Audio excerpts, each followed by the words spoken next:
Salutations, ici Talenti pour un nouveau tutoriel. Le tutoriel tant attendu, je pense, pour terminer la série, Black Powder évidemment. Voilà, donc on est parti. On va donc tout de suite passer sur les généralités. Donc Black Power, c'est le troisième volet de la triplette Warlord, enfin par ordre chronologique en tout cas. Il commence donc en termes de période là où se termine Pike and Shot. Vous avez donc grosso modo de quoi couvrir la période 1700-1900. Ce qui vous fait en gros de la guerre de succession d'Espagne jusqu'à les guerres de fin du 19e siècle, alors la guerre des bourgs, guerre franco-prussienne, le Soudan, les conflits avec les Zoulous, ce genre de choses. Donc c'est une large période de temps que vous pouvez donc simuler avec ce jeu-là. Je précise également, évidemment, Black Powder, édité chez World of Game et écrit par Rick Presley et Jervis Johnson, qui est également l'auteur de Valorant Fortitude, autre jeu que je joue et que j'ai déjà chroniqué ici. Le soclage. Alors, c'est un des points forts de Black Powder, c'est qu'il est ultra adaptable. C'est plus une boîte à outils qu'un set de règles rigides. Vous pouvez en faire ce que vous voulez. D'ailleurs, de toute manière, un set de règles qui arrive à couvrir une période aussi grande, forcément va être très générique pour ceux qui cherchent de la profondeur historique. Mais à l'inverse, ça peut être une mine d'or pour fabriquer un peu sur mesure les batailles comme on veut, pour ceux qui sont vraiment dans la recherche de quelque chose d'adaptable. Hein, et je dois admettre que jouant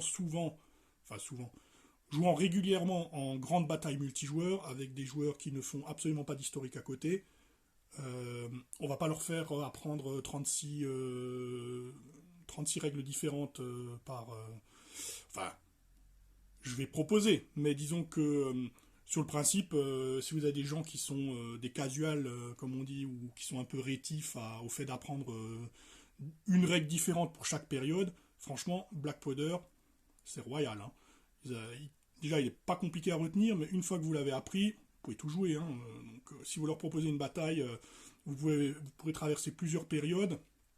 Tout ce que vous aurez à faire, c'est de préparer le scénario, enfin, et encore, hein, sous réserve que vous puissiez mettre en place les règles de création en points. Vous pouvez pratiquement lever votre armée comme sur un système à la Battle ou à la 40K avec des points, et vous pouvez jouer une partie, et vous pouvez jouer en guerre de succession d'Espagne ou en guerre de sécession, ils ne seront pas perdus. Donc ça, c'est très bien. La conséquence de ça, c'est qu'il est également très adaptable au niveau du soclage et des figurines. C'est-à-dire que, tout comme Pike and Shot et El César, que j'ai chroniqué déjà précédemment sur cette chaîne, Black Powder est agnostique en figurines, c'est-à-dire que là, je vais faire la partie en 28 mm, mais comme vous le savez sur mes autres rapports de bataille, j'ai commencé à faire beaucoup de 6 mm. Honnêtement, que vous jouiez en 6 mm, en 28 et toutes les déclinaisons possibles entre les deux, il n'y a aucun problème, Black Powder gérera, il n'y a aucun souci.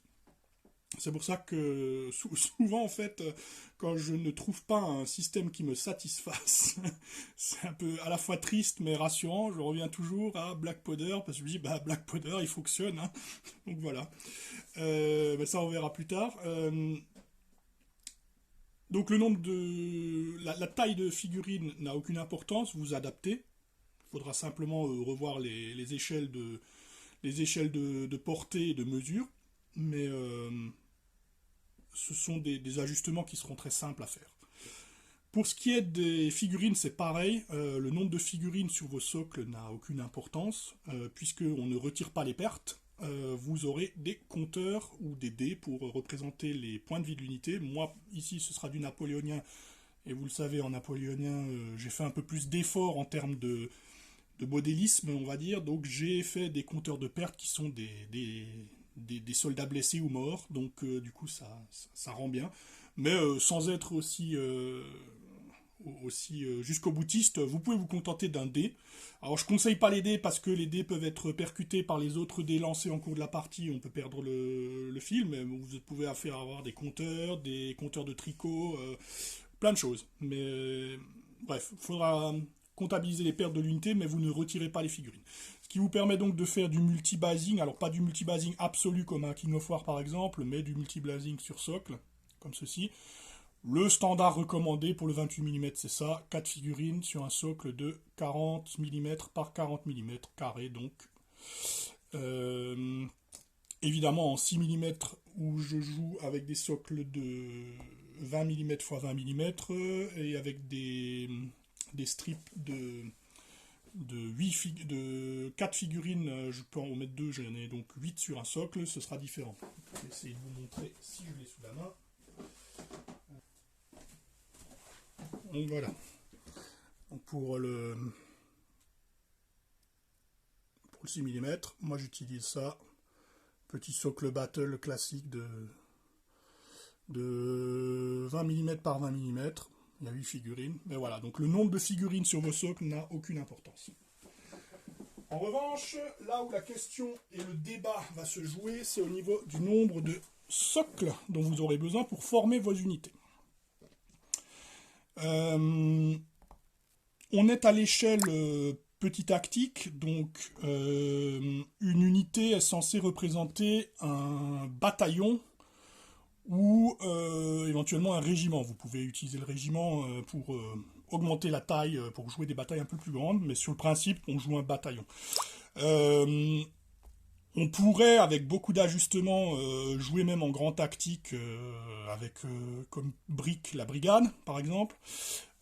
Par contre, du coup, toute la mécanique des formations et des changements de formation n'aurait plus vraiment lieu d'être, et c'est quand même quelque chose qui est géré par le jeu. Donc là, j'ai plus de réserve là-dessus. Donc restez sur le petit tactique, il fait ça très bien. Donc un régiment est censé, un régiment ou un bataillon est censé être représenté par une unité. Et elles sont ensuite arrangées dans des brigades, ou des divisions, selon le cas. Pour ce qui est de ce qui est recommandé, c'est pareil qu'à Valor and Fortitude ou qu'à Pike and Shot, c'est toujours un peu pareil avec Warlord, c'est que c'est très gourmand en figurines. J'aime pas ça. Et Black Powder, c'est un peu le pire à ce niveau-là, puisqu'il recommande 6 socles. Donc avec la recommandation, ça fait du 24 figurines par unité, ce que je trouve délirant, personnellement. Alors certes, c'est joli, je dis pas le contraire, mais bon, disons, la taxe à l'entrée pour pouvoir avoir une armée prête à jouer quand on débute, elle est un peu rude quand on démarre. Donc je préfère nettement qu'on reste dans des eaux un peu plus raisonnables. Donc moi je vous préconise le 4 socle, qui à mon avis est un bon compromis. En 28 mm, ça ne vous oblige pas à peindre des paquets et des paquets de figurines avant de pouvoir avoir une armée viable. Puisque bon, le jeu permet en plus, c'est un jeu qui permet de jouer de très grosses batailles, on peut jouer vraiment beaucoup d'unités très facilement, vous le verrez dans les mécaniques, tout comme à El César et à Pike and Shot d'ailleurs, puisqu'on peut manœuvrer les unités par groupe, donc on peut vraiment faire des grandes manœuvres dans ce jeu, donc c'est dommage de se limiter à des tout petits affrontements parce qu'on n'a pas assez de figurines, ça c'est vraiment dommage. Bref. Alors pourquoi est-ce qu'il propose 6 socles ? Tout simplement parce que ça permet de jouer toutes les formations du jeu. On va les balayer vite fait. Vous avez la formation en ligne. Donc, très simple. L'ennui aussi, là, c'est qu'avec 6 socles, vous voyez la taille que ça prend sur une table. Si vous avez une table standard Warhammer Battle, qui fait 1m80 par 1m20, je vous garantis que vous alignez pas beaucoup d'unités en ligne. Ou alors vous faites, c'est juste une petite escarmouche entre 2 brigades. Donc ça aussi c'est un gros problème en 28 mm, c'est l'espace pris par l'empreinte au sol prise par les unités quand on suit les recommandations qui sont données. Si vous multipliez ça par 10, votre table elle est déjà méga encombrée. Donc voilà, donc ça c'est la ligne. Pas de bonus, pas de malus, tir à full puissance. Ensuite, vous avez la colonne de marche, qu'on peut représenter soit comme ça sur 2 rangs, soit en file indienne, comme ceci. Donc c'est une formation de marche très vulnérable, hein, évidemment, donc pas du tout fait pour le combat. Et ensuite, vous avez la formation dispersée, qui vous permet d'être plus difficile à toucher, vous infligez un malus, tout en conservant la capacité à tirer normalement. Ça, c'est les 3 formations de base, celles que vous avez, quelles que soient les époques du jeu.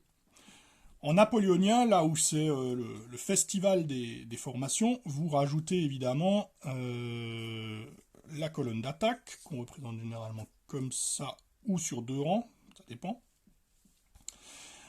Qui donc est la formation préférée des Français, pour lesquels ils ont un bonus en plus, et qui leur permet donc de se déplacer plus vite tout en conservant une masse leur permettant d'être efficaces au corps à corps et de se déplacer rapidement au contact.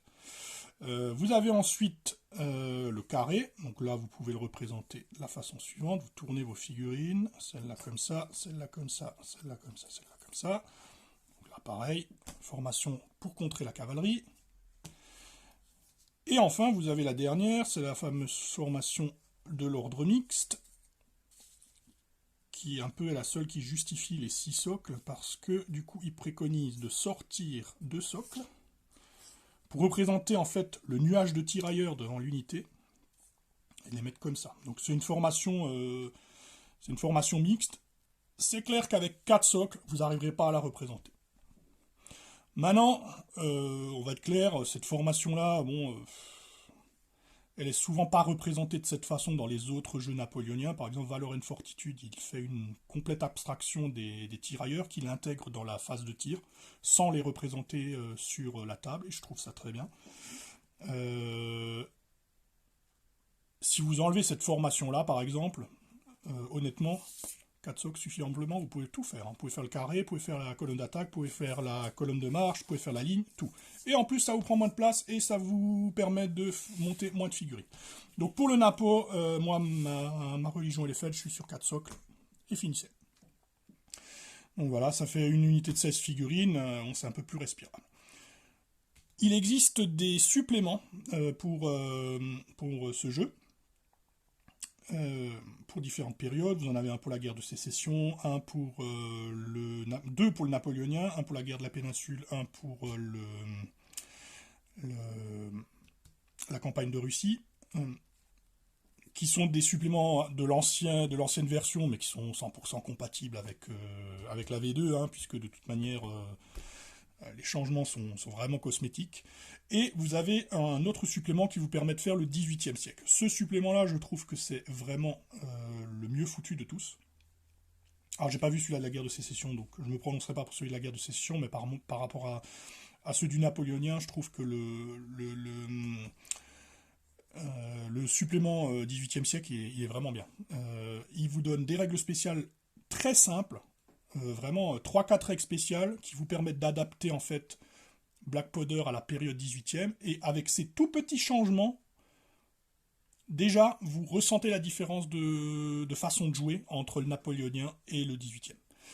Donc il y a ça qui est bien, et surtout donc il y a des formations que vous n'avez pas, ce qui vous permet également de revoir en plus à la baisse vos régiments. Donc moi pour le 18e je joue avec 3 socles, parce qu'au 18e on utilise juste la colonne de marche, le dispersé et la ligne, parce que c'est le royaume de la ligne, la formation linéaire. Donc voilà, donc si vous comptez vous mettre dans le 18e, petit conseil, si vous voulez démarrer rapidement, faites des unités de 12, vous pouvez toujours passer à 16 après, hein, mais au moins vous pourrez jouer plus vite. Voilà. Donc ça c'est pour l'infanterie, 4 socles. Pour la cavalerie c'est pareil. Alors la cavalerie, normalement les socles sont un peu plus gros, pour représenter le fait que souvent ils viennent avec des bases déjà faites. Moi j'ai tendance à uniformiser les socles, donc à faire mes propres socles avec de l'impression 3D.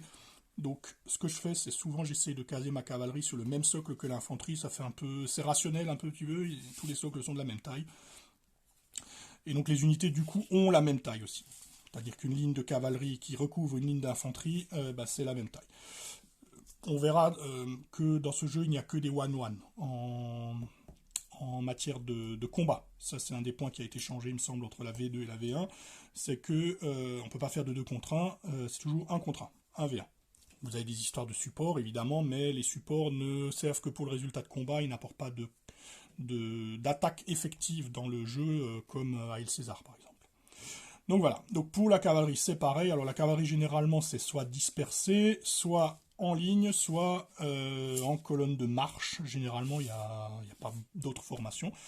Et enfin, vous avez l'artillerie qui est généralement sur un socle. Alors là, bon, étant donné qu'il faut réussir à caser l'équipage du canon, je le laisse sur des socles de 50 par 50 comme c'est prévu. Donc là, en 28 mm, c'est un canon avec ses servants, représente une unité. En 6 mm, je mets 2 canons avec 2 équipages sur un socle unique, puisque je peux mettre plus de figurines. Mais fondamentalement, comme d'habitude, ça n'a pas d'importance. Voilà, donc l'artillerie, un socle, la cavalerie 4, l'infanterie 4. La cavalerie, ce sera généralement le régiment de cavalerie qui sera modélisé, bien que ce soit un peu plus fluctuant que pour l'infanterie. Évidemment, si vous voulez modéliser des unités plus grosses, vous pouvez toujours ajouter des bases pour les représenter. Donc si par exemple vous voulez représenter les grosses formations d'infanterie autrichienne, vous pouvez tout à fait, si vous voulez les différencier, vous pouvez les différencier en termes de règles dans la boîte à outils que représente le jeu, puisque vous pouvez rajouter des points de résistance, et du coup par conséquent également des points d'attaque au corps à corps et au tir pour représenter le nombre de mousquets supplémentaires qui tirent ou le nombre de coups de baïonnette supplémentaires et de masse d'infanterie qui va apporter plus d'attaque. Mais en termes vous pouvez également le simuler en jeu en rajoutant des bases. Voilà. Pour ce qui est des commandants, alors les commandants, il n'y a pas vraiment de soucis. Le mieux, c'est de les mettre en rond, socle rond. Moi, je le fais aussi parce que ça permet tout de suite visuellement de les distinguer des unités. En 28 mm, c'est un commandant. Vous pouvez faire une vignette du genre mettre un commandant et son état-major. Là, par exemple, j'ai Napoléon avec son garde du corps mamelouk. Mais ça, je le fais plus pour les généraux d'armée. J'ai une convention en napoléonien, c'est un général égale général de brigade, 2 ou plus égale général d'armée. Maintenant, vous pouvez tout à fait faire sur le même socle, vous rajoutez une petite scénette avec des tables, avec des cartes, une tente, plusieurs officiers derrière, en train de converser derrière vous. Enfin voilà, là vous pouvez laisser libre cours à votre imagination, ça n'a aucune espèce d'importance, c'est pour le visuel. Mais évidemment, les commandants ont tout de même un rôle important à jouer dans le jeu, donc il est important qu'ils soient matérialisés d'une façon ou d'une autre par un socle au moins, tout comme le reste de l'armée. Voilà pour le soclage et pour mes recommandations en la matière. On va passer à la suite, à savoir les unités elles-mêmes. Attaquons maintenant les unités et leurs caractéristiques. Encore un point, normalement vous avez 2 grandes catégories d'unités dans le jeu. La première, ce sont les irréguliers, et la deuxième, les réguliers. Si vous jouez les conflits majeurs de la période, de toute manière, vous n'aurez que des réguliers, il n'y aura pas d'irréguliers. Par contre, si vous jouez des théâtres d'opérations un peu plus exotiques, les guerres du Canada pendant la guerre de 7 ans, le Soudan, les Zoulous, là, vous aurez des irréguliers. La différence, c'est que les irréguliers n'ont pas accès aux formations que les réguliers ont. Ils n'ont pas le carré, la colonne d'attaque, la formation mixte, tout ce qui est un peu raffiné. Ils se limitent à une formation qui s'appelle la Warband, qui est simplement une formation de 3 rangs à 6 rangs de profondeur, que vous représentez un peu comme vous voulez. En gros, c'est une masse de gens un peu désordonnés. Et la formation dispersée, et c'est à peu près tout. Donc voilà. Mais en grande majorité, et sur cette partie, il n'y aura que des réguliers. Donc ils ont accès aux formations que je vous ai montrées dans la section soclage. Pour ce qui est des unités, je vais vous montrer une partie de l'ordre de bataille de la petite partie qu'on va jouer là. Comme vous le voyez, les unités ont des caractéristiques un peu poussées, un peu similaires à du Warhammer très simplifié, mais en tout cas il y en a un peu plus qu'à Valor and Fortitude. Les unités sont déjà réparties selon leur type, donc vous faites soit partie de l'infanterie, soit de la cavalerie, soit de l'artillerie, ou vous êtes un commandant. Vous avez parfois des unités un peu particulières pour des scénarios, les bagages, ce genre de choses. Bon, là, on va pas traiter de ça puisque c'est assez spécifique. Mais voilà. Chaque armée est dirigée par un général en chef, qui est donc un commandant qui est pas rattaché à une division, mais qui commande toute l'armée. Il y a dans ce jeu plusieurs façons d'utiliser le général en chef. Il y en a une qui est basique et l'autre qui est optionnelle, on va dire. Donc personnellement, on a déjà joué les deux. Euh, Ça se vaut, on va dire. Euh, donc si par exemple vous voyez le commandant, lui, il a juste une caractéristique à plus 1 qui est combat. Donc les caractéristiques des unités, c'est donc ils ont un type duquel découlent déjà pas mal de règles du jeu. Et ensuite, ils ont leur combat, leur tir, leur morale et leur résistance, et ensuite des règles spéciales. Comme pour El César et Pack and Shot, les règles spéciales ne sont pas légion, elles sont communes, et elles servent un peu à customiser les unités ou à leur donner un peu plus de saveur historique. Ici, donc pour les commandants, ils n'ont qu'une valeur de combat puisque les commandants ne font qu'influencer sur les combats, donc ils donnent un bonus à une unité, ils n'interviennent pas directement, donc c'est pour ça qu'il n'y a que cette caractéristique-là. Et en règle spéciale, ils ont le commandement, leur niveau de commandement qui est donc la valeur sous laquelle, enfin égale ou inférieure à laquelle il faut que le test de commandement soit, pour que le résultat du test de commandement soit, pour réussir un ordre. Les ordres, on verra après. Mais voilà. Donc les commandants, voilà, ils sont définis par un bonus en combat éventuel, qui est plus 1. De toute façon, à partir du moment où vous avez commandement 8 ou plus, vous pouvez mettre plus 1 en combat, c'est tout. Et le seul autre truc important, c'est la valeur de commandement. Pour ce qui est des unités, si par exemple on descend en bas, la division de Friand, donc là c'est un général de brigade, enfin de division plutôt ici, qui a également un commandement de 8 et il vaut 80 points. Donc j'ai repris les systèmes de points de la V1, à défaut d'en avoir dans la V2, puisqu'ils fonctionnent très bien. En dessous, donc la division, est composée de 3 unités d'infanterie et une unité d'artillerie. L'une est une infanterie de ligne, l'autre est une infanterie légère. Donc en termes de jeu, on ne distingue pas vraiment les deux. De toute manière, ils n'ont rien de plus. C'est pas comme à Valeur et de Fortitude où ils sont un peu plus efficaces au tir qu'au corps à corps. Là, la valeur de tir étant quand même assez importante, elle peut avoir un impact. Donc augmenter de 1 une valeur de tir, c'est très violent. Donc on ne le fait pas en général. Maintenant, vous êtes parfaitement libre de customiser votre unité avec les points correspondants. Donc si vous voyez donc une unité, si je prends le 48e de ligne, donc c'est un type infanterie de ligne ici, elle a une valeur de combat de 6. La valeur de combat, c'est le nombre de dés que vous lancez en combat pour vos attaques. C'est votre nombre d'attaques en corps à corps. Le résultat à obtenir est généralement 4 plus ou 3 plus, et de temps en temps 5 plus si vous êtes désorganisé, mais c'est toujours à peu près autour de 4 plus ou moins selon les bonus. La valeur de tir, c'est pareil, c'est le nombre de dés que vous lancez pour tirer. Donc vous voyez qu'on a moins de dés pour le tir que de dés pour le combat, ce qui est un peu logique puisque le combat est davantage décisif. La valeur de morale, alors normalement il devrait y avoir un 4+, puisque c'est une sauvegarde, similaire à une sauvegarde d'armure de battle. Donc c'est le jet à obtenir pour annuler une blessure. Donc ils ont tous en général morale 4+, certaines unités ont 3+, d'autres 5+, mais ça ne varie pas plus généralement. Et enfin la valeur de résistance correspond au point de vie de l'unité. Vous avez donc 3 points de vie par unité.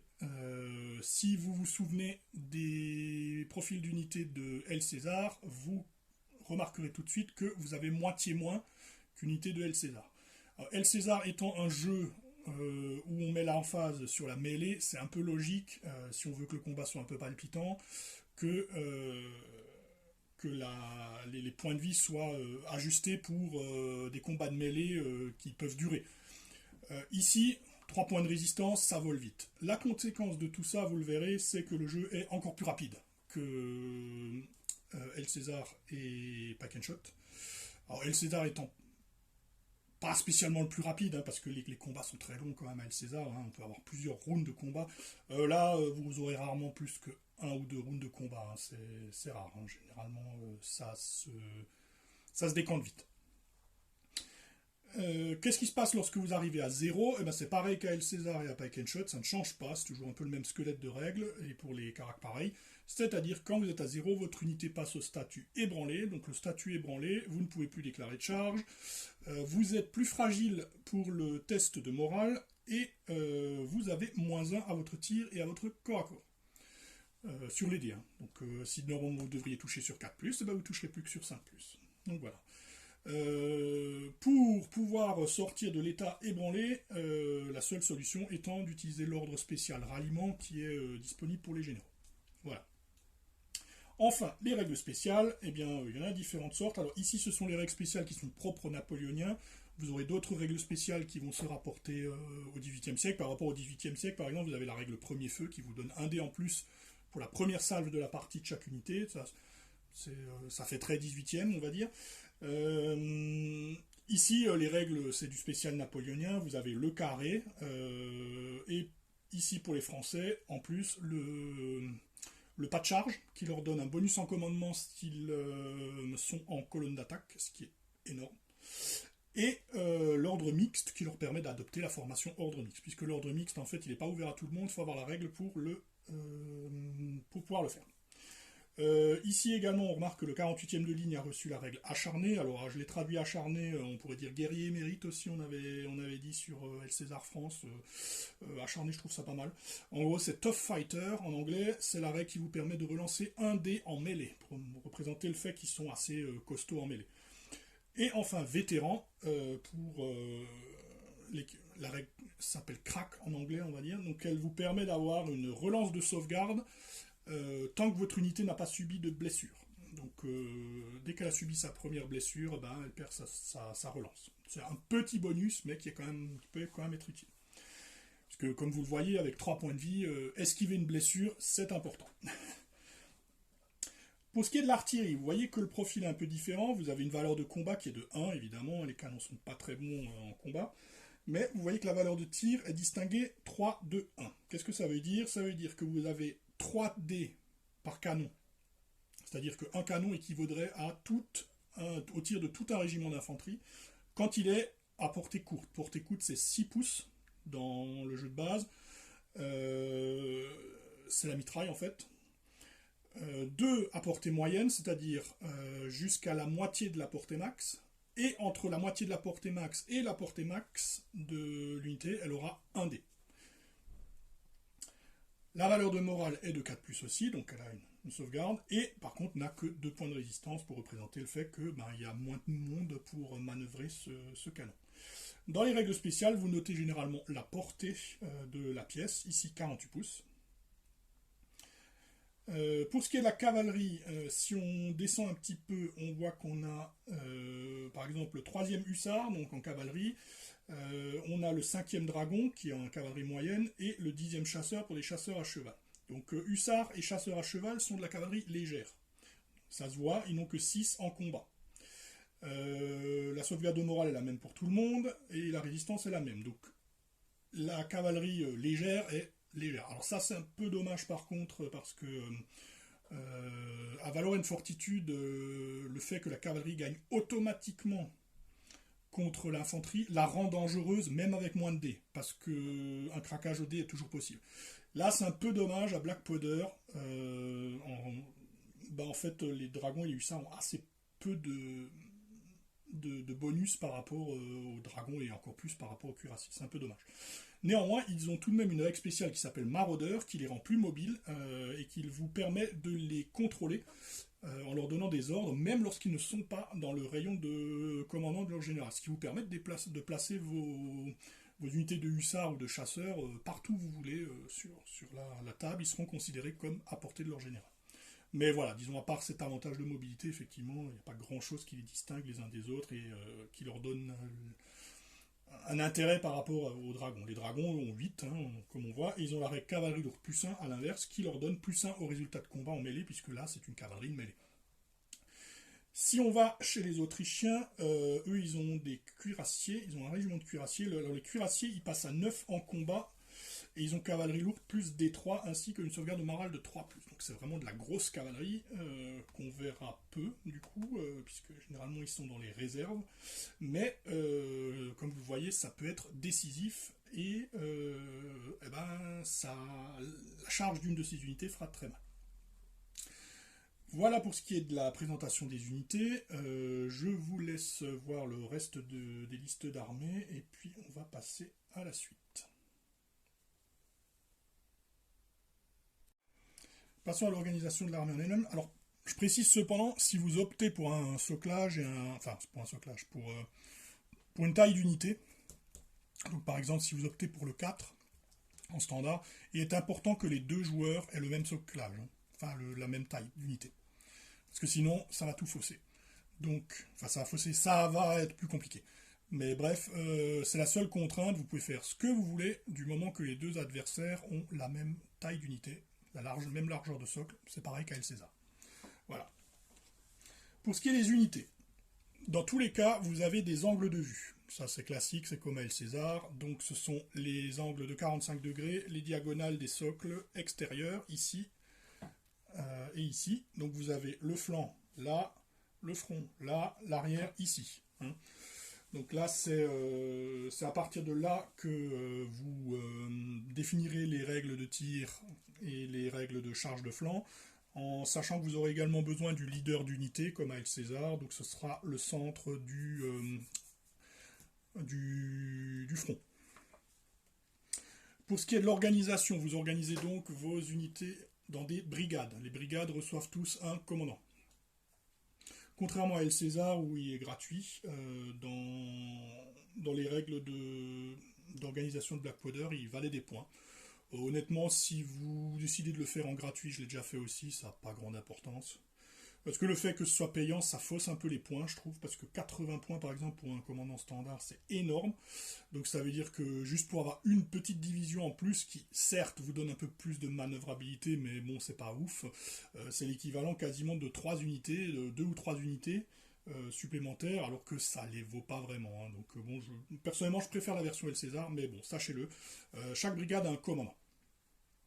Les brigades en elles-mêmes sont commandées également par le général d'armée qui lui sera représenté donc par un commandant, on va dire, qu'on peut distinguer des autres. Précisons également concernant l'artillerie, parce que je n'en ai pas parlé, vous avez deux statuts pour l'artillerie, elle peut soit être dételée, soit être attelée. Alors, pour ce qui est de notre bataille ici, j'ai des caissons.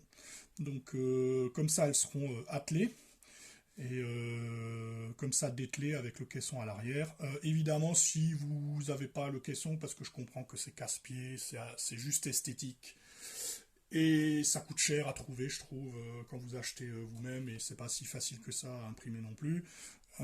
Vous pouvez considérer par convention que si vous êtes comme dans le sens du tir, c'est tirer, et si vous êtes dans l'autre sens, c'est que vous allez bouger, d'accord ? Ou vous pouvez mettre un marqueur, bref, peu importe, l'essentiel c'est que vous sachiez. Séquence de jeu. Concernant la séquence de jeu, c'est pareil que Pack and Shot et que El César, c'est un Igo Yugo. Le premier joueur fait tout son tour, le deuxième joueur fait son tour, etc. etc. L'ordre des phases est grosso modo le même. On commence par donner des ordres et faire les mouvements. Puis on fait les tirs. Et enfin le combat en mêlée. Et tout ce qui s'ensuit.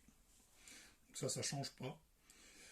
Pour ce qui est des distances, alors les distances, ça c'est un gros problème parce que je trouve qu'elles sont délirantes, là aussi dans le jeu de base. Puisque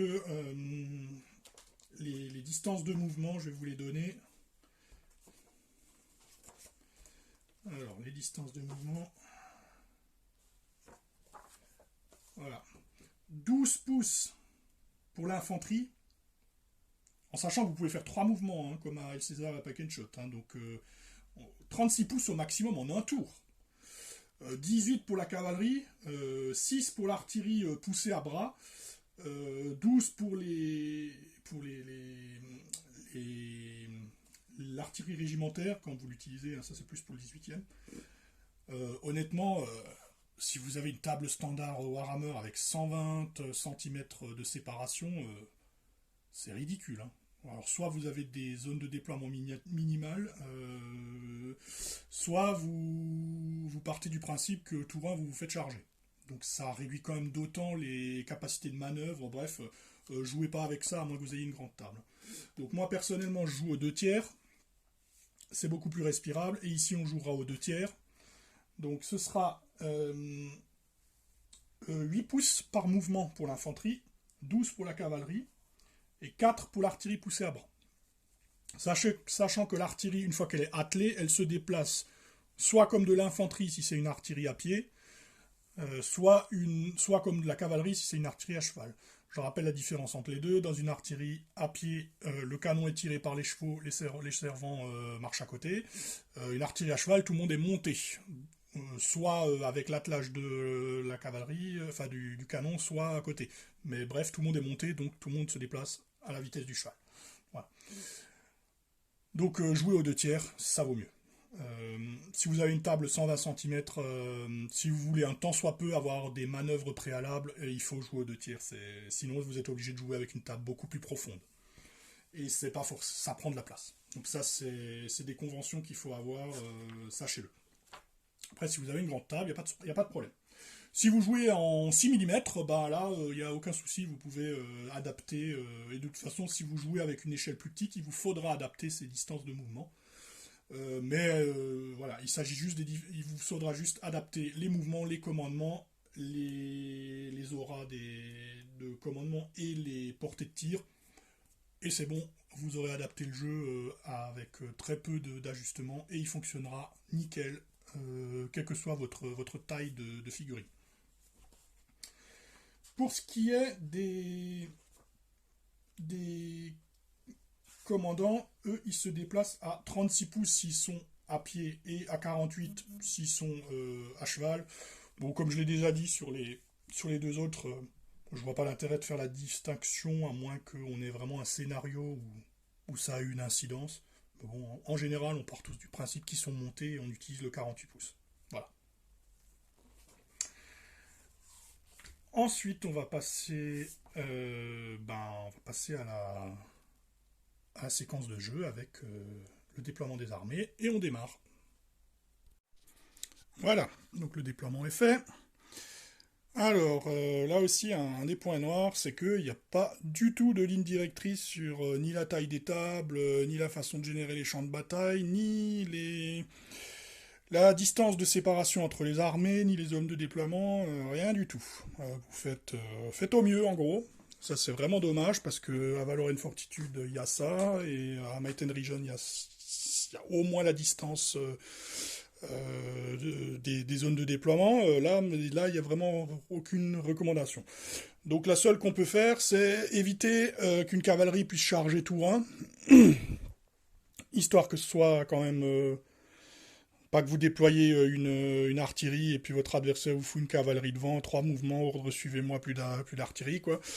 Étant donné que même avec ma réduction, une cavalerie peut quand même faire 3 mouvements à 36 pouces, ça fait 36 pouces de séparation, donc 90 cm sur une table à 1,20 m comme ici. Et là, ça fait des zones de déploiement à 6 pouces, hein, donc vous voyez, c'est pas grand-chose. Une house rule simple également que j'aurais pu faire, c'est tout simplement dire la cavalerie peut pas faire 3 mouvements au tour 1. Voilà, moi ça aurait été simple. Bon, c'est pas le cas ici, donc je me suis placé.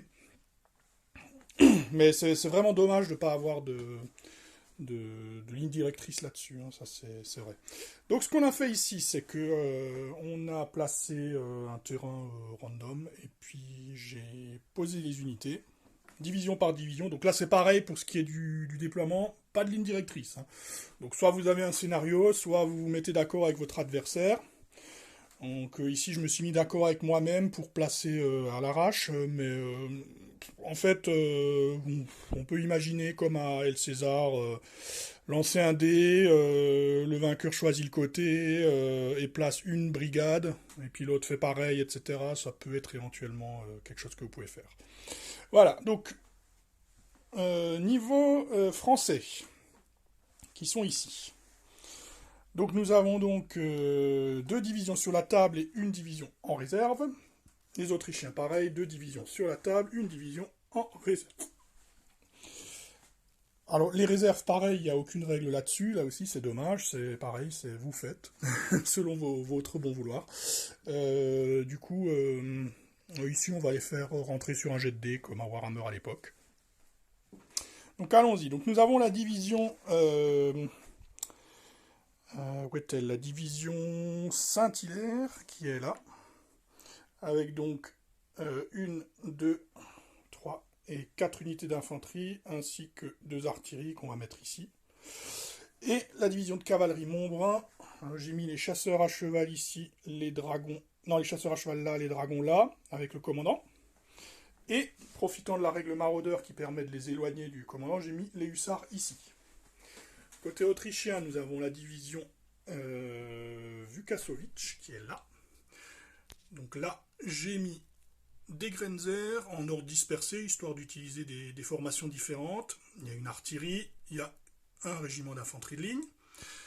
Ensuite, la division Lusignan, avec une unité qui est en colonne de marche sur la route, 2 unités en ligne ici d'infanterie à chaque fois, infanterie de ligne, et une artillerie qui est là. Voilà, le commandant général en chef, il est là, et chez les Français, je l'ai oublié. Voilà, donc le commandant en chef, on l'a mis ici. Voilà, on va peut-être faire un petit aparté sur le terrain. Alors, le terrain. Donc le terrain, vous avez donc le classique, le bois, ici, les collines, ici, les terrains difficiles, donc les marais, les terrains de rocaille, ici on peut compter le champ, les routes, et vous avez aussi les infranchissables, par exemple un fleuve, ce genre de choses, nous n'en aurons pas ici. Donc si on balaye un petit peu au niveau des forêts, alors pour ce qui est de la forêt, les infanteries qui sont en formation dispersée peuvent traverser les forêts à demi-mouvement et les autres ne peuvent pas y rentrer sauf si la forêt est traversée par une route. Donc ici par exemple, les forêts ne sont pas traversables par les unités en ligne ou en colonne, etc. Vous êtes obligé de passer en formation dispersée. Donc, par exemple, c'est pour ça que les Grenzer là-bas sont en formation dispersée, ils pourront donc rentrer dans la forêt. Personnellement, j'aime pas trop la façon dont les forêts sont gérées ici. Je préfère nettement la façon dont le gère Valor and Fortitude, c'est-à-dire comme une zone entière défendable, où une unité rentre dedans et l'occupe en entier. Je trouve que c'est plus simple à gérer, c'est plus intuitif, bref. Mais là, bon, c'est relativement classique. Hein, voilà, donc les tirailleurs, demi-mouvement, les autres peuvent pas rentrer. Voilà. Au moins, c'est simple. Pour ce qui est des terrains difficiles, alors les infanteries qui sont en tirailleurs et la cavalerie en tirailleurs peuvent se déplacer dessus sans pénalité. Donc c'est considéré comme du terrain dégagé pour eux. Les autres unités peuvent se déplacer dessus à demi-mouvement. A noter que l'artillerie et les véhicules à roues comme les bagages, les wagons, etc. ne peuvent pas entrer dans ces types de terrains sauf par une route. Alors, on a la possibilité de faire des terrains très difficiles si on le souhaite. Donc, dans ce cas-là, il y aura des pénalités accrues, mais on ne va pas le faire ici. Au niveau des obstacles, tiens, c'est vrai que j'ai pas mis d'obstacles, ça aurait peut-être été pas mal. Donc on dit obstacles, les barrières, les murs, les clôtures, ce genre de choses. Donc les barrières, on les fait suivant. Les infanteries ou les cavaleries qui souhaitent les traverser doivent consommer 6 pouces de mouvement. Donc c'est 6 pouces fixes, hein, c'est pas un mouvement complet forcément. C'est 6 pouces fixes. Pour pouvoir le traverser entièrement. Donc ça veut dire que vous gardez 6 pouces pour pouvoir, vous consommez 6 pouces pour passer entièrement votre unité de l'autre côté. Voilà. De la même façon, si vous voulez charger une unité qui est derrière un obstacle, vous devez pouvoir le charger en ayant la possibilité de provisionner ces 6 pouces. Sinon, ça ne marche pas. Puisqu'on le verra, quand vous gagnez un combat contre une unité qui est derrière un obstacle, bah, vous l'occupez. Donc vous passez de l'autre côté, par exemple. Les artilleries et les wagons et les bagages ne peuvent pas traverser les obstacles, c'est logique, sauf par les portes. Là aussi, il est possible de prévoir des obstacles plus casse-pieds. À noter que certaines rivières peuvent être considérées comme des obstacles si vous préférez la règle obstacle pour les rivières ou la règle terrain difficile, c'est à vous de voir. Ça dépend en fait de la taille de la rivière. Souvent, c'est peut-être mieux de le traiter comme un obstacle. C'est peut-être mieux. Terrain infranchissable, évidemment, vous ne pouvez pas passer par le terrain infranchissable. Voilà. Ici, à noter les arbres qui sont tout seuls et les petites scénettes là comme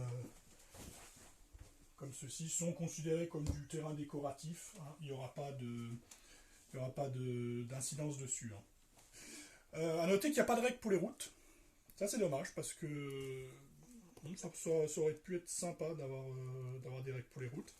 À moins que peut-être la colonne de marche a droit à un bonus si elle est sur route, il me semble. Ça c'est possible. Mais bon, on le verra lorsqu'on déplacera. Donc voilà pour le terrain.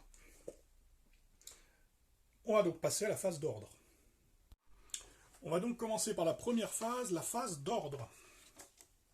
Donc vous verrez, c'est la phase qui est le cœur du système de la triplette Warlord, El César, Pike and Shot et Black Powder. Ça fonctionne grosso modo pareil. Donc si vous voyez les sections correspondantes de mes Tuperio, Pike and Shot et El César, vous serez familier de la façon dont ça fonctionne. Ici on va se déplacer côté autrichien, puisque je vais faire jouer les Autrichiens en premier. Alors, un petit aparté sur comment fonctionne le général en chef, parce que le général en chef, dans les règles de base, ici, il peut se rattacher à un général de brigade qui se trouve à 12 pouces de lui au début du tour. Donc il faut choisir maintenant où le général va qui le général va diriger. Donc il est à 12 pouces de Vukassovitz et il est aussi à 12 pouces de son confrère Lusignan. Donc je peux soit l'envoyer ici, soit l'envoyer ici. Je décide de l'envoyer chez Vukassovitz. Donc quand ça arrive, vous prenez le général et vous le mettez à côté du brigadier qui va assister. Alors à quoi ça sert? Donc dans cette édition, le général en chef ne commande pas directement, ça c'est un des points qui a changé par rapport à la V1. Il donne une relance, mais une seule relance. Hein. J'ai encore relu, hein, on n'a droit qu'à une relance. Only one reroll can be attempted in a turn. Voilà. Donc il donne une relance. Moi je trouve ça un peu faible, personnellement, comme pouvoir, mais bon, bref. En option, il est précisé que vous pouvez le jouer à l'ancienne, c'est-à-dire comme un commandant supplémentaire qui aurait la possibilité de commander toute l'armée. Alors c'est assez intéressant, dans les grands formats qu'on fait, on le joue généralement comme ça. Parce que enfin on le joue comme ça, non on le joue pas toujours comme ça, des fois on le joue en version de base, ça dépend, mais c'est intéressant de le jouer en indépendant parce que ça vous permet un peu de de vous donner une deuxième chance si vous avez vraiment pas de chance au dé. Ça c'est un des points qui est frustrant généralement dans Black Powder, c'est que si vous n'avez pas de bol au dé, que vous passez pas vos ordres, vos armées ne bougent pas et c'est toujours très énervant. Surtout pour les joueurs qui sont vraiment habitués au contrôle total sur leur unité ou qui sont très focus efficacité, ils ne comprennent pas et n'aiment pas cette idée qu'on puisse ne pas pouvoir jouer avec une brigade.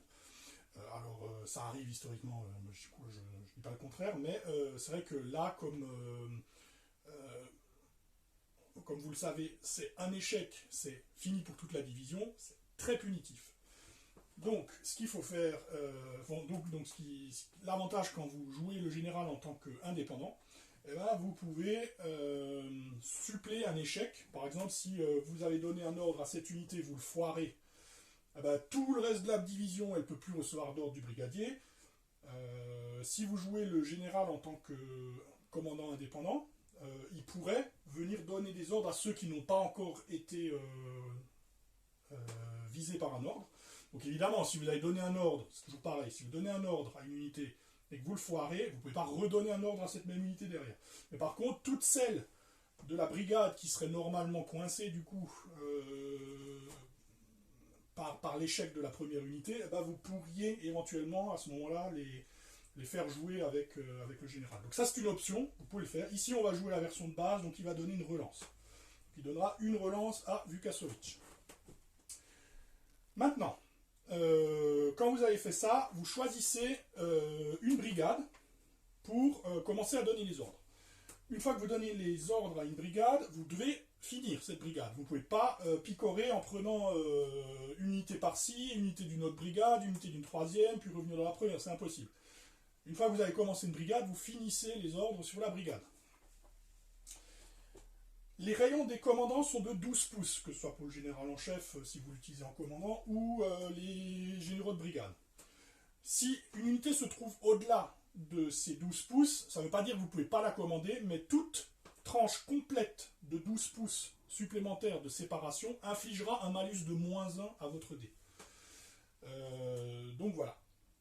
À savoir. Ici, dans le cas de notre ami Vukasovic, il a tout le monde à 12 pouces, sauf la cavalerie, mais eux, on a vu, ils ont la règle maraudeur, donc ils s'en fichent, ils n'ont jamais de malus. Ils peuvent être commandés quelle que soit la distance. Il y a certaines formations qui influeront les tests de commandement. Ici, par exemple, la colonne de marche, je viens de vérifier.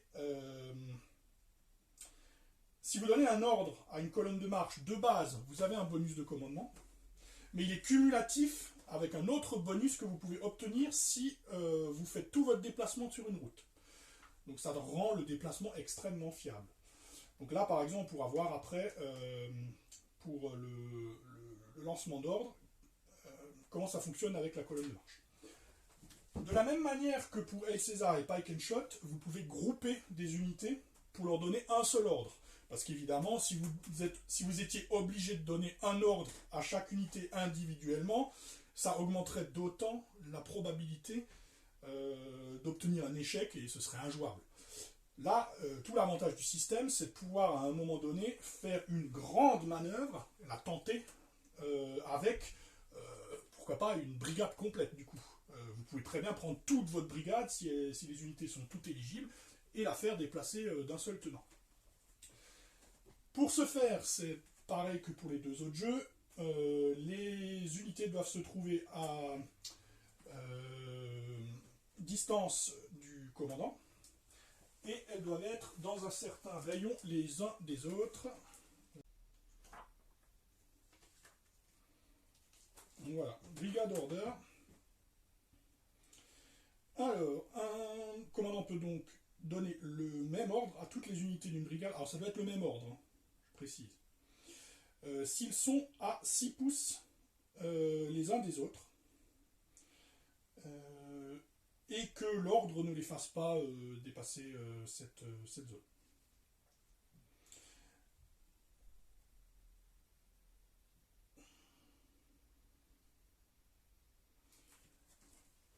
Alors, dans notre cas ici, moi ce que j'aimerais, c'est simplement avancer un peu tout en ligne droite. Ça sera très bien, mais peut-être en oblique par là. Mais fondamentalement, c'est le même ordre. Donc j'ai tout intérêt à faire déplacer mes 3 unités ensemble. C'est-à-dire l'artillerie, l'infanterie de ligne et les Grenzer. Donc je vais donner un ordre groupé ici, avec Vukasovic. Et j'aurai la possibilité de le relancer, puisqu'il est assisté par le général en chef.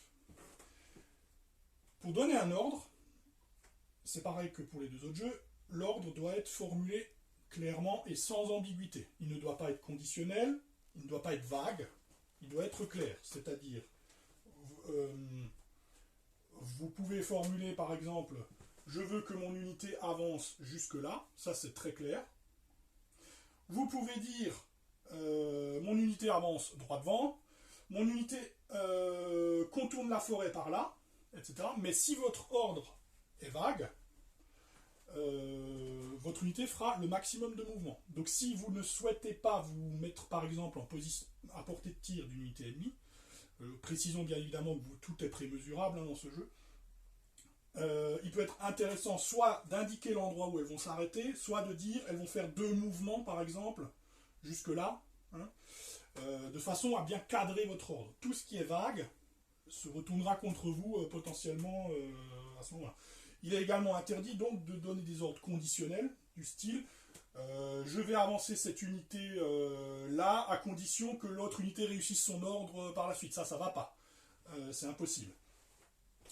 Vous ne pouvez pas faire un ordre conditionnel. Donc l'ordre doit être formulé clairement, de la façon que vous voulez. Vous pouvez le faire de façon très basique, genre cette unité je veux qu'elle aille là. Ou vous pouvez le formuler de façon théâtrale, genre le régiment d'infanterie Kaiser va se déplacer en contournant le bois ici. Voilà. Peu importe, du moment que c'est clair. Ici, l'ordre va être simple. On va avancer dans cette direction. En laissant l'artillerie... non. Je ne vais pas inclure cette unité, je pense, parce qu'elle va me gêner. Parce qu'elle va prendre toute la place entre les deux bois. D'ailleurs, ce bois, en fait, il devait être un peu plus vers là. Je vais le remettre. C'est moi qui l'ai poussé avant, pour les besoins de la vidéo. Ouais, voilà. Donc, ce qu'on va faire, donc, je vais avancer cette unité droit devant, jusque là. Je vais mettre une limite ici. Comme ça, l'ordre est clair. Comment on lance un ordre? Vous prenez 2d6.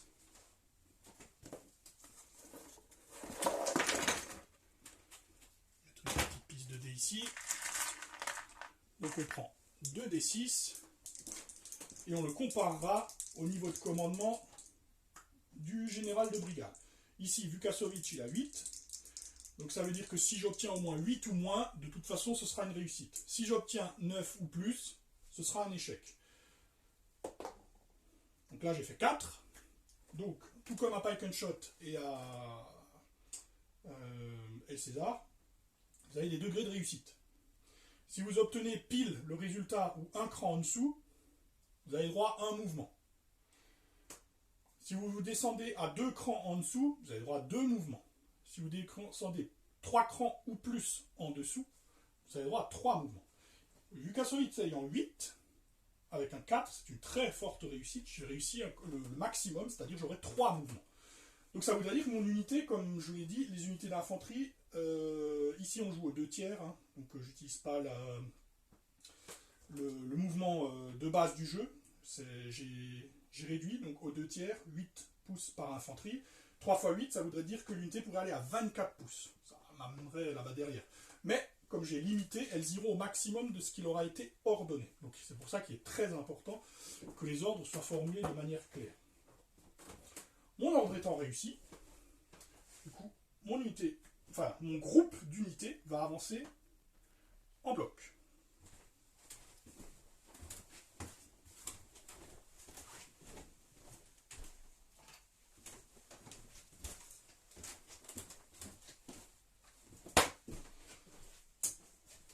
Donc je peux largement avancer jusqu'à l'endroit que je voulais. Donc je les avance ici. Je les laisse dans la formation où ils sont.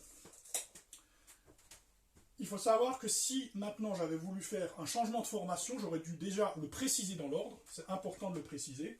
Et surtout qu'on sache est-ce qu'ils font le changement de formation avant ou après le mouvement. Parce que forcément, si vous n'obtenez pas le nombre de mouvements escomptés, ça peut changer les choses. Donc, par exemple, si j'avais voulu dire à cette unité de passer en colonne d'attaque, par exemple, ben, j'aurais dû le préciser dans mon ordre. Là, je ne l'ai pas fait, donc elles restent dans la formation où elles sont. De même pour l'artillerie, elles restent attelées.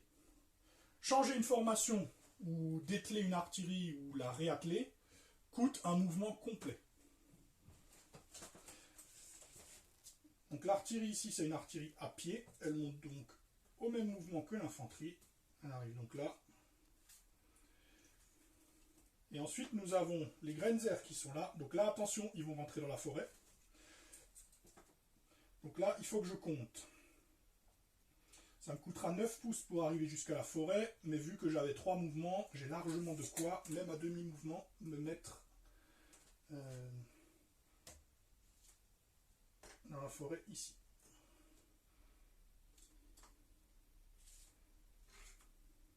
Voilà. L'ordre l'ordre n'étant pas échoué, je peux continuer. Alors qu'est-ce qui se passe si on échoue? Si vous échouez, votre unité ne bouge pas, l'ordre n'est pas accompli. Mais en plus, toutes les autres unités de la brigade qui auraient pu s'activer ne pourront pas s'activer puisque l'activation de la brigade se termine entièrement et vous passez à la brigade suivante. Si j'avais échoué avec un double 6, ça aurait donné un fiasco, un blunder, où là il y aurait eu une conséquence fâcheuse que l'on aurait tirée sur une table. Alors ça représente en fait des ordres mal rédigés ou une catastrophe, une unité qui est perdue dans le brouillard, bref, n'importe quoi. Mais en tout cas, si vous avez un blunder, ben, vous pouvez avoir votre unité ou votre groupe d'unités qui tout d'un coup fait un repli, un mouvement à gauche, un mouvement à droite, ou au contraire un mouvement vers l'avant, ou une charge non désirée. Voilà. Donc ça c'est si vous obtenez un blunder. Si vous obtenez une réussite, quel que soit le degré, en plus d'appliquer l'ordre, eh ben vous pouvez continuer à donner des ordres aux autres unités de la brigade qui n'ont pas été activées. Donc dans le cas de notre ami Vukasovic, il reste 7 cavaleries que nous allons déplacer jusqu'ici. Et je lance donc un dé. Donc normalement il serait hors rayon, mais comme ils sont maraudeurs, ce sera le commandement normal de Vukasovic. Donc là, j'ai raté, j'ai fait 9. Ça veut dire que du coup je ne pourrais pas bouger ma cavalerie. Mais n'oublions pas que le général, je l'ai affecté à Vukasovic. Je peux donc relancer. Je le fais.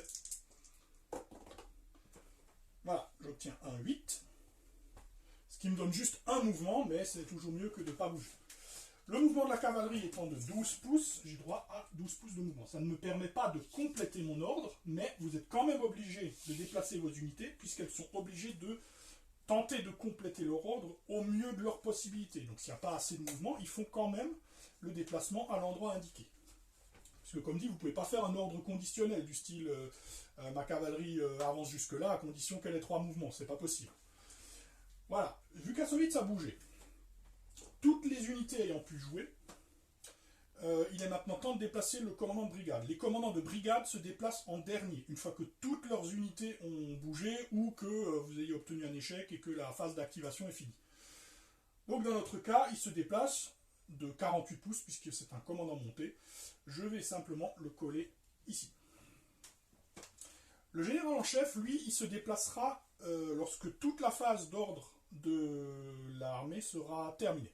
Là, à ce moment-là, on pourra le déplacer selon les mêmes critères.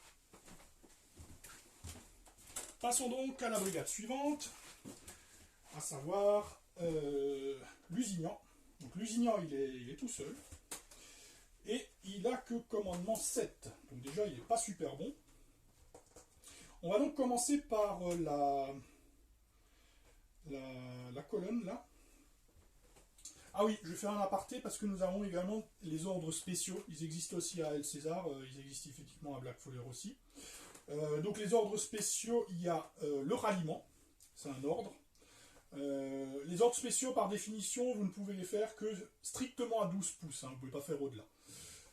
Si par exemple une unité a subi des pertes, que vous avez un marqueur de blessure, vous pouvez, si votre commandant de brigade est à 12 pouces, l'intégrer dans le régiment pour lui faire un ordre et alors l'ordre ralliement lui permettra alors de retirer une perte à leur unité, sachant que vous ne pouvez jamais remettre l'unité à 0, il y aura toujours minimum une perte. Que vous réussissez ou que vous ratiez cet ordre, peu importe, dans tous les cas, si vous ratez l'ordre comme d'habitude, ça met fin, mais même si vous le réussissez, les ordres spéciaux mettent toujours fin à l'activation de la brigade, donc il faut le faire en dernier, sauf si vraiment c'est impératif de le réussir. L'autre ordre, très utile également que vous pouvez avoir, c'est pareil à 12 pouces, vous pouvez intégrer votre commandant de brigade dans un régiment pour tenter l'ordre « Suivez-moi ». Si cet ordre est réussi, quel que soit le degré de réussite, même si c'est pile poil, vous donnez automatiquement 3 mouvements à votre unité. Donc ça peut être très utile pour tenter une manœuvre audacieuse. C'est-à-dire que le commandant prend le brigadier prend le commandement direct de l'unité et la pousse au train pour effectuer une manœuvre très complexe. Donc ça, c'est pas mal. Ici, on ne va pas spécialement faire d'ordre particulier. On va commencer par cette unité en colonne de marche. Donc les unités qui sont en colonne de marche disposent d'un bonus de +1 au commandement. Donc au lieu d'avoir son commandement 7, on considère qu'il a commandement 8. Et en plus, comme on va demander à ce que le mouvement se fasse sur la route entièrement, j'aurai encore +1. Donc en tout, j'aurai +2, il est considéré comme ayant commandement 9. Ça change pas mal de choses. Ensuite, je formule mon ordre, comme d'habitude. Mon ordre, ce sera dire à cette unité d'avancer là et de se mettre en ligne de bataille. Donc je peux prémesurer si je le veux. Je sais que j'ai un mouvement de 8. Un mouvement de 8 ne me suffit pas. Un deuxième mouvement m'amènerait un peu trop loin. Mais par contre, il me faudra du coup au minimum 3 mouvements. Il me faudra un pour aller là, un bout du deuxième ici, et le mouvement complet troisième pour changer de formation, puisqu'un changement de formation coûte tout le mouvement. Donc là, je vais le faire avec cette unité. Donc j'ai commandement 9, il faut que j'obtienne 3 mouvements. Et ce ne sera pas le cas, j'obtiens que 8. Donc j'avance simplement ma colonne sur la route. Cependant, comme ce n'est pas un échec, je peux continuer de donner des ordres à les autres unités. Mon canon est dételé, donc je ne vais pas y toucher. Par contre, mes 2 infanteries en ligne de bataille, je vais leur demander d'avancer le plus vite possible en direction du village. Vu que ça c'est un terrain difficile, je pense que même en ayant 3 mouvements, ils n'arriveront pas. Ah non, ils n'arriveront pas. Donc le plus vite possible vers le village, en contournant la forêt, histoire d'éviter toute ambiguïté. Donc là aussi je lance 2 dés. Maintenant je retrouve mon commandement de 7, puisque là j'ai pas de bonus. Et j'ai fait 11, c'est un échec, personne ne bouge, fin de l'activation de la brigade. La phase d'ordre est terminée. On va donc passer à la phase de tir. En l'occurrence, il n'y en a pas, puisque personne n'est à portée. Alors, pour information, la portée des mousquets, ici je réduis aux 2 tiers. Normalement c'est 18, mais ici c'est 12. Les canons, eux, c'est du 24 pour les petits, 36 pour les moyens, 48 pour les gros. Donc là, ce canon-là pourra éventuellement tirer. Il a une portée de 36, celui-ci. On va peut-être tirer sur quelque chose. Et non. Du coup, forcément, ils ne sont pas à portée puisque les armées sont séparées de 36 pouces. Donc il n'y aura pas de tir. C'est la fin du tour pour les Autrichiens. On passe côté français. Et j'ai oublié quelque chose. Évidemment, déplacer le général d'armée à la fin de la phase d'ordre. On va le faire. Je vais simplement le mettre ici entre les deux. Je vais essayer de le placer à 12 pouces des deux, histoire de se donner le choix. Voilà. Donc il avance ici et il est prêt pour le prochain tour. Donc ça c'est important, du coup ça vous oblige à anticiper le placement de votre général pour le tour d'après, puisque vous ne pouvez pas vous déplacer et lancer des ordres, donc il faut réfléchir tour d'après. Bon, passons côté français. Donc ici, on a également le général en chef qui est là. Ici. Il a 12 pouces des 2 généraux de division qui sont là. Donc je peux choisir d'aider l'un ou l'autre. Je vais aider le général de la cavalerie. Je vais cependant commencer d'abord par celui de l'infanterie. Et pour ce faire, donc ces deux canons sont déjà dételés. Ils sont à portée de tir de la colonne qui est maintenant vulnérable puisqu'elle n'a pas réussi à passer en ligne. Donc je vais les laisser où ils sont et bombarder droit devant. En revanche, ici l'objectif ça va être de prendre le village qui me permettra d'avoir un point d'ancrage pour tenir un flanc facilement. Les villages sont des zones défensives extrêmement difficiles à prendre d'assaut dans ce jeu-là, un peu trop d'ailleurs, on le verra. c'est vrai que j'ai pas parlé des règles sur les bâtiments, donc on va voir ça, c'est assez important.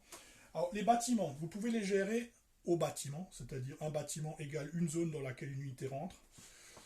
Je ne vous conseille pas de le faire parce que ça va rendre les villages absolument imprenables. Si vous affrontez un adversaire qui joue plus le jeu que la véracité historique, il va vous mettre un bataillon dans chaque maison et jamais de la vie vous ne le sortirez.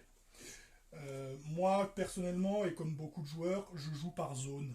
Donc, j'ai fait un socle, je mets 3 bâtiments, on considère qu'un bataillon occupe une zone. C'est déjà un peu plus respirable parce que vous allez voir que les bâtiments, c'est déjà très compliqué à faire sauter. Hein. Donc, les bâtiments. Déjà, comment on rentre dans un bâtiment? Donc, pour rentrer dans un bâtiment, il faut atteindre les bords du bâtiment. Et là aussi, il faut conserver une fraction de son mouvement pour rentrer dedans. Par contre, je ne le connais pas par cœur, je vais vous dire ça.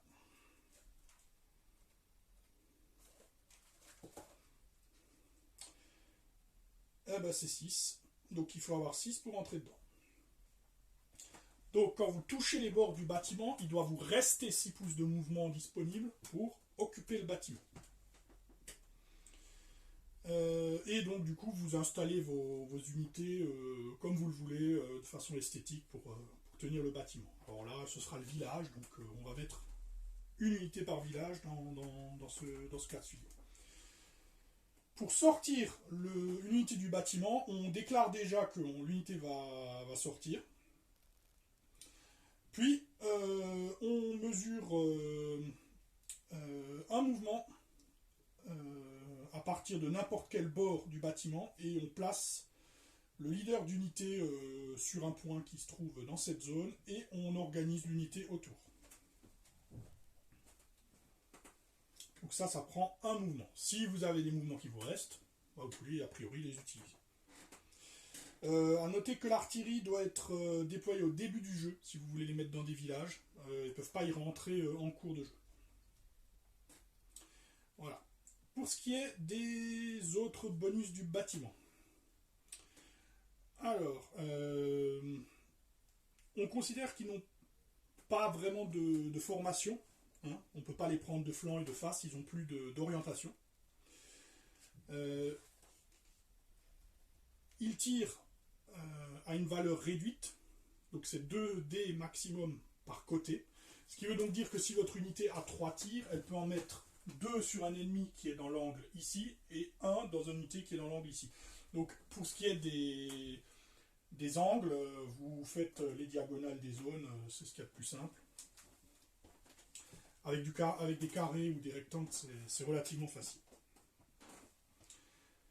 Il n'y a pas de pénalité particulière pour le tir. Par contre, lorsqu'on tire sur le bâtiment, lui, il a plus 2 en morale, en sauvegarde de morale, contre les tirs. Ce qui rend donc l'unité qui est à l'intérieur extrêmement solide, puisque la plupart du temps, elle aura une 2+. Donc, compliqué de tuer des gens à coups de mousquet contre un bâtiment. Mais ça, à la rigueur, c'est normal. Lorsque on shoot un bâtiment, la perte est appliquée évidemment au bataillon qui est à l'intérieur, qui peut devenir ébranlé ou désorganisé comme d'habitude. Pour ce qui est du combat, donc il n'y a que l'infanterie qui peut prendre d'assaut les bâtiments. Et là aussi, il faut que la charge inclue 6 pouces de réserve pour pouvoir prendre le bâtiment, puisque ce sera si vous battez l'unité, qu'elle sort ou que vous la détruisiez, votre unité rentre dans le bâtiment. Donc il faut encore 6 pouces. On peut attaquer n'importe quel côté du bâtiment. Donc là par exemple, on pourrait attaquer les 4 côtés du village. Hein. Et donc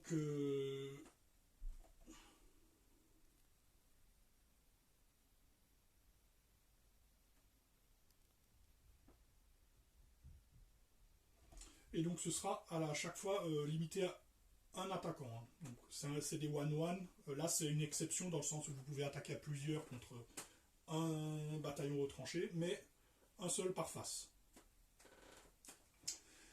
Les unités qui sont dans les bâtiments ont leur valeur de combat réduite à 2 par côté. Donc ça veut dire que si elle défend ce côté, elle a 2. Si elle est attaquée en même temps de ce côté, il y a 2 qu'on peut mettre ici. Et tout ça, c'est déduit de la valeur de combat de l'unité. Hein. Donc si votre unité a 6, dans le meilleur des cas, elle peut mettre 2, 2, 2, ou alors 2, 2, 1 et 1. Mais elle est limitée par sa valeur de combat, par exemple.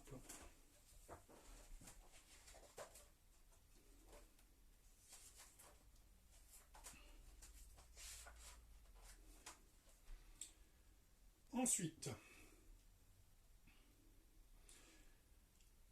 tout comme pour le tir, plus 2 en valeur de morale pour les unités dans les bâtiments.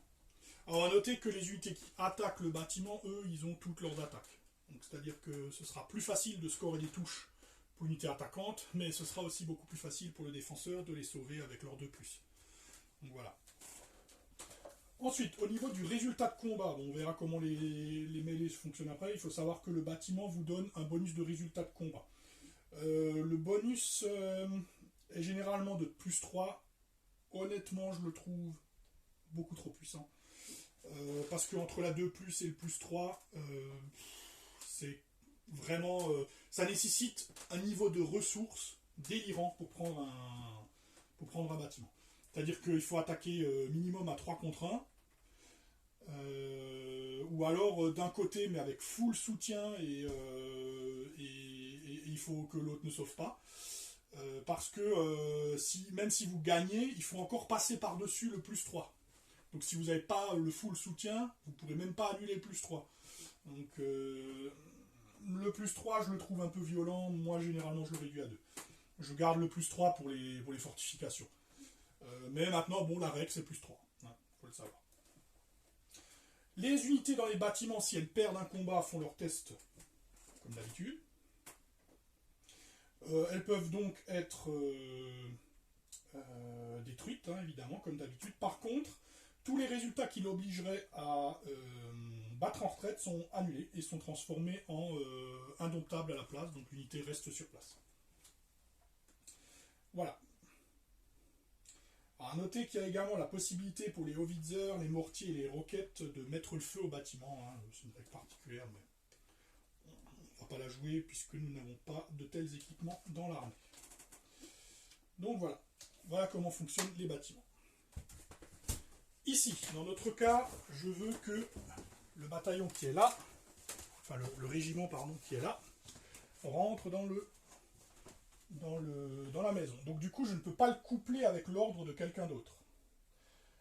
Donc du coup, je vais devoir le faire à part, puisque lui, il va recevoir l'ordre d'occuper un bâtiment, tandis que eux, je vais leur donner un autre ordre. Je vais donc commencer par eux, en espérant que ça va fonctionner. Et je vais leur donner l'ordre d'aller vers le bâtiment et de l'occuper. Sachant que le bâtiment est à 6 pouces, s'ils obtiennent au moins 2 mouvements, ils auront 16 de mouvements, donc ça suffira, ils auront les 6 pouces de mouvement pour rentrer dans le bâtiment. Donc il faut que j'obtienne 2 mouvements. Il y a également une petite subtilité, c'est que les Français ont une règle spéciale qui s'appelle pas de charge, qui leur donne un bonus de +1 en commandement s'ils sont en colonne d'attaque. C'est le cas ici. Donc je ne vais pas m'en priver. Donc notre ami, c'est qui ici? C'est Saint-Hilaire. Notre ami Saint-Hilaire a donc un commandement de 8, passera à 9, mais il y a une petite subtilité comme vous l'avez sans doute vu, c'est qu'ils sont hors du rayon de commandement de Saint-Hilaire. Ça va seulement jusque là. Donc du coup ils auront un malus de -1 parce qu'ils sont dans les 12 pouces au-delà. Donc ça annule le bonus de la colonne d'attaque. J'ai donc commandement 8, je le tente. Voilà, j'ai fait un 10, j'ai raté. Donc tout se termine puisque là j'ai pas de moyen de relancer avec lui. Donc ma division ne se déplace pas. Maintenant, on va passer à la cavalerie. La cavalerie qui est là.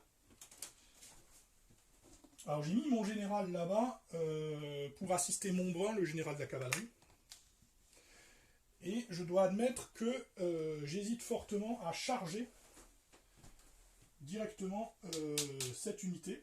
Alors bien sûr la cavalerie ne peut pas charger dans le bois. Je pourrais aussi aller à l'attaque de la cavalerie ennemie qui est là-bas, mais les cavaleries peuvent tenter des manœuvres d'évasion. Donc si ça se trouve, je ne vais pas réussir à le choper. Là, ce petit bataillon un peu isolé, ça peut être intéressant de lui sauter dessus. Mais évidemment, ça va nécessiter d'obtenir 3 mouvements. Alors, normalement, pour faire une charge, vous avez besoin d'avoir la vision sur le mouvement de charge. Mais le mouvement de charge, c'est le dernier mouvement de la séquence. Donc, si vous obtenez 3 mouvements, c'est le 3e mouvement qui nécessite de voir la cible. Ici, ma cavalerie a potentiellement jusqu'à 36 pouces. Avec 36 pouces, elle peut largement y arriver. Avec 24, ça ne suffira pas. On s'arrête là. Mais donc, il faut impérativement 3 mouvements pour le tenter. Alors évidemment, attaquer une unité d'infanterie de face, ça va être compliqué. Le risque, c'est qu'elle se mette en carré. Alors le carré est quasi automatique dans le jeu, de toute façon c'est une réaction. Donc oui, ça je ne l'avais pas précisé, mais quand vous avez la règle former le carré, vous le formez en réaction. C'est-à-dire dès que vous avez une cavalerie qui vous charge, vous le formez en réaction. C'est quasi automatique, il n'y a que si vous obtenez un double 1 ou un double 6 qu'il se passe un truc, que votre carré est désorganisé et que la charge peut se produire. Si le carré est réussi, la cavalerie s'arrête à 6 pouces. Et peut éventuellement replier par la suite si elle a encore du mouvement.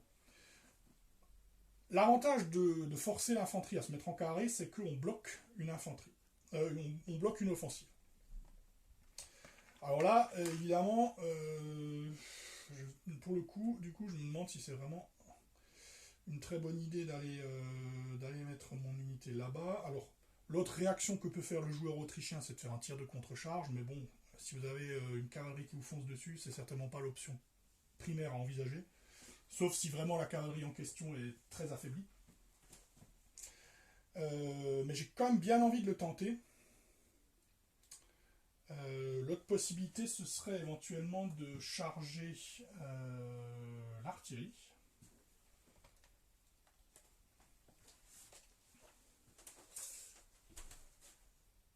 Oui, ce serait possible l'artillerie, tout à fait. Allez, on va le tenter. Saint-Hilaire à commandement 8, le général est à côté. Alors 9 c'est raté, je vais le relancer. 7 c'est réussi, mais ça fait qu'un mouvement. Donc du coup, mes dragons n'auront qu'un mouvement. Je suis obligé de faire le maximum, bien sûr, puisque mon ordre à la base c'était une charge. Et je m'arrête là. Comme ce n'est pas un échec, je peux désormais continuer avec l'unité de hussards, de chasseurs à cheval, que je vais mettre là-bas derrière en prévision d'attaquer leurs homologues autrichiens. Ce sera donc jusqu'à l'arbre. Et là, j'ai raté et j'ai utilisé ma relance, donc c'est terminé. Niveau français, c'est pas brillant le mouvement. Il y a juste des cavaliers qui ont pris possession d'une des collines, mais il n'y a rien d'autre qui s'est passé. Passons donc à la phase de tir. Alors au niveau de la phase de tir, côté français, potentiellement quoi faire. On l'a vu, ces deux canons qui sont à portée de tir, donc on ne va pas se priver, on va tirer. Quand vous tirez avec un canon, vous tirez dans l'arc frontal, comme ici. Et normalement, quand vous tirez au mousquet, vous devez tirer la cible la plus proche. Les canons, eux, à condition qu'il n'y ait personne à moyenne distance, peuvent choisir librement leur cible. Donc là, dans le cas de nos canons, on va décider de tirer sur la colonne de marche qui est là-bas. J'ai une portée de 48 pouces avec ces canons. La demi-portée, c'est jusque là. Donc malheureusement, je serai à longue portée. Et à longue portée, comme nous l'avons vu, les canons n'ont qu'un dé. Ça fait donc 2 dés en tout.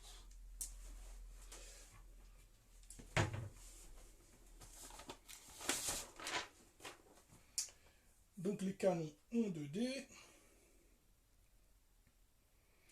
J'ai un bonus de plus 1 pour toucher parce que je tire sur une colonne. Donc là j'ai une colonne de marche, donc j'ai plus 1 pour toucher. Donc au lieu de toucher sur du...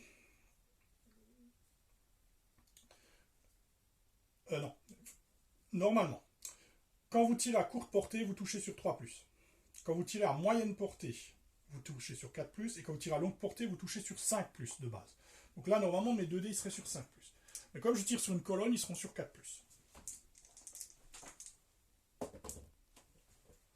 Bon, les 2 tirs ont raté. Donc il se passera rien. Donc là, mon artillerie à longue portée n'est pas super efficace, mais ça va venir. A noter que pour les tirs, chaque fois que vous obtenez un 6 naturel sur les dés, en plus de toute autre perte éventuellement causée, l'unité adverse sera désorganisée. Qu'est-ce que désorganiser? Désorganiser signifie que l'unité ne peut plus recevoir d'ordre, y compris les ordres d'initiative. C'est-à-dire qu'elle ne peut plus bouger. Et elle a -1 pour tous ses jets. C'est pareil qu'ébranlé. Alors ébranlé et désorganisé ne se cumulent pas au niveau des malus. Autre gros problème, c'est si elle doit faire un test de morale, vous avez un malus supplémentaire si votre unité est désorganisée. Donc désorganisé, ça va arriver assez souvent, parce que dès que ça commence à tirer un peu partout, il y aura du désorganisé. Vous êtes également désorganisé lorsque vous êtes obligé de faire un mouvement de retraite forcée, par exemple en mêlée. Voilà, le tour français est terminé, on repasse au tour autrichien. Alors, côté autrichien, déjà on va tirer les renforts pour voir si la division Saint-Julien arrive. On va dire que sur un 4+, elle arrive. Allez, c'est parti. Oui, elle arrive.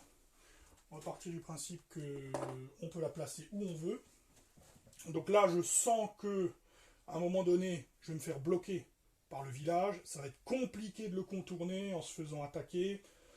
Je pense que je vais plutôt mettre mes renforts là-bas. Ce sera beaucoup plus simple. Donc vous voyez, le côté point d'ancrage des villages, hein, il fonctionne quand même. Hein, parce que c'est vrai que la tenue d'un village, ça peut vraiment handicaper vos mouvements et vos offensives. Donc là, ce que je vais faire, c'est que je vais déplacer ma division là-bas au fond. On va la placer en colonne d'attaque. En colonne de marche, pardon.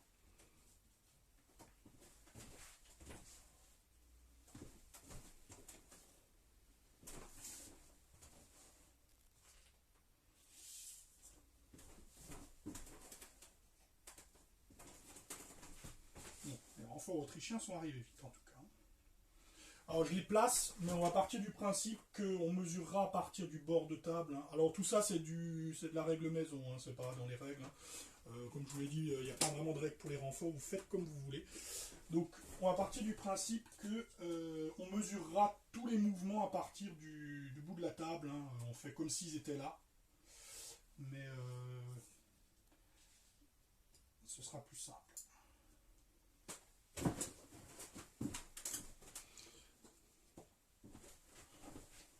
Donc là, il y a une menace assez importante qui vient de se placer pour les Français. D'autant qu'il y a un bataillon cuirassé avec qui risque de faire du dégât. Un bataillon, un régiment.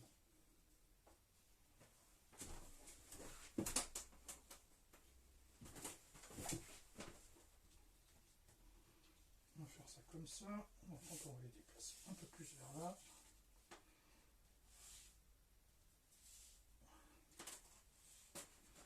Et on va placer le général de brigade au milieu de ce pack. Ensuite, il faut que je choisisse si je vais assister un de mes régiments. Alors ici, il y a un peu moins d'urgence. Encore que si j'aimerais quand même que mon artillerie soit... Bon, je le ferai avec un ordre, suivez-moi, je pense. Parce qu'il n'y a vraiment que l'artillerie où je veux être sûr de pouvoir la placer. Les autres, si ça bouge pas, c'est moins grave. Par contre, là, j'aimerais bien que ça bouge. Donc, on va partir du principe que le général va assister l'usinant. Voilà, le général étant attribué, on commence la séquence d'ordre. Je vais commencer tout de suite par la division de Lusignan, comme ça ce sera fait. Je vais demander un ordre groupé sur l'ensemble des 3 unités. Et je vais, le même qu'avant, avancer le plus possible par là, ce qui inclut donc le canon qui va être poussé à bras. Alors les canons poussés à bras, c'est 4 pouces avec les distances réduites aux 2 tiers. Hein. Donc on va essayer de les avancer autant que possible, histoire de se mettre à portée de tir. Par contre, je préciserai quand même que le canon restera derrière un peu derrière le bataillon qui est là.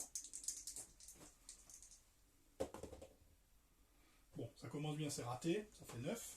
Heureusement, j'ai la relance. 6. Et un commandement de 7, ça ne fait qu'un mouvement, mais c'est toujours ça de prix.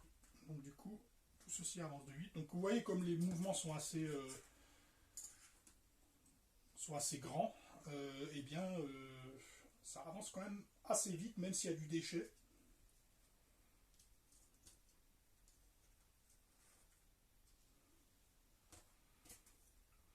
Et le fait que mon canon ait réussi à être poussé à bras, il est maintenant à portée de la cavalerie qui est en face, donc je vais pouvoir le faire tirer.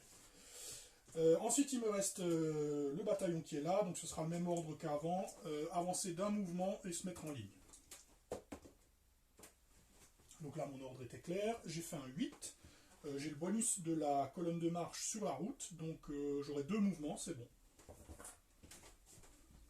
Parce que du coup, il passe de commandement 7 à commandement 9 avec le bonus colonne et route. Donc j'avance d'un mouvement, j'avais dit. Donc là par contre j'ai un peu mal formulé mon ordre, hein. J'aurais dû dire j'avance jusque là, ça aurait été plus clair. Là j'ai dit j'avance d'un mouvement, donc c'est bien un mouvement.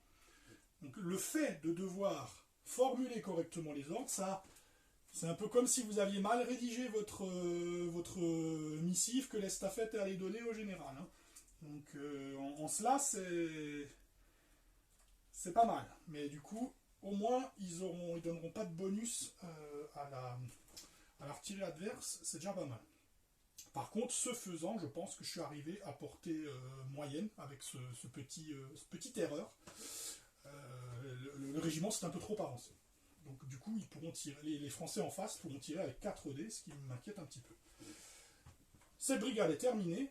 On déplace donc le général de brigade. Je vais le mettre de façon à garder sous contrôle à 12 pouces toutes les unités. Oups, pardon. Je suis en train de tout renverser. Donc on va le mettre ici. Voilà. Et à 12 de tout le monde, c'est parfait. Ok, on passe à la brigade suivante. Donc ce sera cette brigade-là. Alors, j'aimerais bien bouger mon pack de hussards. Mais si je le bouge et que je rate, même si lui a commandement 8, il est un peu meilleur, eh ben, j'aurai pas la possibilité de déployer mon artillerie. D'un autre côté, comme je vous l'ai dit, si j'utilise un ordre suivez-moi pour m'assurer que ça marche, de toute façon ce sera le dernier ordre. Maintenant, d'un autre côté, un ordre suivez-moi c'est un peu inutile, puisque de toute façon, un mouvement me suffit pour me mettre, pour déployer mon artillerie et j'ai pas besoin de plus. Donc c'est vrai que je vais tenter de donner un ordre standard à cette unité pour se déployer, et ensuite, si j'ai réussi, je tenterai les hussards, par ordre de priorité. Donc je donne l'ordre à cette artillerie de se déployer. J'ai obtenu un 5, bon ça fait 3 mouvements, mais je n'ai pas besoin de plus. Je déploie mon artillerie, elle pourra donc tirer. Ce n'est pas un échec, donc je peux continuer. Je vais donc demander à mon unité de hussards, alors je pourrais leur demander de charger les dragons, mais dragons contre hussards, je pars pas avec un avantage. Même si là, logiquement, je les prends de flanc, comme ils ont droit à la réaction se tourner, j'aurai pas de bonus. Donc, je pense que je vais continuer à marauder en passant là derrière. Donc je vais demander à cette unité de se placer là. J'obtiens 4, 3 mouvements, donc j'y arrive largement. Pas besoin de mesurer, 36 pouces on y est large. Hop là. Donc je me mets à l'endroit que j'ai désigné. Ouais, le jeu est très fluide, hein. Une fois que vous avez retenu les histoires de commandement et tout, ça fonce, hein. Euh, c'est toujours pas un échec, je peux continuer. Alors là, j'ai pas intérêt à sortir de ma forêt, surtout en formation dispersée, sinon je vais me faire désosser par les dragons. Donc je vais rester où je suis avec ce régiment-là. Néanmoins, celui-là, bah, vu que je peux me mettre en carré, je crains pas trop grand-chose, et vu que les Français n'ont pas avancé, on va peut-être se permettre de se mettre à portée de tir. Donc je donne l'ordre à cette unité d'avancer en ligne pour se mettre à portée de tir des dragons. L'ordre est clair, on sait où ça va. Là, malheureusement, vu qu'assez vite c'est fatigué, il a raté, ça fait 10, l'unité n'accomplit pas l'ordre, c'est fini pour la brigade. Je peux maintenant déplacer le commandant, je ne le fais pas parce qu'il est très bien placé, et il me reste donc la brigade des réserves. Donc là, au niveau des réserves, je vais décider que je pense qu'il est prudent que je déplace d'abord mes cuirassiers qui pourront se mettre en protection, parce que si je déplace d'abord mes colonnes et que j'ai pas assez de mouvement pour les remettre en formation, alors là, si les dragons me chargent, c'est le drame. Si vous vous faites choper en colonne de marche, là vous êtes très mal. Donc ce qu'on va faire là, c'est que je vais commencer par les cuirassiers que je vais tenter de placer ici. Je vérifie la portée du brigadier. Il est à 12. Il a commandement 7 par contre. Néanmoins, les cuirassiers sont fiables, donc il augmente de +1 les jets d'ordre, donc il est considéré comme ayant 8. Et ils obtiennent 3 mouvements, donc largement. Donc du coup, je suis largement pas à 90, j'arrive parfaitement à faire ce que je veux. L'avantage aussi, c'est quand on obtient 3 mouvements, on n'a pas besoin de mesurer ou quoi que ce soit, hop, on peut placer les figurines assez rapidement. C'est pas un échec, maintenant je peux m'occuper de mes colonnes. Donc là j'ai envie de faire 2 groupes. J'ai pas envie de mettre toute ma brigade par là, parce que si les Français font une attaque massive ici, ça risque de sauter et j'aurais besoin d'une deuxième ligne. Donc bon, ça va disperser ma brigade, c'est pas forcément génial, mais le fait de pouvoir passer et menacer par ici, c'est pas mal non plus. Donc ce que je vais faire, je vais prendre un groupe avec ces 2 bataillons ici, enfin ces 2 régiments là, et je vais vérifier à combien ils sont. Donc si j'obtiens 3 mouvements, il me faudrait 3 mouvements pour pouvoir déplacer mes unités là et les remettre en ligne. Donc je donne l'ordre suivant. Ces 2 bataillons se déployer ici l'un derrière l'autre, donc il y en a un qui sera à l'arrière de l'autre, et avec 2 mouvements jusqu'ici, et avec le 3e mouvement repasser en ligne. 7, 6, c'est... Alors j'ai un bonus, puisque ce sont des colonnes de marche. Par contre, j'ai pas le bonus de route, puisque j'utilise pas la route. Donc ils passent de 7 à 8. J'ai fait un 6, ils obtiennent 2 mouvements. Ça suffira pas pour changer le mouvement des colonnes. Néanmoins, ça me permet déjà d'avancer mes unités. Pour l'instant, les cuirassiers sont devant et font rempart de leur corps. Donc c'est pas mal.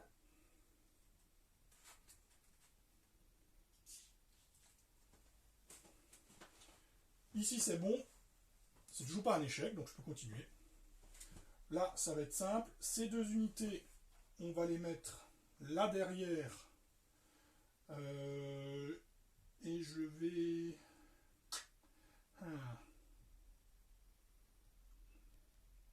Bonne question. Je vais prendre les 4 en fait. Et je vais tout simplement les placer comme ils sont, ici. Pour l'instant, à partir du principe que mes unités la tiennent. 6. Alors, lorsque des unités sont en formation différente, vous n'obtenez le bonus des colonnes que si toutes les unités qui sont incluses dans l'ordre ont la formation colonne. Alors ça peut être colonne de marche ou colonne d'attaque, mais aussi artillerie déployée, qui a un bonus aussi similaire à la colonne pour se déplacer. Donc là, comme tout le monde a un bonus, eh ben, mon ordre groupé a le bonus. Donc mon 6 se fait sous un commandement de 8 et non pas un commandement de 7. Du coup, ça me donne 2 mouvements.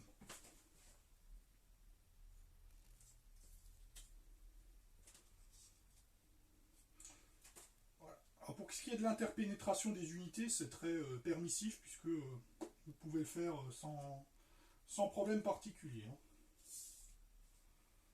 Donc là,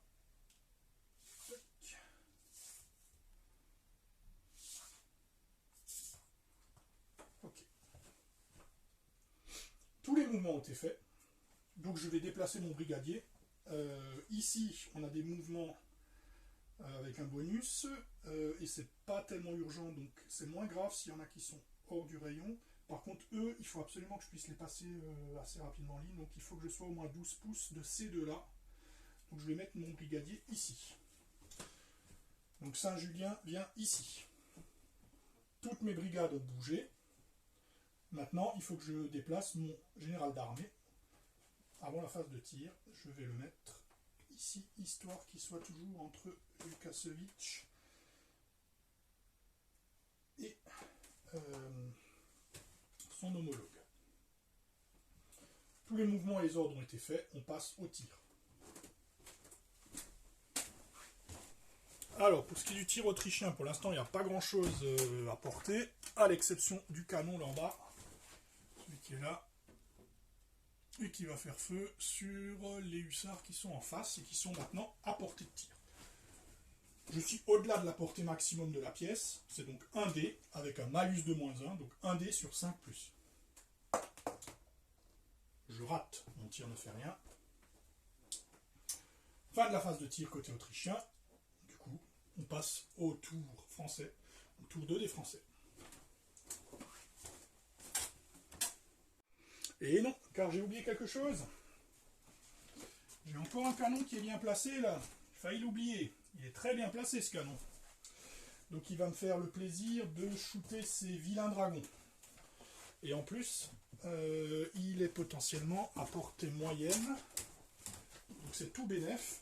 Alors, normalement c'est 36 pouces les pièces autrichiennes. Ce qui fait 18 pouces de tir. Et effectivement, ils sont bien à 18 pouces. Donc j'aurai 2 dés. 2 dés qui touchent sur 4+, sans malus. Et je rate les deux. Ah, l'artillerie autrichienne, hein, c'est pas ça. Hein. Bon, voilà, là c'est fini la phase de tir, on passe au tour français. Bon, côté français, on va déjà lancer les renforts. Ah, pas de renfort. Aïe aïe aïe, les renforts n'arrivent toujours pas. On va regarder un peu ce qui se passe. Donc, ici, on a nos dragons qui se sont rapprochés, mais qui se retrouvent un peu exposés. Ils ont des hussards sur leur arrière, des cuirassiers autrichiens qui avancent, et toute une masse d'infanterie autrichienne qui se rapproche. Il va falloir tenir, les gars. Il va falloir tenir. Ici, on a la batterie française au centre qui va pouvoir tirer à pleine puissance sur les Autrichiens qui sont là-bas. Et on a les régiments qui sont là, qui seront éventuellement prêts à combattre, mais qui seront en infériorité numérique. On n'a peut-être pas intérêt à rater la mêlée. Enfin, ici, j'ai mes hussards, donc je ne sais pas encore quoi faire. J'ai peut-être un truc à tenter. Un petit hold-up sur la batterie là-bas. Alors, malheureusement, ça nécessiterait de passer au travers d'un tir de contre-charge qui sera potentiellement massif. Mais, s'ils ne sont pas ébranlés par le tir de contre-charge, c'est un canon qui va certainement y passer, donc ça se tente. Ça se tente. Et là, bien évidemment, il faudrait réussir à prendre ce foutu village. Donc là, côté français, en fait, la situation est un peu complexe. Et, ma foi, ça va être assez intéressant. Ok, allons-y. Alors, on va déjà commencer par...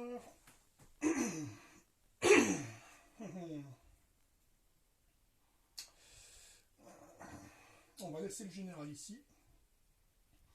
Et on va donner l'ordre déjà aux hussards ici de contrer leurs homologues, enfin aux chasseurs à cheval d'attaquer les hussards.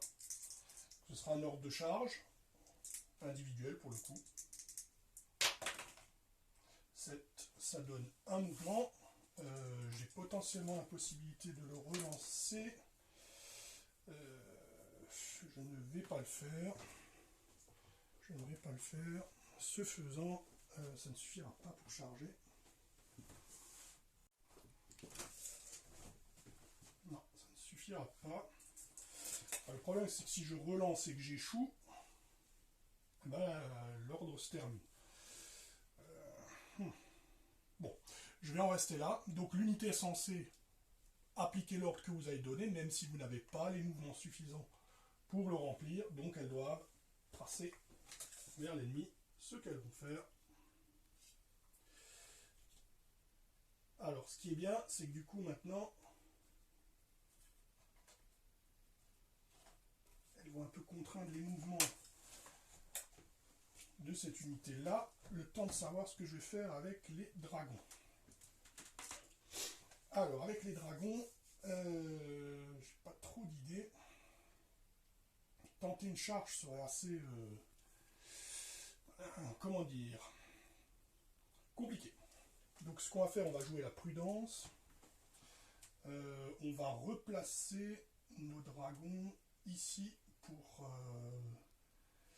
sans doute encaisser la charge des cuirassiers, ce qui n'est pas vraiment l'idéal finalement. L'autre possibilité étant de les charger, mais ils pourront de toute manière nous contrecharger puisqu'on les charge de front. Donc là, il y a un dilemme. L'autre possibilité donc c'est essayer de foncer là-bas dedans, ou éventuellement faire une charge suicide sur le canon. Pas beaucoup de bonnes options. Je pense que je vais plutôt me replacer ici. J'obtiens 6 de mouvement, ce qui me permet de faire ce qu'il faut. Alors comme vous le voyez au niveau des mouvements dans ce jeu, c'est relativement simple. Il n'y a pas de roue avec des coups à déduire, etc., etc. Les unités peuvent faire des rotations dans tous les sens durant leur mouvement, donc vous êtes très très libre. La seule contrainte étant évidemment que vous ne puissiez pas faire un mouvement qui vous donnerait, qui dépasserait le maximum auquel vous êtes autorisé. Voilà, c'est tout. Donc là pour l'instant c'est 2 réussites. Il me reste les hussards qui sont là et qui sont maraudeurs. Donc eux, je vais pouvoir... Où ils sont là, hein, c'est ceux-là. Donc ils vont pouvoir tout simplement attaquer donc le canon, on avait dit. Essayer d'attaquer le canon, ce serait une bonne chose. Donc là, il y a un angle intéressant qu'il faut qu'on voit. Donc, ici, si vous remarquez, là, nos hussards ont un canon et un pack d'infanterie. Alors, ce qui est intéressant à savoir, c'est que dans ce jeu, c'est comme à El César et à Pack and Shot, le mouvement de charge est le dernier mouvement de la séquence. Donc si vous avez 3 mouvements, c'est que le 3e qui nécessite de se conformer aux règles de charge. Ce qui veut donc dire que vous pouvez jouer avec ça lors de votre mouvement pour réussir à atteindre votre objectif. Là, mon objectif, ce serait de charger le canon. Évidemment, il y a la règle de proximité, elle existe dans les 3 jeux de la triplette Warlord, hein. Elle existe dans Pack and Shot, elle existe dans El César. Par contre, elle est moins restrictive, hein. Elle est plus proche de celle de Pack and Shot que de celle de El César, dans le sens où il n'est pas spécifiquement indiqué que lorsqu'une unité est directement devant votre bataillon, vous devez choisir cette unité-là. Là, c'est juste une question d'angle de 45 degrés. Vous êtes... dès que vous entrez dans la zone d'interdiction, entre guillemets, dans la zone de la règle de proximité, vous êtes obligé de rester dans votre quart pour continuer vos mouvements. Mine de rien, c'est beaucoup plus souple, parce que là, en l'occurrence, ça veut dire que si je termine mon mouvement en ayant le canon et l'infanterie dans mon quart avant, je pourrais quand même continuer de charger le canon. Autre chose qui va être intéressante, si vous regardez bien, ce bataillon pourrait éventuellement tirer, puisque vous avez toujours, je vous le rappelle, comme à El César et à Pack and Shot, la possibilité de faire des tirs d'opportunité lorsqu'une unité passe devant des bataillons équipés de tir. Ici, c'est pareil, c'est si vous tracez une ligne droite devant le leader d'unité, jusqu'à 12 pouces, Si on passe d'un côté à l'autre, l'unité a droit à un tir d'opportunité. Là, en plus, je pourrais éviter le tir d'opportunité. Par contre, je ne pourrais pas éviter le tir de contre-charge du canon, qui aura donc droit de me faire un tir dévastateur à courte portée, qui peut très bien m'anéantir, en me provoquant un test de panique avec suffisamment de blessures. Par contre, si mon unité passe, ben, je pourrais détruire le canon. Mine on va le jouer, hein, c'est sûr, c'est peut-être pas forcément le move le plus opti, mais on va le tenter. Alors, remettons déjà ceci ici. Et voyons ce que ça donne. Donc mon ordre sera foncer là-bas. Mon général étant trop loin, par contre, je ne pourrais pas utiliser un suivez-moi, puisque suivez-moi oblige à ce que le général se trouve à 12 pouces de l'unité pour pouvoir l'intégrer. Là, le général de la cavalerie, il est là-bas, donc je suis obligé de le faire au dé. Et donc je devrais obtenir 3 mouvements au dé. Par contre, comme ils sont maraudeurs, la règle maraudeur dit, quelle que soit la distance, vous n'avez pas le malus de distance pour le commandement. Donc ce sera vanilla sur 8. Et ben c'est 2 mouvements, ça sera insuffisant. Mais ça me permet quand même de me rapprocher de mon objectif. Mais malheureusement, là, ça ne m'arrange pas forcément beaucoup. Parce que l'unité doit faire autant que possible son mouvement. Vous ne pouvez pas changer d'avis et lui faire faire moins que ce qu'elle aurait dû faire. Là, j'ai dit clairement que j'allais charger. Mon unité est donc obligée d'aller au maximum pour compléter sa charge. Je ne peux pas dire je m'arrête pile poil à distance, etc. Et n'oubliez pas que vous ne pouvez pas faire des ordres conditionnels. J'aurais pas pu par exemple dire au cas où je n'obtiens pas 3 mouvements, mon unité reste hors de portée de fusil. Ça, c'est pas possible, c'est pas un ordre légal. Donc là, je suis bien obligé de faire mes 2 mouvements. Donc 2 x 12, ça fait 60. En direction du canon, puisque c'est lui qui était la cible. Et je suis donc forcément en plein dans la zone de mousqueterie. Mes hussards n'ont donc pas forcément été mis dans une situation très bonne. Voilà pour ce qui est de la cavalerie. On va passer maintenant à l'infanterie. Donc au niveau de l'infanterie, on va commencer par la brigade, enfin par la seule brigade d'infanterie. Oui. Qu'est-ce qu'on va pouvoir faire avec Ok. Donc il nous reste la division Saint-Hilaire. Donc ce qu'on va faire, c'est qu'on va déjà s'occuper d'essayer d'investir le village, puisque les villages sont des points fortifiés très intéressants, donc autant ne pas les laisser à l'ennemi. On va donner l'ordre à ce bataillon d'intégrer celui-là. N'oubliez pas, il faut garder du mouvement en réserve pour pouvoir rentrer. Le général, il est un peu loin par contre. Ça, c'est très embêtant. J'aurais dû le bouger en prévision. Du coup, je vais devoir faire le commandement comme ça. Heureusement, comme je suis en colonne de marche, j'ai +1 en commandement. Et en plus de ça, comme je suis français, en colonne de marche, j'ai encore +1 en commandement. Ça fait +2, ça devrait aller. 5, largement, j'ai donc 3 mouvements, largement assez pour rentrer dans le village. Donc quand vous rentrez dans un village ou dans un bâtiment quelconque, vous placez vos figurines comme vous voulez. Elles sont considérées comme n'ayant aucune formation spécifique. Donc elles n'ont pas de bonus, mais elles n'ont pas de malus non plus. Donc là, on va les mettre de façon à ce qu'elles défendent le petit village comme il faut. Ça, c'est cool, c'est fait. Maintenant, ce qui pourrait être intéressant, ce serait d'avancer vers l'ennemi. Alors eux sont en ligne, donc il vaut mieux qu'on évite le duel de tir. Ils sont à 60. Si j'obtiens 3 mouvements, donc ici, n'oubliez pas, je joue aux 2 tiers. Normalement, le mouvement d'infanterie, c'est 12 pouces dans les règles de base. Ici, on est réduit à 8 pouces, puisqu'on joue aux 2 tiers. Donc 24 pouces, je pourrais pile poil leur rentrer dedans. Alors, ce serait extrêmement audacieux.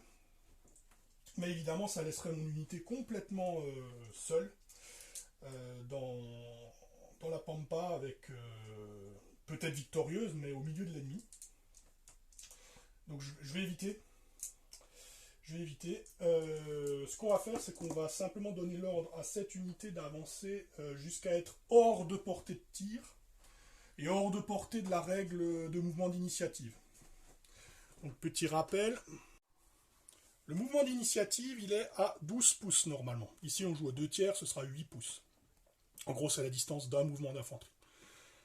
Ce qu'il faut savoir, c'est que le mouvement d'initiative se passe au début de la phase d'ordre, comme à El César et à Pike and Shot. Le mouvement d'initiative, c'est à la place de lancer les dés, et donc de vous soumettre à l'aléa des dés, vous pouvez choisir de faire un seul mouvement de la distance indiquée, donc ici, puisqu'on joue aux 2/3, 8 pouces pour l'infanterie et 12 pouces pour la cavalerie, à la place de lancer les dés. Vous ne pouvez donc pas avoir 2 ou 3 mouvements, mais par contre, votre mouvement n'échoue pas. C'est l'intérêt. Pour ça, il vous faut un ennemi, ici aux 2/3 dans les 8 pouces, parce que pour pouvoir déclencher la règle. Il n'a pas besoin d'être en vue, il peut être caché ou derrière vous. Peu importe, s'il y a un ennemi, vous avez le droit à ce mouvement.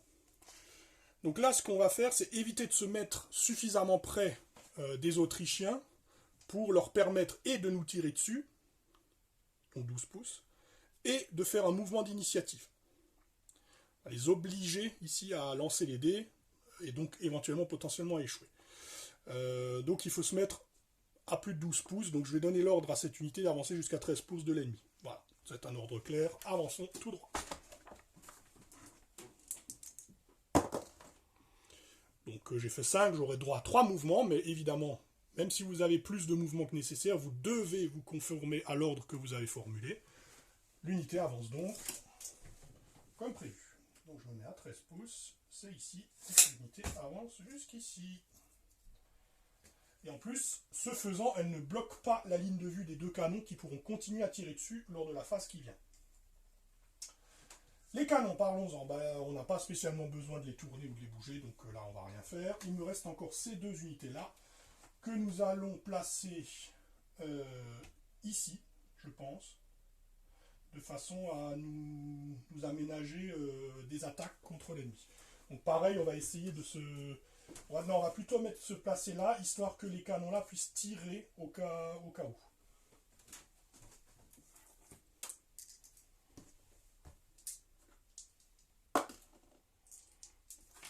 Donc là j'ai groupé les 2 unités, hein. Elles sont en groupe, je rappelle. 6 pouces de distance, enfin 4 ici.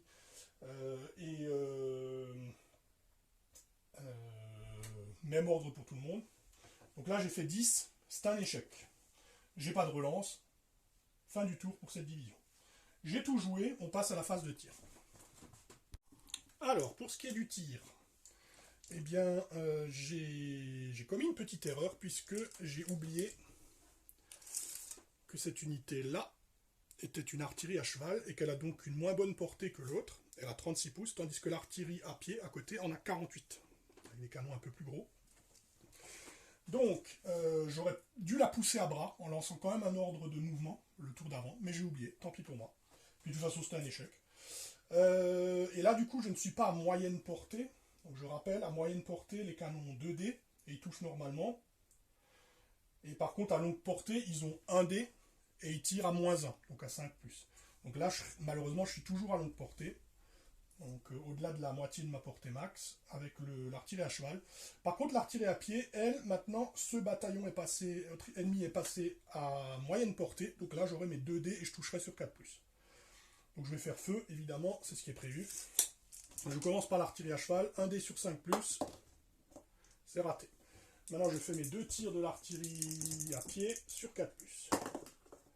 Là-bas, je les rate aussi. Donc visiblement, l'artillerie française, c'est nul à chier pour le moment. Ensuite, on peut également vérifier si on n'a pas du tir ici, et c'est le cas. Donc les unités qui sont rentrées dans le village, elles peuvent tirer dans la foulée, il n'y a rien qui n'empêche. Cette unité-là, par contre, est hors de portée, celle qui est avancée sur la route, mais celle qui est dans le village. Donc lorsque vous tirez d'un village, vous pouvez prendre n'importe quel côté du village pour tirer. Donc par contre, vous devez même diviser la capacité de tir de l'unité si vous utilisez la possibilité de tirer à différents endroits. Ce qui veut donc dire que vous pouvez tirer avec une seule unité et vous pouvez diviser vos tirs. Vous pouvez donc tirer sur l'unité qui est là et sur l'unité qui est là. Le seul truc, c'est que vous êtes limité par le total de dés de tir, de capacité de tir de votre bataillon, qui est généralement 3. Donc vous pouvez faire par exemple 2 tirs contre une unité qui est là et 1 tir contre une unité qui est là. Pourquoi 2 ? Parce que vous êtes limité à 2 par côté. Donc ici, ce qu'on va faire, c'est qu'on va tirer les 2 dés qu'on peut par ici, et on n'a pas d'autres cibles. Donc ce sera 2 dés, le 3e tir sera perdu. puisqu'on considère que les unités se sont dispersées dans le village et que donc il est impossible de concentrer le feu sur un seul côté. Je fais donc mon tir là-bas, c'est du 4+, et je touche les deux, donc c'est pas mal. Donc qu'est-ce qui se passe lorsque vous avez touché? L'adversaire fait un sauvegarde de morale. Sauvegarde de morale sur 4+, donc j'ai touché 2 fois, il lance 2 dés, sur 4+, la blessure est ignorée, enfin la touche est ignorée, et sinon elle se transforme en blessure. Donc là, comme vous le voyez, c'est un tir qui a pris complètement par surprise nos amis autrichiens, puisqu'ils viennent de se faire blesser 2 fois, ils prennent donc 2 blessures, je rappelle qu'une unité en a 3. Donc nos Français, là-dedans, ont causé un sacré bazar, puisqu'ils ont vraiment désorganisé l'unité adverse. Alors j'ai pas obtenu de 6, donc ce qui se passe également, c'est si vous tirez avec n'importe quel tir, que ce soit l'artillerie ou l'infanterie, si vous obtenez un 6 naturel, vous désorganisez en plus de tout le reste. Là, c'est pas le cas, mais ils vont quand même prendre 2 blessures sur 3, ce qui est quand même pas mal. Voilà, donc vous mettez soit le compteur de blessures à 2, soit comme moi ici, j'ai la chance d'avoir des marqueurs de perte, je mets 2 marqueurs de perte dessus. Plus esthétique, c'est sûr, mais ça nécessite de peindre des figurines en plus. Mais voilà, donc du coup, pour signaler que l'unité a pris 2 blessures. Aucune mêlée n'a pu être engagée, donc c'est la fin du tour 2 des Français. Alors, passons côté autrichien. Donc on démarre avec la phase d'ordre. Et du coup, maintenant, la première chose à se poser comme question, c'est: veut-on faire des ordres d'initiative? Déjà, il importe de vérifier qui c'est qui peut faire un ordre d'initiative ici. Toutes les unités qui sont à 12 pouces normalement, 8 pouces ici, puisqu'on joue en 2 tiers. Donc déjà, cette unité-là, elle peut faire un mouvement d'initiative. Ça serait très intéressant pour se mettre à portée courte, puisqu'à portée courte, il y a un bonus de +1 pour toucher. Donc ce que je vais faire, c'est que je vais avancer ma ligne en mouvement d'initiative. Donc du coup, cette unité ne pourra pas avoir d'ordre, puisqu'elle a choisi le mouvement d'initiative. C'est le commandant de bataillon qui a pris l'initiative d'avancer. Et donc on va se mettre à 4 pouces. Donc vous mesurez depuis le leader d'unité. Il faudra avancer un petit peu encore. Voilà.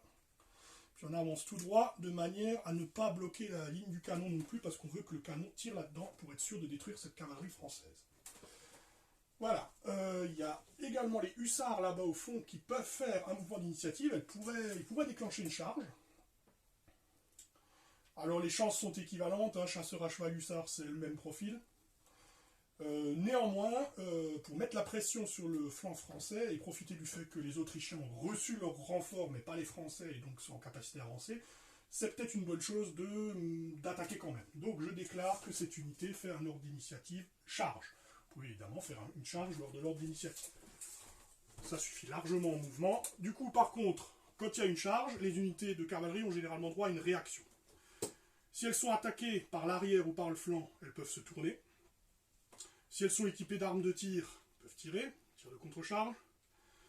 Elles peuvent bien sûr rester sur place, ou si elles sont chargées de face, et qu'elles ne sont pas ébranlées, puisque ébranlées ou désorganisées d'ailleurs, ébranlées ou désorganisées ne vous permet pas de faire de réaction, et ébranlé ne vous permet pas de faire de charge. Donc à moins d'être désorganisé ou ébranlé, vous pouvez également faire une contre-charge avec vos unités de cavalerie.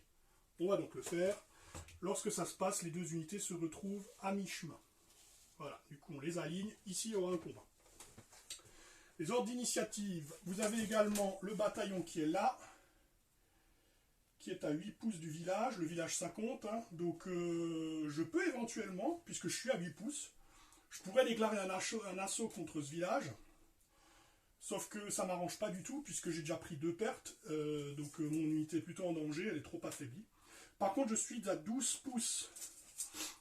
Alors, je ne sais plus si c'est celui-là ou celui-là, mais dans les 2 cas, je suis à 12 pouces du général pour l'ordre spécial. Encore que non, techniquement, l'ordre spécial devrait également être réduit aux 2 tiers, donc je ne suis pas à portée d'ordre spécial. Donc je pense que je vais quand même utiliser mon ordre d'initiative pour faire un repli et me mettre hors de portée moyenne du canon. Et hors de portée, si je le peux, de tir. Donc je vais reculer jusqu'ici. Alors je ne peux pas rentrer dans la forêt, hein, donc je m'arrête devant. Voilà. Donc comme ils ont reçu un ordre, je ne peux pas les rallier derrière, hein, puisqu'un ralliement, l'ordre spécial ralliement, c'est aussi un ordre. Donc je ne peux pas donner deux ordres. L'ordre d'initiative, ça compte comme un ordre. Vous le faites juste à la place des ordres spéciaux. Vous remarquez également que tous les ordres d'initiative sont résolus en même temps, même s'ils sont d'unités de division différentes. C'est normal. Maintenant, on va passer à la phase standard, c'est-à-dire qu'on va prendre division par division, comme d'habitude, et il faudra terminer les ordres de toutes les divisions avant de passer à la suivante. Mais là, ce sont les ordres qu'on fait avec les dés. Je choisis également, si je le veux, d'assigner mon commandant à une brigade, et je vais décider de le donner... Ici, c'est pas trop grave, donc je vais plutôt aller ici. Donc il va aller aider le général de la brigade qui est là. Voilà, c'est parti pour les ordres standards. Allons-y donc. On va peut-être commencer par la division Lusignan, c'est lui. Donc lui, ce qui pourrait être intéressant, ce serait de donner l'assaut au village. Donc il faudrait peut-être se mettre en colonne d'attaque et puis se préparer, mais peut-être pas attaquer tout de suite, parce que pour attaquer un village et remporter la victoire, il faut avoir full soutien. Donc l'ordre, ça va être passage en colonne d'attaque et avancer jusqu'au, disons, au champ.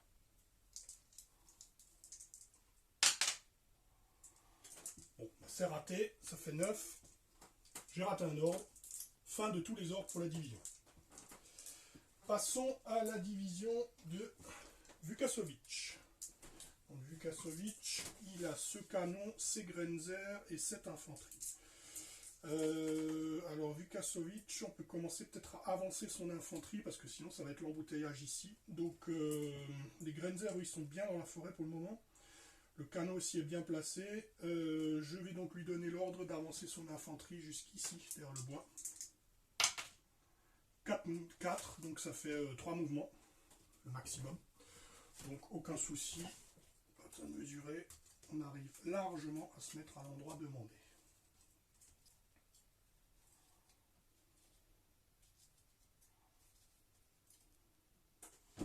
Voilà.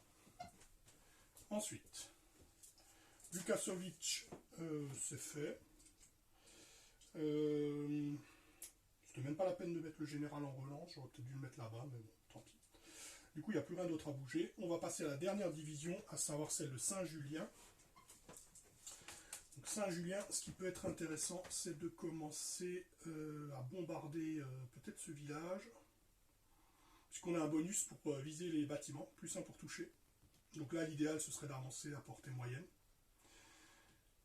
Pour l'instant, on n'est pas trop menacé par les Français.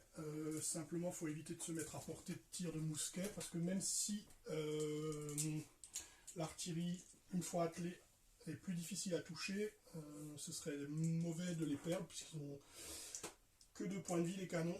Donc forcément, c'est un peu dangereux. On va commencer par Saint-Julien.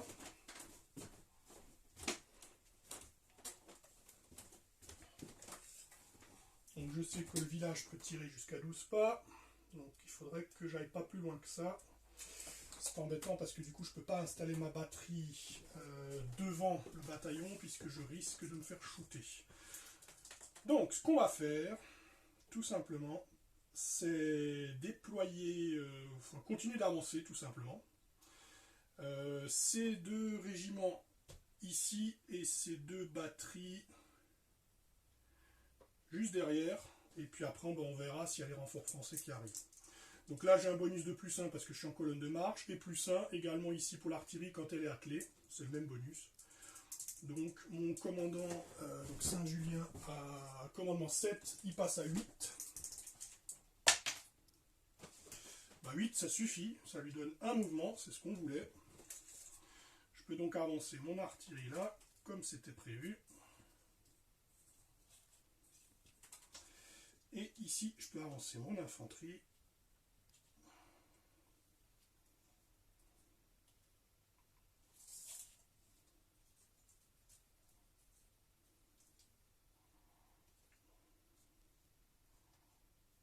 colonnes de marche, ça fiabilise pas mal quand même. Et ensuite, donc c'est pas un échec, je peux continuer. Alors ce qui est embêtant, c'est que les autres unités vont se retrouver sans doute dans un endroit un peu embêtant, mais bon, tant pis. Idéalement, il faudrait faire charger mes cuirassiers dans les dragons adverses, parce que j'aurai un bonus, parce que j'ai plus de dés d'attaque. Donc ici, ce qu'on va faire, c'est que je vais donner l'ordre aux... Alors là, il y a un dilemme. Si je veux être sûr qu'ils aient suffisamment de mouvement pour impacter les dragons, il faut que je fasse un ordre spécial, suivez-moi, celui qui me permet d'obtenir 3 mouvements automatiquement, quel que soit le degré de réussite. Mais il nécessite que le général prenne la tête des troupes et y aille. C'est faisable, parce que je l'ai mis exprès à 12 pouces, pour pouvoir éviter les malus de commandement. Par contre, le problème, c'est que, comme vous le savez, les ordres spéciaux, ralliement et suivez-moi, mettent fin automatiquement au tour, puisque le général part pour commander une unité, donc ça met fin au tour de la division. Ce qui veut dire que si je le fais maintenant, je n'aurai plus la possibilité de bouger ces 2 colonnes. En plus, si j'ai sous, c'est vraiment mauvais.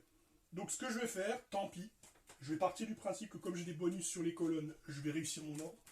Mon but, ça va être de passer ces 2 colonnes-là. Et en espérant réussir mon test, pour pouvoir ensuite faire le suivez-moi. 8, ça a tout pile réussi grâce au bonus de la colonne. Donc, je place mes colonnes à l'endroit désigné. Du coup, elles seront hors rayon, mais au moins elles ont avancé un peu. Si l'ennemi s'approche, je pourrai de toute façon bénéficier du mouvement d'initiative. Donc là aussi, c'est un point à prendre en compte. Si vous vous approchez de l'ennemi, vous lui permettez de fiabiliser son mouvement, potentiellement. Pour les Autrichiens qui ont des commandements de merde, c'est vachement bien. C'est toujours le problème avec les Autrichiens, c'est de coordonner son attaque de façon à arriver à peu près en position de combat. Donc là, du coup, j'ai réussi, je vais faire mon suivez-moi. Donc, Saint-Julien rentre dans l'unité là, et je teste, et si j'obtiens tout pile le bon résultat, eh ben, je peux charger. Ici, par contre, j'ai pas de bonus, donc c'est commandement 7. Allez, 3. Ben, il aurait eu 3 mouvements de toute façon. Du coup, je peux faire jusqu'à 3 mouvements, 3 x 12, 36 pouces ici. Je rappelle encore une fois que c'est 18 normalement dans le jeu de base, mais on joue aux 2 tiers. Donc j'y arrive très largement, c'est donc une charge. Par contre, les dragons français ont droit à leur réaction, puisqu'ils sont chargés de face, et ils ne sont pas incapacités en aucune manière. Je décide donc que, plutôt que de rester sur place et d'encaisser full charge, autant avoir moi-même le bonus de charge, même si ça m'oblige à avancer. Là, il n'y a pas vraiment de bonne solution, donc on charge. Dragon contre cuirassier, avantage cuirassier normalement, mais avec les dés, ça peut se compenser. On arrive donc à mi-chemin. Alors, on va vérifier où c'est à mi-chemin. Donc là, il y a 18 pouces, on avance jusqu'à 9. Ah bah, c'est pile dans le creux, donc je ne compterai pas de bonus de surélévation pour les 2 unités, puisqu'elles vont s'affronter en descente de colline dans le creux, là. Et également, Saint-Julien participe au combat. Par contre, comme il n'a que commandement 7, il n'apporte pas de dés d'attaque. Puisqu'il faut avoir au moins commandement 8 pour apporter un dé d'attaque.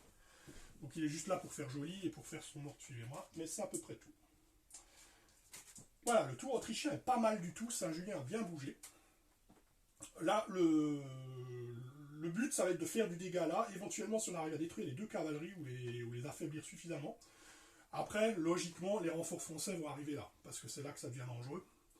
Mais, du coup, ça peut permettre à ces unités-là de faire du ménage ici. Donc, c'est pas mal. La situation est pas trop mal pour les Autrichiens.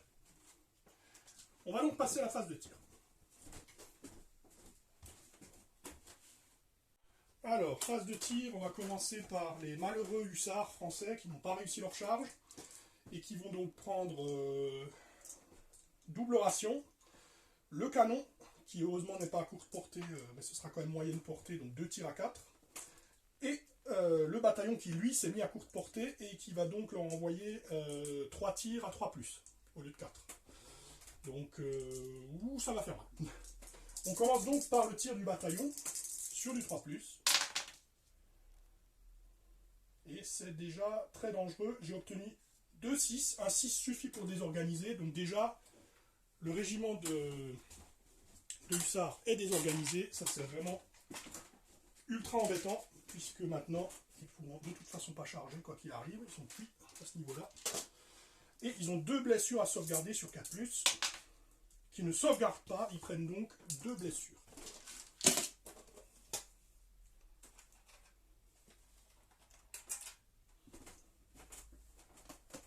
C'est pas fini. Maintenant, il y a le canon, qui lui a un bonus de perforation, qui leur met donc -2 à leur sauvegarde de morale s'ils touchent, mais il faut toucher. 2 tirs à 4+. Les 2 tirs touchent. Donc là, ça fait 2 blessures, 2 sauvegardes à 6+, qui sont ratées. J'ai pris donc une blessure supplémentaire qui en font 3, ce qui ébranle le régiment. Et j'ai en plus un malus supplémentaire d'une perte supplémentaire. Alors les pertes supplémentaires ne sont normalement comptées que pour le test de morale qui suit. Si le test de morale est passé, on reste à 3, c'est-à-dire au maximum. Et on est considéré comme ébranlé. Par contre, là, maintenant, on va faire un test de morale. Donc c'est très intéressant de pouvoir le faire. Donc les tests de morale, je vais reprendre ma fiche. Vous avez un tableau que je vais vous indiquer. Vous avez une table. Vous lancez 2d6. Vous rajoutez ou retranchez des modificateurs. Donc si l'unité subit des pertes excédentaires, c'est-à-dire au-delà des 3 points de vie, points de résistance qu'ils ont, donc ici j'en ai eu un au-dessus, c'est le -1, hein, bah, elle prend un malus cumulatif de -1 par perte subie. Si j'en avais subi 3, je peux donner -3 sur le test. Donc là je prends déjà -1 pour ça. Si l'unité est désorganisée, en désordre quoi, encore -1. Et si l'unité a subi des pertes dues à l'artillerie, encore -1. Donc là, c'est vraiment grave, puisque là, ils prennent un test à -3. Ils ont pris vraiment une volée et un tir d'artillerie mortel. Donc là, je lance 2d6 et je réduirai le résultat de 3. Donc là, vous voyez, j'ai fait 9. Ça va encore. -3, ça fait 6. Donc dans la colonne, 6 contre un tir pour la cavalerie, eh ben, elle tient. C'est assez étonnant. Si ça avait été au corps à corps, elle aurait dû reculer. Mais là, vous voyez, elle tient. Je m'en sors franchement pas mal, parce que là, on était vraiment full bonus, full malus. Par contre, ça veut dire que là, l'offensive, elle est ratée de chez ratée. La seule chose que je pourrais faire, à ce stade, c'est de me replier et rien de plus. Donc on enlève la perte excédentaire, le désorganisé reste, jusqu'à la fin du tour. Donc quand on dit la fin du tour, c'est la fin du tour français. La fin du tour de l'unité qui est désorganisée. Donc là, ils vont le garder pendant tout leur tour. Quand vous êtes désorganisé, vous enlevez automatiquement le marqueur, si vous êtes toujours en vie, à la fin du tour. Certaines unités ont des règles spéciales, parce qu'elles sont particulièrement mauvaises ou pas très bien disciplinées, qui font qu'elles devront lancer un dé pour enlever le marqueur. Mais là, ici, tout le monde a la même règle. C'est enlever le marqueur automatiquement à la fin du tour s'ils survivent. C'est pas dit qu'ils survivent, de toute façon. Donc là, on a vu un test de morale, ça tombe bien. Et on va pouvoir continuer la phase de tir. Donc là, on va avoir un cas de figure intéressant, puisque mon canon, la cible que je visais, c'était les dragons. Or, maintenant, ils sont au combat. La cible, du coup, qui serait bien, c'est eux. Sauf que, comme vous le voyez, il y a une unité amie devant. Alors, est-ce qu'on a le droit de tirer par-dessus les troupes amies? Non, normalement. Mais l'artillerie a le droit. Un canon est autorisé à tirer par-dessus les têtes des unités quand soit le canon, soit la cible est sur une surélévation. Et qu'il n'y a pas, évidemment, d'autres obstacles de même hauteur ou supérieur entre les deux.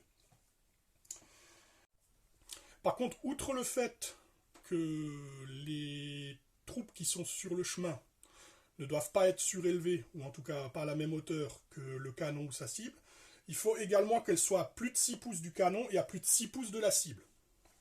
Donc là, c'est faisable, puisque les Autrichiens, il me semble, on va vérifier quand même, sont au-delà des 6 pouces du canon. Ah, Oui, à 1 pouce près, c'est bon. Donc je peux tirer. Je peux donc tirer par-dessus, puisque eux sont au-delà des 6 pouces, et ils ne sont pas à 6 pouces de la cible. Donc le tir est autorisé. Sinon c'est un risque de friendly fire et on ne devrait pas le faire. Mais là, ça marche. Donc le tir est possible. Il suffit donc de vérifier la portée. Donc ce canon-là, il est à 26 pouces. Donc c'est de la longue portée avec un dé sur 5+. Donc on a un dé avec -1, donc 5+, à longue portée. C'est-à-dire entre la moitié et la portée max. 2 dés sur 4+, portée moyenne. Et si vous êtes à courte portée, donc 6 pouces avec les mesures de base, 4 ici aux 2/3, ben là vous avez 3 dés qui touchent sur 3+. Donc là, c'est parti. Voyons ce que ça donne. Eh bien, ça touche. C'est un 5, donc il ne sera pas désorganisé. Mais tout de même, ça fait une blessure.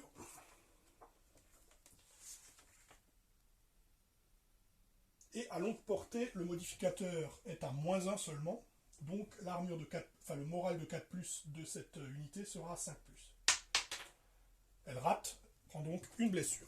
Donc je rajoute une blessure. Alors là, le canon autrichien était plutôt bon. Voilà, donc une blessure ici. C'est vraiment pas mal comme tour autrichien. On va voir si les corps à corps suivent. Donc c'est parti, on va aller voir un peu de plus près. Voilà, donc ici on a 2 combats à faire. On va peut-être commencer par le combat entre les hussards et les chasseurs à cheval. Alors que se passe-t-il quand il y a contre-charge? Contre-charge, ça veut simplement dire que vous aurez le bonus de charge, comme celui qui fait sa charge normalement. Donc les deux ont le bonus de charge ici. Bonus de charge qui se traduit par un +1 pour toucher lors du tour, où il y a charge. Donc les deux unités vont avoir le bonus de +1 pour toucher. Ici, au niveau des règles, on a le 10e chasseur, ils ont la règle maraudeur et 6 dés de combat. J'ai la possibilité, si je le désire, puisque mon général de cavalerie est à 12 pouces des deux unités, de le faire rejoindre une unité pour le combat. Pour ce faire, il faut qu'il ait commandement 8 pour apporter un dé, sinon ça sert à rien. Alors, j'aurais tendance à plutôt vouloir l'envoyer chez les dragons, de façon à pouvoir avoir équilibré les chances, puisque les cuirassiers sont plus puissants sur le papier. Donc je vais le mettre chez les dragons. Pouf. Ok. Alors, ici, contrairement à El César, en relisant le bouquin, je n'ai pas vu la règle qui permet au général à 12 pouces de rentrer. Ils disent juste qu'un général qui a rejoint une unité participe au combat. Donc, par analogie avec l'autre jeu, j'aurais tendance à dire qu'il peut rejoindre. Mais là, comme c'est pas spécifiquement mis, je pars du principe qu'il faut qu'il soit déjà dans l'unité pour en profiter. Du coup, ça limite quand même vachement les possibilités d'aller fondamentalement au combat et d'utiliser vraiment le bonus. Donc je sais pas, il faudra voir. Peut-être que je me trompe sur ce point, mais dans le doute, je vais pas le faire. Parce que je sais pas si c'est possible. Commençons donc par chasseur contre chasseur. Donc on avait dit, le 10e hussard, ils ont 6 dés de combat. Et leurs adversaires, Erzherzog Ferdinand, sont 6 dés aussi. 6 dés des deux côtés, donc les chances sont égales. Une chance sur deux. Allons-y, commençons par les Autrichiens, puisqu'ils ont chargé. Les Autrichiens en touchent 3. Sauvegarde à 4+ pour les Français. Les Français sauvent tout. Le 10e chasseur. Ah, ils sont motivés les petits Français. 5 touches du 10e chasseur. Sauvegarde à 4+ pour les Autrichiens. Ils en ratent 3. Les Autrichiens perdent leurs 3 points de vie. Ils sont direct ébranlés. Aïe aïe aïe. Donc là, le combat se termine par un 3-0 en faveur des Français. Mais par contre, comme dans d'autres jeux, le test de morale ne se joue pas sur la différence de blessures. Pour pouvoir mettre des malus sur un test de morale, il faut impérativement mettre des blessures excédentaires par rapport à la résistance, ou avoir l'unité désorganisée, ou avoir des pertes d'artillerie, comme on l'a vu. Donc là, on est pile à 3 de résistance, donc il n'y a pas de malus sur le test. Mais le perdant teste. Donc le perdant teste, on se réfère à la table. Ils font 10. Vous noterez que quel que soit le score, la table, en ce qui concerne la cavalerie, en corps à corps, c'est un repli. Même si vous avez 7+, c'est-à-dire le meilleur résultat, c'est un repli. Donc là, malheureusement, ce qui va se passer, c'est que cette cavalerie va devoir replier. Donc quand vous faites un repli, c'est un repli dans votre arc arrière d'une distance égale à un mouvement. Ici, on va juste faire un petit aparté sur les retraites. Donc pour les retraites, elles se font d'un mouvement complet, dans son arrière, sans changer de formation, en évitant le contact avec les ennemis. Si elle ne peut pas s'y conformer, l'unité devient désorganisée et doit faire 2 mouvements, si ça lui permet d'atteindre une position adéquate.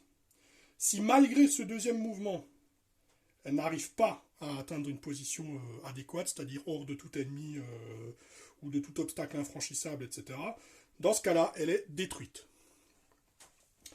Précisons également que quand une unité est ébranlée, et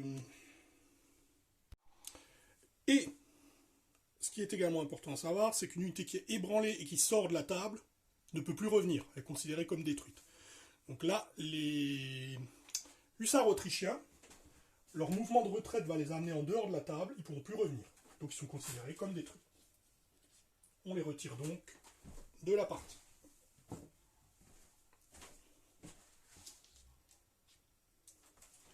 Donc l'unité autrichienne a fait sa retraite.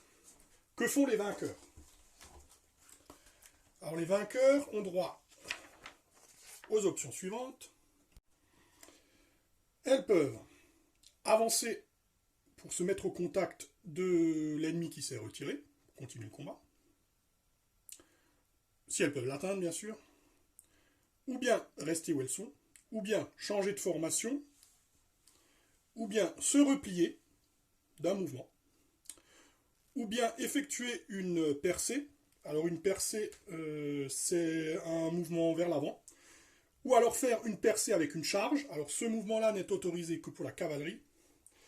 La cavalerie est la seule à pouvoir enchaîner 2 combats dans une même phase. Donc si par exemple maintenant cette cavalerie-là avait un ennemi dans son arc frontal qui se trouve à 12 pouces et qui serait potentiellement chargeable, eh ben, elle pourrait retenter un combat. Donc pour la bonne mesure, bon, eux sont hors de portée, mais ça aurait été une catastrophe si le combat s'était passé là, parce que cette cavalerie aurait pu percer contre la colonne, et je peux vous garantir que quand vous êtes en colonne, même des cavaliers légers, ça va mal se passer. Hein. Donc il y a ça.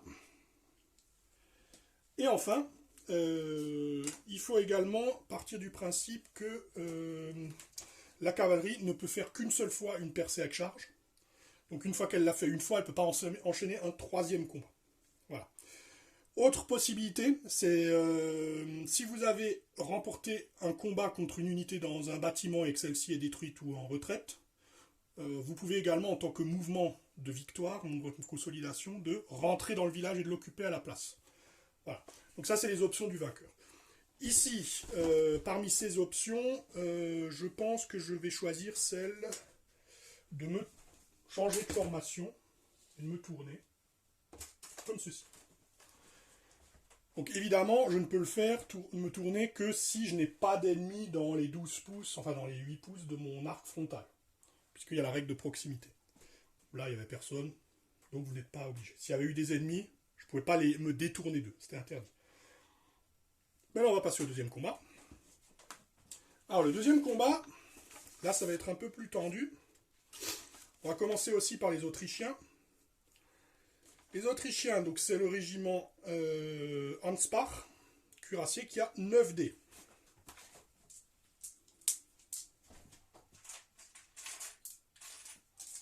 Donc je lance 9 dés. Sur du 3+, parce qu'ils ont chargé. Ah ben, ils ont mis tout dans le mille. Donc 9 touches. Les dragons français ont 4 plus de sauvegarde en morale. Ça va être difficile. Donc, je sauvegarde que 2. Donc, je prends 7 blessures. Donc, ça veut dire que j'en prends 3 pour m'amener à l'ébranlement. Et j'aurai 4 excédentaires qui vont impacter mon test de morale. Je pense que ces dragons sont cuits. Donc là, on va juste espérer qu'ils arrivent à rendre la monnaie de leur pièce un petit peu. Donc le 5e dragon, ils ont 8 dés. Ça fera donc éventuellement des dégâts. On peut peut-être s'en sortir. Je touche aussi sur 3+. Ouh, c'est pas bon. Je n'en touche que 4. Il n'y a que 4 qui passent. Les cuirassiers autrichiens ont 3+ de morale. Ils en sauvent 2. Ils prennent 2 blessures. Ils ne sont même pas ébranlés.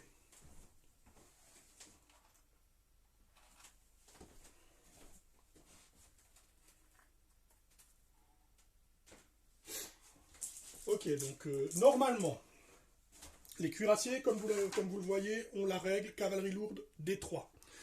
Donc je rajoute encore, pour le résultat de combat, 2 D3. Enfin, 1 D3, pardon. Donc je rajouterai encore 2 points de résolution de combat. C'est pas des blessures, c'est juste pour alourdir et pour départager s'il devait y avoir photo. Mais là, il n'y a pas photo.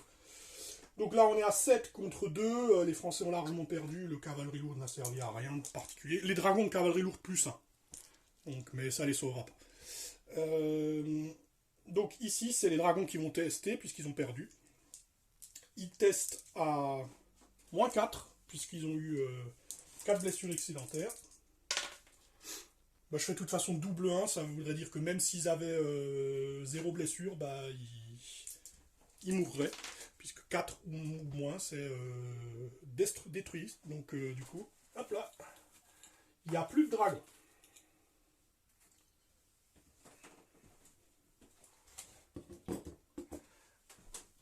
Là maintenant, les cuirassiers ont également le droit de faire une percée, avec charge. Donc là, normalement, c'était l'Autrichien qui choisissait l'ordre des combats, donc bon, j'aurais pu commencer par les cuirassiers, ça aurait été plus intelligent, puisque j'aurais pu prendre éventuellement... j'aurais pu rejoindre le combat pas encore résolu des chasseurs et les massacrer. Ça aurait évité la destruction de mes chasseurs. Bon. Je ne l'ai pas fait dans cet ordre-là, mais sachez que ça aurait pu être fait. C'est important de voir l'ordre des combats. Là, je ne suis pas ébranlé puisque je n'ai pris que 2 blessures, donc je peux continuer à charger. Dans mon angle, il y a ces chasseurs. Ils sont à 12 pouces. J'ai droit à ma percée avec charge. Je décrète que je fais une charge contre les chasseurs. Donc il y aura un deuxième. Quand une unité charge avec une percée avec charge, l'ennemi qui est visé ne peut répondre qu'en maintenant sa position ou en se tournant si elle est une cavalerie. Donc vous n'avez droit qu'à la réaction se tourner si vous êtes une cavalerie, et sinon c'est maintien.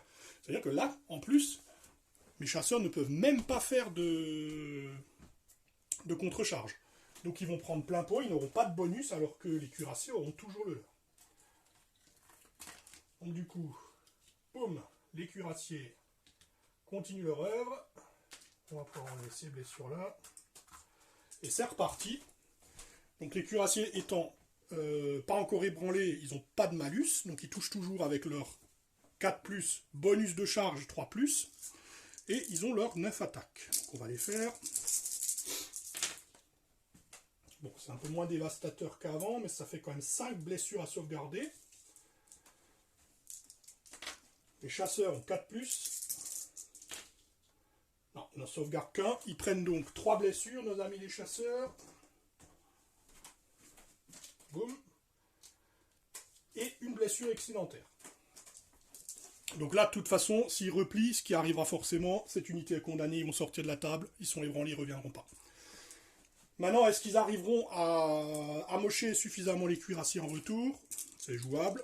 3, 6, il faut juste mettre une blessure. Ça nous fera donc du 6 attaques à 4+, puisqu'on est de base pris au dépourvu, et pas de bonus de charge. Alors évidemment, aussi, précisons, tout comme à El César et à Piakenshot, les unités frappent simultanément. C'est-à-dire que si une unité se fait ébranler parce que l'adversaire a joué en premier, on ne compte pas le statut ébranlé et les éventuels malus. On compte la situation où ils étaient au début de la phase. Donc là, au début de la phase, ils étaient encore bons. Donc voilà. Et bah c'est pas mal du tout, ils vendent chèrement leur peau. 5 blessures contre les cuirassiers. Les cuirassiers ont une 3+ en sauvegarde.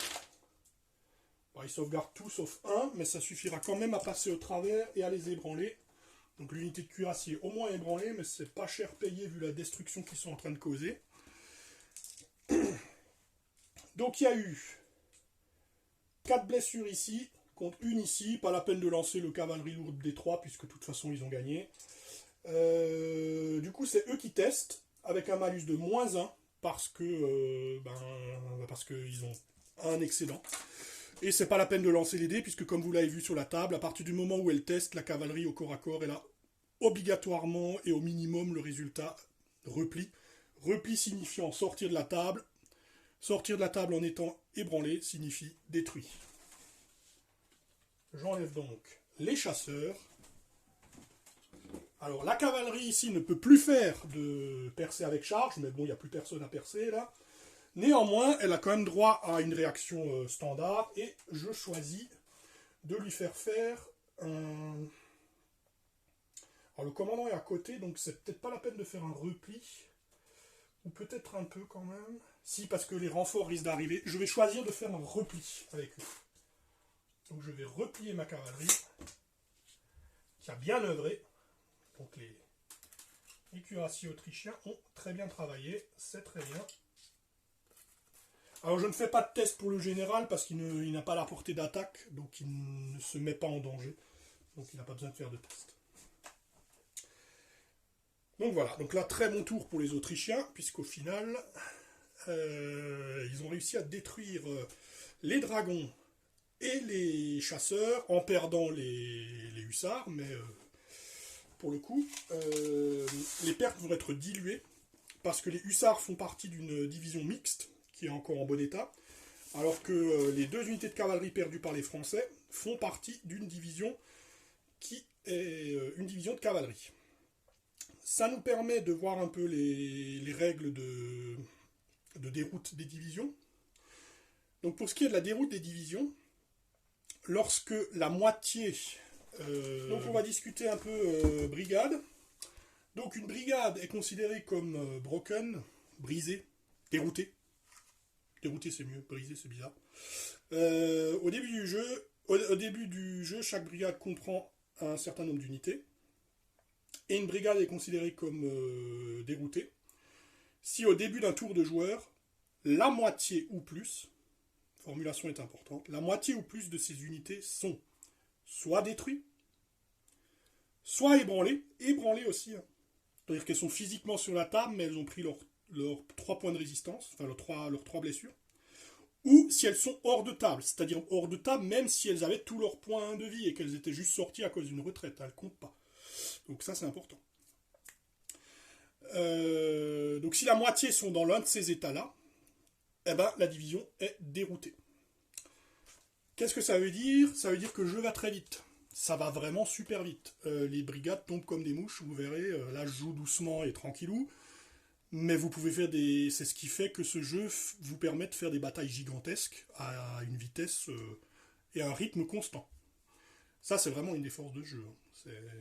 Je vous l'ai dit la dernière fois, je crois, sur un autre tuto, mais en fait, ça va même trop vite dans nos rapports de bataille, parce que mes joueurs, maintenant qui maîtrisent Black Powder, avant, on prenait, pour faire des batailles énormes, avec la centaine d'unités sur la table, on faisait une journée quasi complète, hein, un bout de matinée, une après-midi, un soir, et on terminait à 23h30. Là, maintenant, on commence à 10h.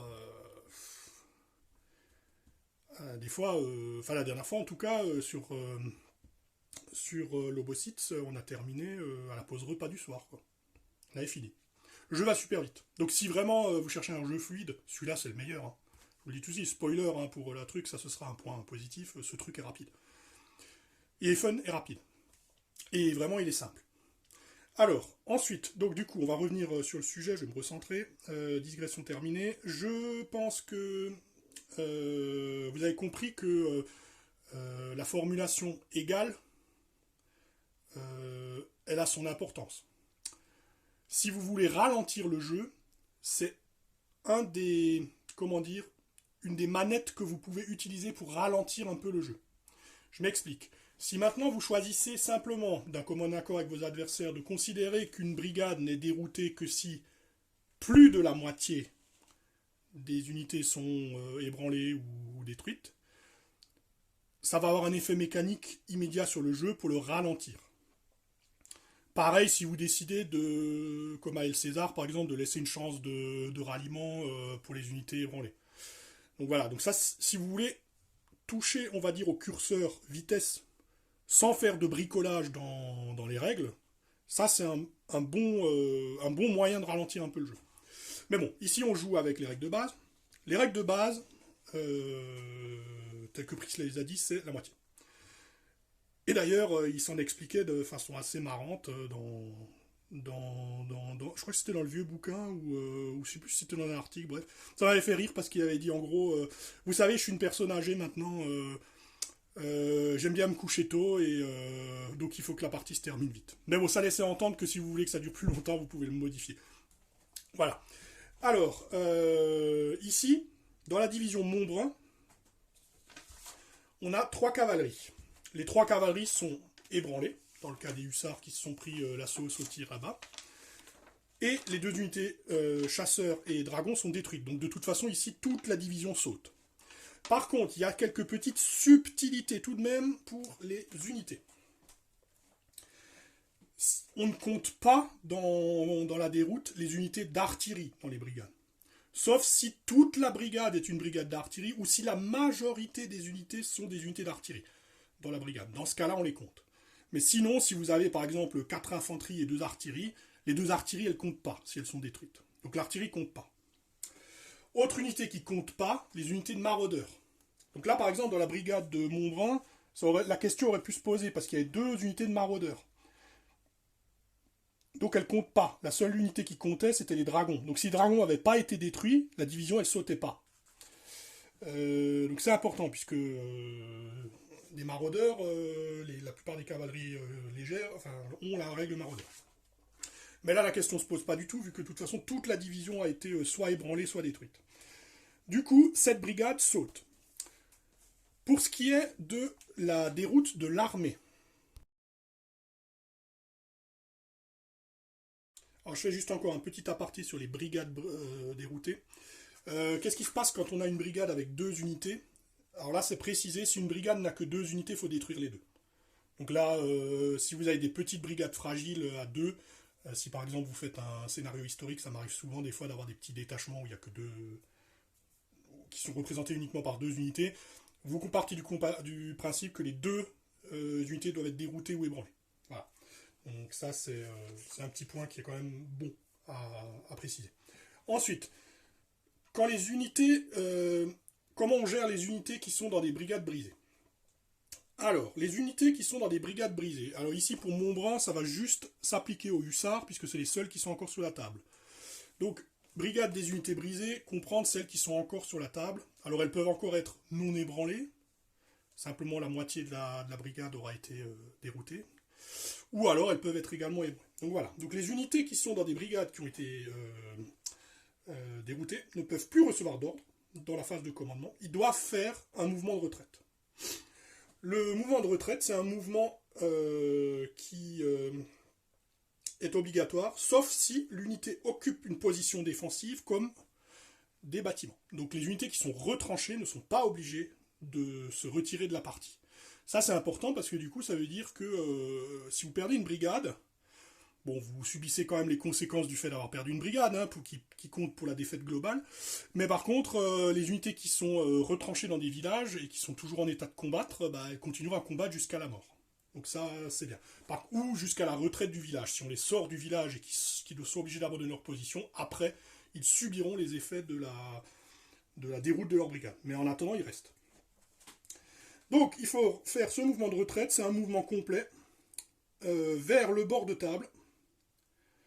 en évitant par la route par la route de fuite la plus logique. Donc là, on nous laisse un peu faire comme il faut. Ils doivent faire la totalité du mouvement autant que possible.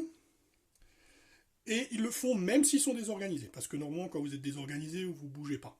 Vous ne pouvez pas recevoir d'ordre et vous ne bougez pas. Bah là, vous avez le droit, puisque vous êtes en déroute. Donc là, les unités désorganisées, bah, elles fuient dans une masse disparate. Elles s'enfuient. Les unités, donc on a vu, qui occupent des bâtiments, bah, ils restent jusqu'à ce qu'on les en déloge ou qu'on les tue. Les unités qui sont engagées en combat combattent normalement. Ils ont même le droit de faire leur mouvement d'après-combat, et y compris leur charge percée. Euh, et uniquement, entre guillemets, quand leur frénésie a été calmée, eh ben, ils reprennent leur statut d'unité de brigade brisée. On les informe que la brigade est brisée, sans doute, et du coup, les commandants les font replier. Voilà. Les unités qui sont déjà hors de table et qui n'étaient pas ébranlées, bah, du coup, ne rentrent plus. C'est terminé. Les unités qui sont désorganisées restent désorganisées aussi, hein. Donc ils peuvent faire le mouvement de retraite, mais du coup, s'ils étaient désorganisés, ils le resteront quoi qu'il arrive, ils ne pourront plus récupérer leur statut. Et ce, même si elles sont élites. La règle élite, c'est ce qui permet de récupérer du statut désorganisé en début de tour. Bah, même cette règle-là ne marche plus. Les unités qui sont ébranlées ne peuvent plus être ralliées, donc vous ne pouvez plus utiliser l'ordre de ralliement. Bon, après, c'est logique, vu que vous ne pouvez plus recevoir d'ordre, vous ne pouvez plus recevoir de ralliement, donc on va dire que ce point n'était pas nécessaire. L'artillerie qui est déployée sont obligées de se retirer en déroute. Donc ça veut dire qu'elles doivent réatteler leur canon et effectuer un mouvement de retraite comme les autres. Les unités, si l'artillerie ne peut pas être réattelée pour une raison ou pour une autre, elle est abandonnée. Voilà. Donc ça, c'est si vous jouez notamment dans la version 18e siècle où les pièces sont statiques. Donc dans ce cas-là, les pièces sont abandonnées. Voilà. Les commandants, eux, ne donnent plus d'ordre. Et bah, ils restent avec leur brigade. Ensuite, pour ce qui est de l'armée elle-même, c'est pareil. C'est la moitié tout pile des brigades qui doivent être déroutées pour dérouter l'armée. Donc ici, il y a 3 brigades dans l'armée française. S'ils en perdent une deuxième, ils sont déroutés. Là aussi, vous pouvez ralentir le jeu en décidant que c'est plus de la moitié, par exemple. Voilà. Eh bien, écoutez, c'est un tour assez catastrophique qui vient de se passer pour les Français. Donc, ils ont leur première brigade au tapis. Ça veut dire qu'ils n'ont plus le droit à l'erreur, ils ne peuvent pas perdre de deuxième brigade. On va donc faire un petit point. Comment ça se présente?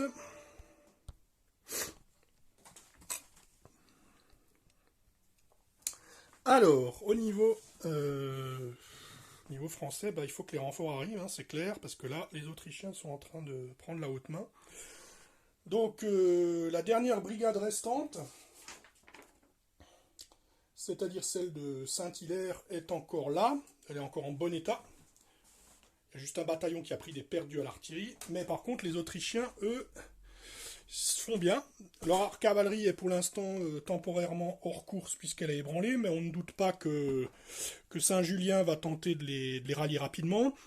Leur colonne s'avance ici. Ici également, les Grenzer sont bien en place, leur artillerie est bien en place. Là-bas, des pièces commencent à être amenées qui vont certainement bombarder ici.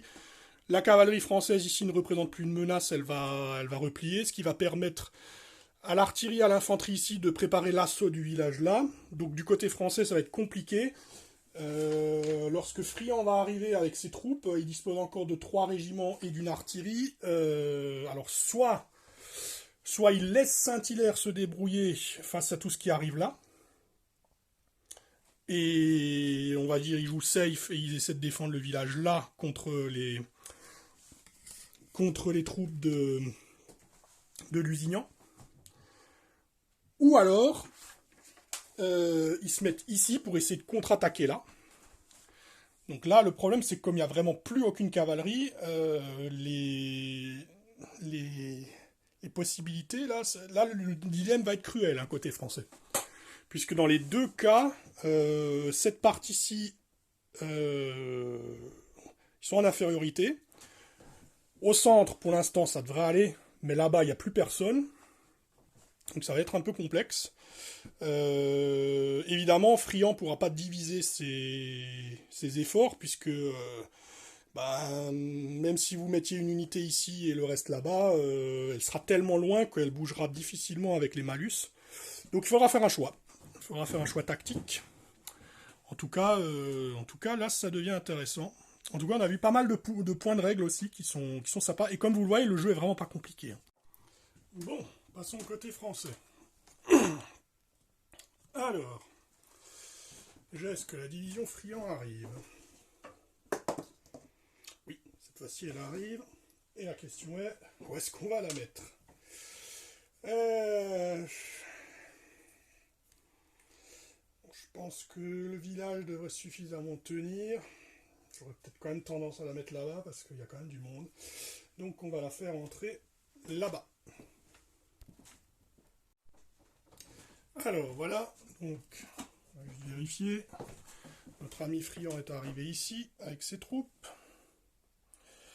Alors, il se peut que dans ce rapport de bataille, comme je joue aux 2 tiers, je me trompe parfois en utilisant les mesures de base, notamment pour les rayons de commandement et pour les ordres d'initiative et les ordres spéciaux, pour la simple et bonne raison qu'en général, dans mes house rules, je les garde sur la mesure de base, alors qu'il faudrait, pour plus de clarté, que je mette tout aux 2 tiers. Donc souvent, en fait, j'ai fait des mesures à 12 pouces pour les rayons de commandement et pour les ordres spéciaux, alors que, en toute logique, si on joue aux 2 tiers, il faudrait que je le fasse à 8. Donc voilà, si jamais c'est simplement un oubli de ma part, hein, vous prêtez pas attention.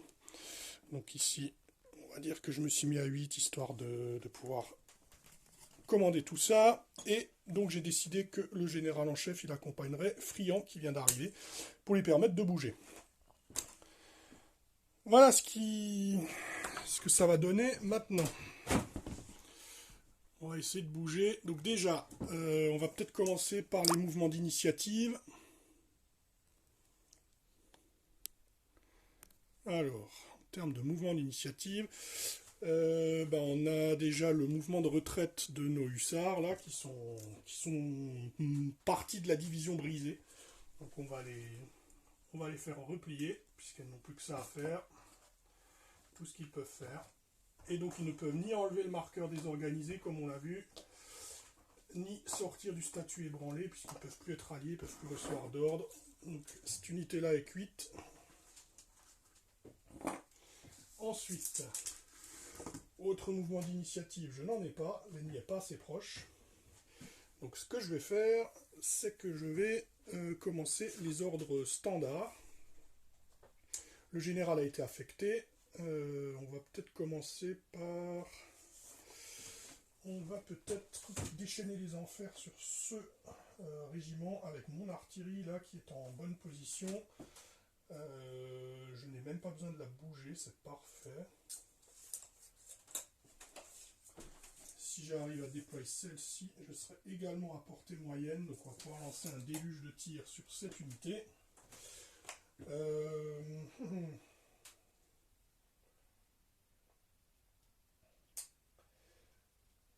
Commençons par... ou alors, est-ce qu'on tenterait pas un assaut massif là-bas?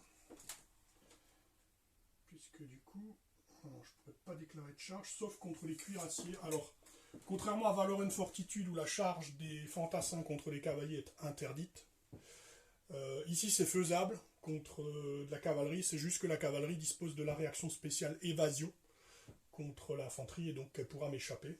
Il n'y a pas de test à faire comme à El César, hein, ce sera automatique. Donc là, je sais d'office que si je charge les cuirassiers, ma charge sera échouée. Évidemment, c'est risqué parce qu'une cavalerie peut toujours vous contrecharger à la place. Hein. Sauf que là, elle est ébranlée, elle a 3 blessures. Même en ayant le cavalerie lourde plus D3 et les 9 attaques, je pense pas que c'est très intéressant de s'y risquer. Donc je pense plutôt que ce sera évasion qui sera la suite la plus logique. Donc oui, si j'avais été apporter des colonnes de marche là-bas, Donc je rappelle que pour les renforts, j'avais dit que je mesurais à partir du bord, hein, pas à partir d'ici. Ben, on est légèrement hors de portée parce que ça aurait été très intéressant de percuter des colonnes de marche. C'était du free kill. Mais donc on ne peut pas. Donc ça va pas être possible. Là, je pourrais éventuellement, si j'obtiens 3 mouvements, rentrer dans ce régiment-là. Sauf que si je fais ça, j'empêcherai mes canons de tirer.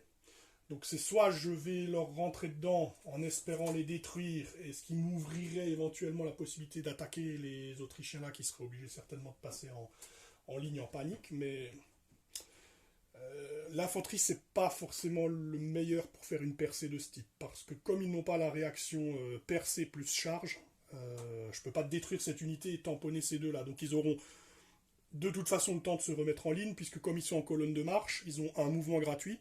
Donc là je rappelle, il y a 3 sortes de mouvements gratuits dans le jeu. Il y a le mouvement d'initiative, qui est un mouvement gratuit. Il y a les unités qui ont la règle spéciale disciplinée, qui ont un mouvement gratuit si elles échouent à leur ordre. Et enfin, vous avez les formations, certaines formations qui vous permettent d'avoir un mouvement gratuit. Il y a 2 types de formations, c'est l'artillerie attelée qui a droit à un mouvement gratuit si elle rate son ordre, donc elle aura droit à un mouvement même si elle a raté son ordre. Et il y a la colonne de marche également qui vous permet un mouvement gratuit si vous avez raté votre ordre. Donc si vous formulez votre ordre de la façon suivante en disant que la première chose que vous faites c'est un changement de formation, vu que je rappelle que changer de formation nécessite de consommer un mouvement. Donc si vous précisez que vous faites un changement de formation en tout début de mouvement, même si vous échouez, vous aurez droit à un mouvement, ce qui vous permettra de changer votre formation. Donc de toute façon, ils pourront se mettre en ligne. Sauf si je fais un double 6 fiasco, disons qu'il y a quand même peu de chances que ça arrive. Donc là, moins intéressant de foncer avec mon infanterie là-dedans. Je vais peut-être plutôt essayer de dételer le canon et de tirer à mort dans ce régiment-là, en espérant que ça fasse suffisamment de dégâts. Pour ce qui est de... on va commencer par ici. Cette unité-là, ce que j'aimerais éventuellement, c'est me mettre à portée de tir de cette unité là-bas qui a déjà 2 blessures. Parce que si je parviens à lui en mettre une, et idéalement 2, je pourrais les faire tester. Potentiellement avec un malus. L'autre possibilité, c'est charger la colonne de marche ici, mais là il me faut 3 mouvements. C'est franchement tentant. Le seul souci que ça va me créer... Tac. Non, je vais pas donner de tir d'opportunité à cette unité, donc ça c'est bon, c'est pas vrai. Ouais, ça vaudrait le coup d'essayer de les choper. Bon, du coup, mon régiment sera isolé au milieu du pack, c'est peut-être quand même pas très... Non, ce qu'on va faire, c'est que je vais... Si j'avance de 8, si je fais un mouvement, ça suffira. Donc il me faut 2 mouvements avec le changement de formation. Donc on va commencer par la brigade ici, dont le général est... Il est passé où? Ah, il est là. Il est un peu loin, par contre. Oh, j'aurais dû le bouger. Là, j'ai fait une grosse erreur. Donc je vais me prendre un malus. L'ordre, ce sera avancer pour se mettre à portée de tir, d'abord, puis changement de formation. Donc ça veut dire que si je n'obtiens qu'un mouvement, je ferai juste le mouvement, mais je resterai en colonne d'attaque. Ce qui m'arrange, dans le cas où je raterai le jet de commande. Donc voilà. Donc je suis en colonne de marche, j'ai déjà plus 1 en commandement. Je suis français, la règle spéciale, c'est que j'ai plus 1 en commandement si je suis en colonne de marche. Et j'ai moins 1 parce que mon général est trop loin. Donc ça fait que son commandement de 8 devient 9. Normalement, je devrais réussir cet ordre. Largement. J'aurais eu 3 mouvements. Mais du coup, je me conforme à mon ordre. Donc j'ai dit, je me mets à portée de tir. Voilà. Tac. Et je me déploie en ligne. Noterez également que les mousquets n'ont pas de malus de longue portée, contrairement au canon.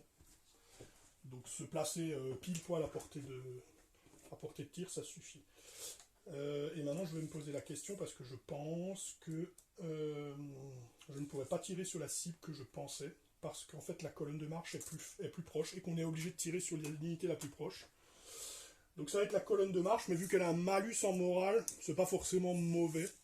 Donc je vais quand même tirer là-dessus à la phase de tir. Cette unité dans le village ne bouge pas, ces canons ne bougent pas, et ces deux packs, je vais juste les avancer un petit peu, de façon à ne pas gêner les tirs des canons, juste là. Donc eux ils sont à commandement 10, donc c'est bon, largement. Donc je les avance juste un peu. De sorte à ne pas se bloquer.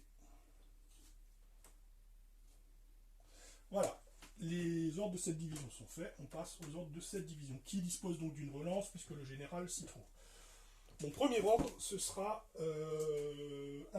dételer l'artillerie pour se préparer à tirer. Donc là j'ai fait 8, c'est réussi, pas besoin d'utiliser la relance, un mouvement suffit, et mon artillerie est dès lors prête à tirer. Mon artillerie est dès lors prête à tirer. Donc là, j'ai 60 depuis le bord de table, et l'artillerie de Friand est à pied, donc elle a bien 48 pouces, donc je serai à portée moyenne. Voilà. Ensuite, pour ce qui se trouve ici, je pense qu'en fait je vais attaquer ici, autant que possible. Donc je vais donner un ordre groupé à ces trois régiments qui sont suffisamment proches les uns des autres. Et je vais décider de leur donner l'ordre d'avancer autant que possible comme ça et de charger tout ce qui se trouve sur place. C'est un ordre valable. Je ne pense pas de toute manière que les cavaliers resteront, il vaut mieux qu'ils fuient. Elles sont en colonne d'attaque, donc c'est un 10 avec relance. Et ça fera 3 mouvements largement. Donc là, ça va vite. Du coup, je décide que les cuirassiers font un mouvement de repli. Donc le mouvement de repli leur permet de se mettre à l'abri sans avoir besoin d'un deuxième mouvement. Si elles n'ont pas besoin d'un deuxième mouvement, elles ne seront pas désorganisées. Voilà. Ensuite, ici, donc on a dit 60, ça nous amène juste devant. Ici aussi, 60, ça nous amène juste là. Et 60 par là.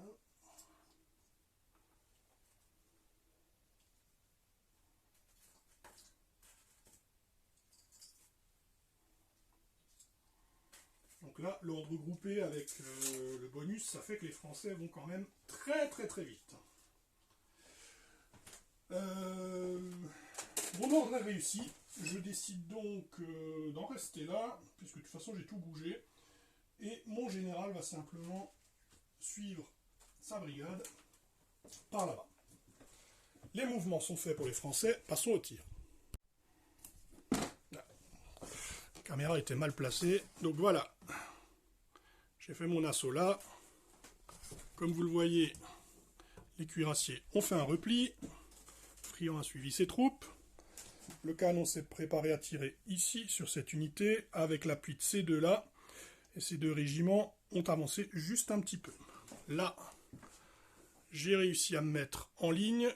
Du coup, le plus proche, ce sera la colonne d'attaque là. Donc je vais tirer là-dessus, mais c'est pas plus grave puisqu'elle est plus fragile. Et eux, ils bougent pas, on compte sur eux pour tenir ce flanc.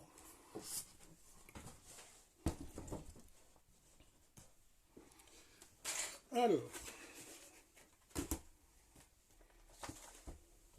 phase de tir. Donc pour les tirs, ça va être ce canon qui va tirer, plus ces deux-là, et je vais également faire tirer ce régiment-ci.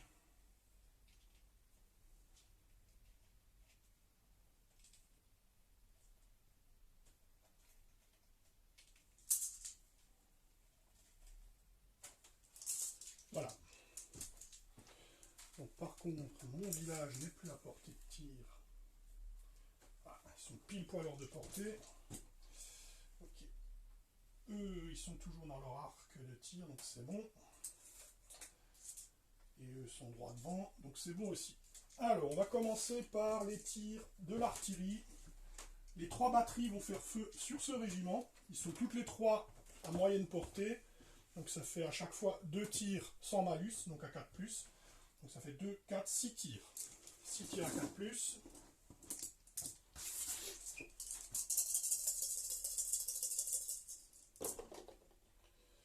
C'est pas trop mal, il y en a 4 qui touchent. À moyenne portée, le malus en morale de l'artillerie, c'est -2. Donc ça fait que leur sauvegarde de 4+, passe à 6+. Ils en sauvent une, ils prennent 3 blessures, ils sont ébranlés, direct. Et je ne sais plus, est-ce que j'ai fait du 6 sur touche? Alors oui, après vérification des images, j'ai bien fait un 6. Donc ça veut dire qu'en plus de tout le reste, l'unité est désorganisée, ce qui a son importance parce que ça fait un malus de morale de moins, en plus de les empêcher de bouger.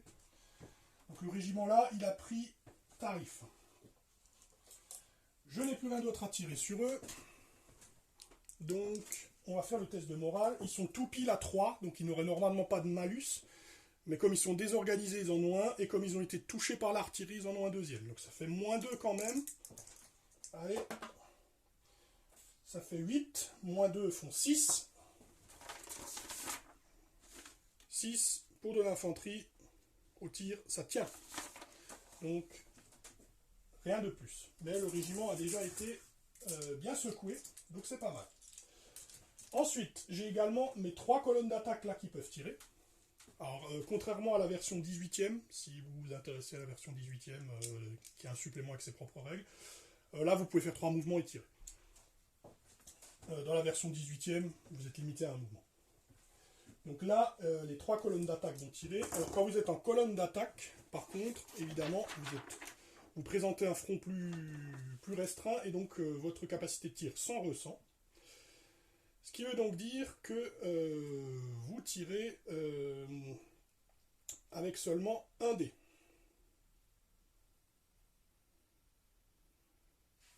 Donc ça fait donc 3 dés potentiels. On doit tirer sur le plus proche. Donc pour ces deux-là, c'est évident, c'est eux. Et pour ceux-là, ils ont 6 jusqu'aux Hongrois. Donc ce sera eux. Donc le régiment qui tire sur la colonne de marche hongroise. Sur du 4, c'est raté. Et ensuite 2 tirs sur l'autre colonne de marche. Une qui touche et qui désorganise. Ça c'est bon. Donc maintenant on fait le jet de morale. Donc pour ce qui est du moral, si une cible est en colonne de marche, elle a -2 en morale. Donc ça fait très très mal. Donc du coup c'est du 6+ pour sauver. Ça ne sauve pas. Une blessure pour la colonne autrichienne.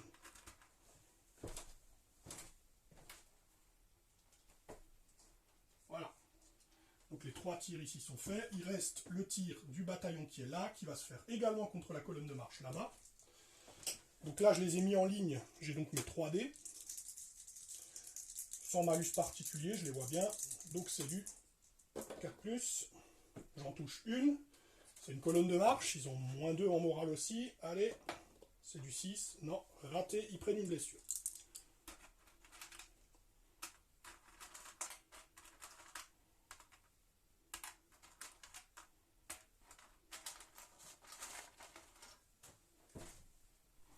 Voilà, le tir est fait. Il n'y a pas de corps à corps, mais en tout cas, on a réussi à placer ces régiments et à mettre la pression au fond là-bas. Donc c'est la fin du tour pour les Français. À la fin du tour, vous pouvez également, à la fin de la phase de mouvement, on va le faire maintenant, je pouvais déplacer mes commandants. Donc je vais le faire, je vais mettre... comment il s'appelle lui? Saint-Hilaire ici. Friand il est déjà là-bas. Et le général, je vais le mettre... je vais essayer de le mettre à mi-chemin là. On va dire qu'il prend quelques risques. Hein.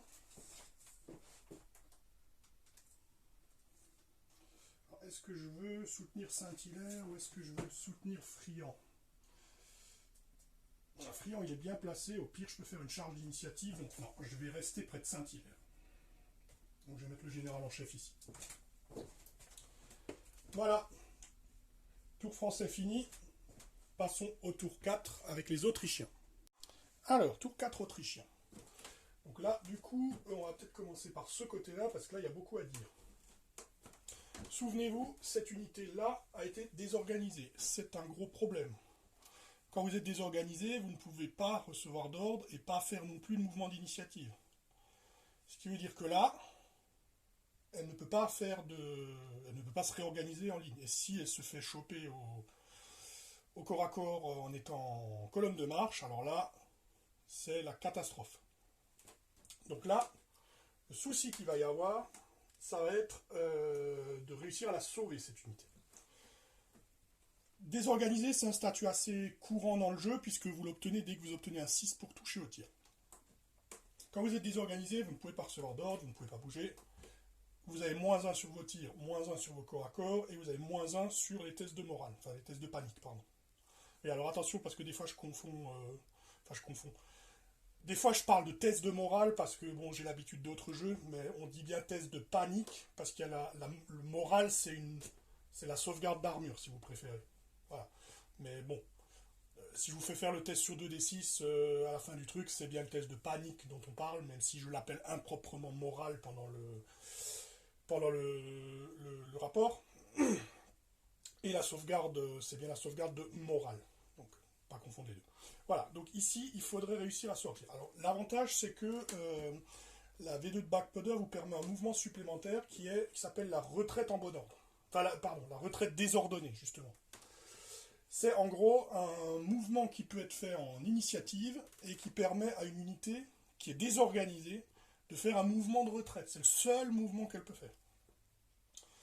Donc ici, c'est la seule chose qu'on peut tenter pour essayer de sauver cette unité. Donc on va essayer de faire ça. Donc là, ce qu'on va essayer de faire, on va les déplacer. Donc le mouvement de retraite désorganisé doit se faire dans l'arc arrière. Il ne peut que être fait en retraite et il doit permettre de s'éloigner de l'ennemi le plus proche. Donc, par rapport à lui. C'est exactement ce qu'on va essayer de faire. Donc, je vais faire 8 et je vais reculer ma colonne ici.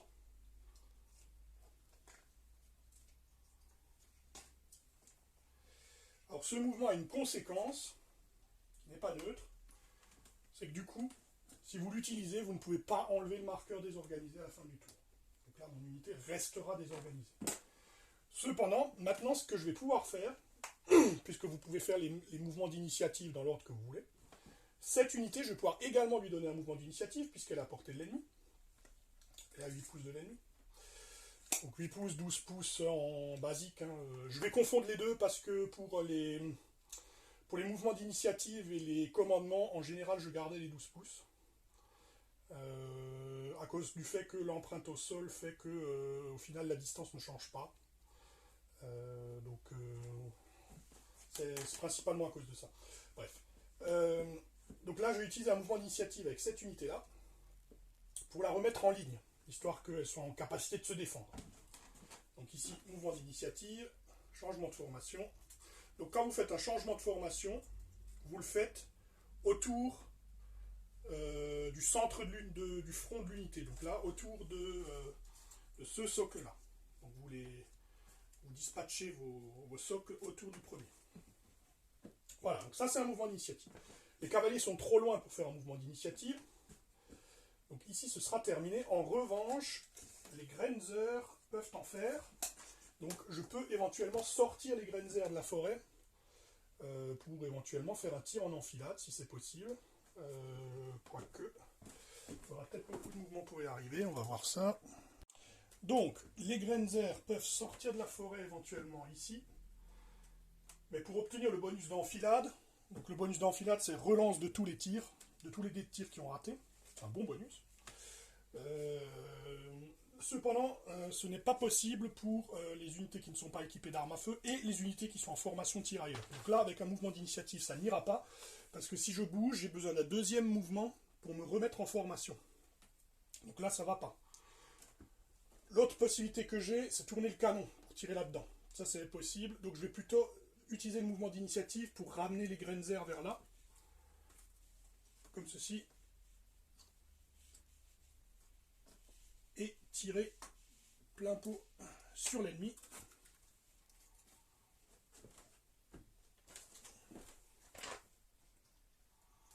Voilà un autre mouvement d'initiative. Donc maintenant, ce qu'on a la possibilité de faire, c'est de déplacer le canon à bras. Alors déplacer un canon à bras, donc sans le réatteler, c'est possible. C'est un mouvement de 6 pouces. Donc ici ce sera 4 pouces réduit au tiers. Mais par contre, ça nécessite soit un ordre avec les dés, on peut aussi l'utiliser en mouvement d'initiative. Ici en initiative, ce ne sera pas possible, donc il faudra que je réussisse un ordre. Si l'ordre réussit, quel que soit le degré, vous ne pouvez pas faire plus qu'un seul mouvement de poussée de 4 pouces. Vous ne pouvez pas faire 3 mouvements. Par contre, du coup, ça me permettrait de ramener genre le canon comme ça, et de pouvoir tirer en enfilade sur l'ennemi qui est là. Donc ça vaudrait le coup. Donc celui-là, on se le garde pour les ordres standards. Ensuite, là-bas, ici, je n'ai pas de mouvement d'initiative à 8 pouces. Donc là, je ne vais pas pouvoir me déplacer davantage. Donc le reste va se faire au dé. Donc on passe au mouvement standard. Alors pour ce qui est du général, je l'ai laissé ici, avec donc Vukasovic. J'ai pas la possibilité de l'envoyer ailleurs, il faudra que je le déplace si c'est le cas. Ça serait peut-être une bonne idée d'aller chez Saint-Julien ou même chez Lusignan. En attendant, du côté de Vukasovic, je vais essayer de déplacer le canon. Donc Vukasovic il est juste là, pas de malus. Vukasovic a commandement 8, donc avec la relance, peut-être faisable. J'obtiens 5, ça fait 3 mouvements. Donc l'ordre est réussi. Je peux donc pousser à bras mon canon de 4 pouces et le mettre ici. Et là, ça peut éventuellement aider à faire mal avec le tir des Grenzer et le tir également de ceux-là, puisque eux devront tirer la cible la plus proche et ce sera vraisemblablement eux aussi. Vukasovic a encore une unité, ce sont ces fantassins qui sont là.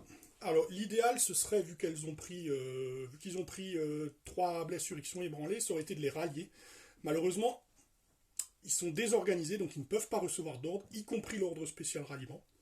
Donc tout ce qu'ils peuvent éventuellement faire, c'est un mouvement de retraite ordonnée, qui n'est peut-être pas forcément une mauvaise idée, puisque ça permettrait de laisser passer les colonnes de renfort. Donc je vais le faire, ils ne pourront pas non plus du coup enlever le marqueur désorganisé, mais là de toute façon pour le moment ils ne sont pas en état. Lusignan c'est fait. Maintenant on passe à alors Saint-Julien peut-être. Alors Saint-Julien, le souci c'est qu'il est là. Et il a beaucoup de troupes là. Et en plus il a un commandement pourri. Donc là, je vais avoir un malus de -2 pour la distance. Donc à chaque grande distance d'éloignement, c'est -1. Donc là, je vais prendre un malus de -2, compensé par +1 de la colonne de marche. Bon, bah, de toute façon, on n'a pas grand-chose à faire. Je vais peut-être... ouais, si. Si, c'est quand même très très important de pouvoir repasser cette colonne en ligne. Donc on va faire ça. Donc je vais ordonner à ces 2 colonnes de se remettre en ligne et d'avancer. Non, je vais commencer par celle-là. Celle-là, je vais lui demander de se mettre en ligne d'abord et d'avancer à portée de tir si elle le peut. Donc j'ai obtenu 6. 6 avec un commandement 6, puisque j'ai -1. -2 de distance, +1 de la colonne de marche. Donc j'obtiens un mouvement gratuit et je peux donc passer mon unité en ligne. Alors même si j'avais échoué, j'aurais quand même pu passer en ligne puisque j'ai droit à un mouvement gratuit du fait qu'ils étaient en colonne de marche. Ça c'est fait. Du coup c'est pas un échec, je peux continuer. Je vais faire celle-là. On va essayer d'être un peu plus ambitieux avec celle-là. Idéalement avec un mouvement et une mise en ligne là. Allez, on le tente. On essaie de chercher 2 mouvements. Et oui, on y arrive. 5 sur 6. Non, ça fait qu'un mouvement. Raté. Donc du coup, ça m'arrange pas des masses. Ça m'arrange pas des masses. ma colonne de marche a avancé en tout cas. Bon. Mais c'est une belle erreur parce que ces Français peuvent me rentrer dedans. C'est une erreur. C'est une erreur, mais bon, du coup, ils ont reçu leur ordre. Donc voilà, d'où l'intérêt de bien réfléchir ces ordres et de bien les formuler. Si les Français là-bas parviennent à obtenir 2 ou 3 mouvements, je sais plus, mais en tout cas, ils pourront me chercher. Ça, c'est pas cool. Bon, c'est une grave. Donc là, on a un cas un peu spécial. Comme vous le voyez, l'unité qui est là-bas, j'aimerais lui tirer dessus avec les 2 canons qui sont là. Par contre, j'ai qu'un petit trou entre 2 unités amies. Comment ça se passe dans ce cas-là? Les règles disent qu'il faut au moins 6 pouces pour l'infanterie, pour pouvoir tirer, et 3 pouces pour les canons. Donc là, c'est bon. Par contre, c'est également précisé que si le trou n'a pas au moins la largeur de l'unité qui tire, en plus, l'unité en face est une cible difficile, donc -1 pour toucher. Là, par rapport au canon, a priori, c'est pas le cas, puisque le trou est de la taille requis par les règles pour tirer, c'est-à-dire au moins 3 pouces, et plus large que le front du canon. Donc, normalement, aucun problème pour les 2 canons. Il faut logiquement tirer sur la cible la plus proche. Mais, si jamais la cible la plus proche est masquée ou est une cible difficile, vous pouvez décider à ce moment-là de rediriger le tir vers une cible qui est plus facile à toucher. Donc il y a une certaine souplesse quand même. C'est moins... si vous avez suivi mon tuto sur Valor and Fortitude, où là par contre c'est toujours le plus proche et ceux qui soient plus durs à toucher ou pas, ça c'est la règle qui vraiment, dans Valor and Fortitude, qui par ailleurs est un excellent système de règles, ça y a rien à dire, c'est le point qui agace un peu mon groupe de joueurs, c'est ça. C'est le ciblage sans souplesse, là, qui parfois fait faire des tirs sur des unités où on sait très bien qu'on va rien toucher. Donc voilà, ici Black Powder est un peu plus souple quand même. Pour balayer les autres cas de figure également, une cible est considérée comme difficile s'il y a une partie de la cible qui est hors du rayon de l'arc de tir de 45 degrés du tireur. Là, c'est pas le cas, mais si par exemple l'unité s'il n'y avait pas la forêt là et que l'unité était un peu plus excentrée par là et qu'il y avait un bout qui était en dehors des 45 degrés de celui-là, ça aurait été une cible difficile. Les unités qui sont dans les buildings ou les unités à couvert sont forcément cibles difficiles pour le tir. Sauf pour les canons. Les canons, eux, ils ont un bonus pour toucher les bâtiments. Et je crois que c'est à peu près tout. Donc on va pouvoir tirer. Ok, alors. Mes 2 canons sont placés. J'ai oublié qu'il faut encore que je m'occupe de mes fantassins qui sont là quand même. Parce que je n'ai pas fini les ordres de Lusignan. Et il y a encore cette batterie d'artillerie là, dont je peux faire quelque chose. Alors, je vais donner l'ordre à ces 2 bataillons qui sont à distance pour être groupés de lancer un assaut contre le village. On peut le faire. De toute façon, il faudra faire sauter ce village un jour. Enfin, essayer en tout cas.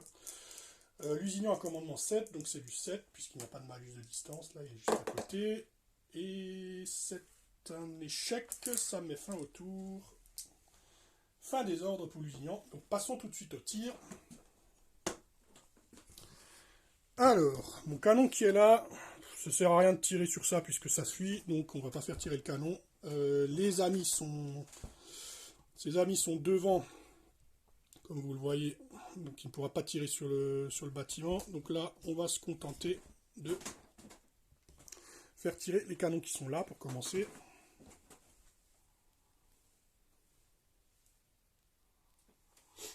Donc là, le tir se fait normalement sans malus, sauf si j'ai raté un truc, mais je ne crois pas. Quand on relit le chapitre. Donc 2 tirs, 4 plus. 2 qui touchent, et il y en a un qui désorganise, puisqu'il y a un 6. Donc, de toute façon, désorganisé. 2 sauvegardes, on est à moyenne portée, donc -2. Et 2 blessures. L'artillerie a fait mal. Ce régiment va tirer également, puisqu'ils sont à portée. L'unité est plus de la moitié dans l'arc, est entièrement dans l'arc et plus de la moitié est visible. Donc pas de problème de tir non plus. Les portées sont calculées à partir du leader d'unité. J'ai 3 tirs, je suis en ligne. Je ne suis pas ébranlé, donc c'est du 4+. Il y en a 2 qui touchent. Cette fois la sauvegarde est normale. Donc c'est du 4+. Et c'est encore une blessure. L'unité sera ébranlée et devra donc tester. Cette unité-là, alors est-ce qu'elle a portée de tir elle? Ah oui, elle a portée de tir aussi. Elle n'est pas ébranlée, elle a juste 2 blessures. Donc allons-y aussi, je tire. Donc là, la cible la plus proche, ce serait eux. Ah non, eux ils étaient hors de portée, pardon. C'est eux, oui. Donc 3+, sur du 4. Il y en a une qui touche, une sauvegarde à 4+. C'est réussi. Donc là, on a tiré tout ce qu'on pouvait. Le canon qui est là, il va tirer en enfilade là-bas. Je n'ai pas réussi à aller en portée courte. Mais j'ai quand même moyenne portée, 2 dés sur 4+. Et j'aurai relance des dés ratés grâce à l'enfilade. Donc on le fait. Raté 1, je peux le relancer. J'en touche 2. Ils sont à 6+, vu que c'est de la moyenne portée et que c'est de l'artillerie. Et 2 ratés, les Français prennent 2 blessures supplémentaires.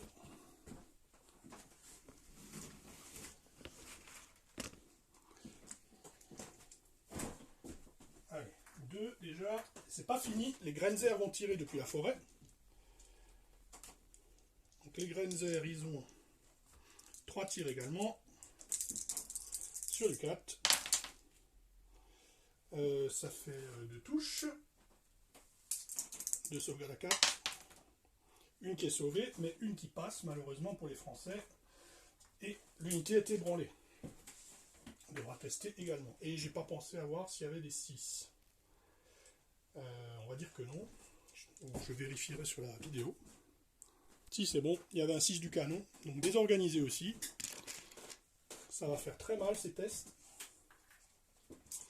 Donc voilà, le tir autrichien, c'est pas fini. On a encore ce bataillon qui vient de se remettre en ligne, qui va pouvoir tirer là-dedans. 3 tirs également, sans malus particulier, 4+. Il y en a 2 qui passent. Là, le bataillon français, c'est lequel d'ailleurs, celui-là, la division Friand. Le 15e légère, il se fait étrier. Et il sauve les 2 là, c'est bon.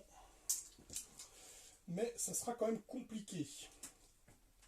Alors là, au test de morale, on a donc ici -1 parce que désorganisé, -1 à cause de l'artillerie.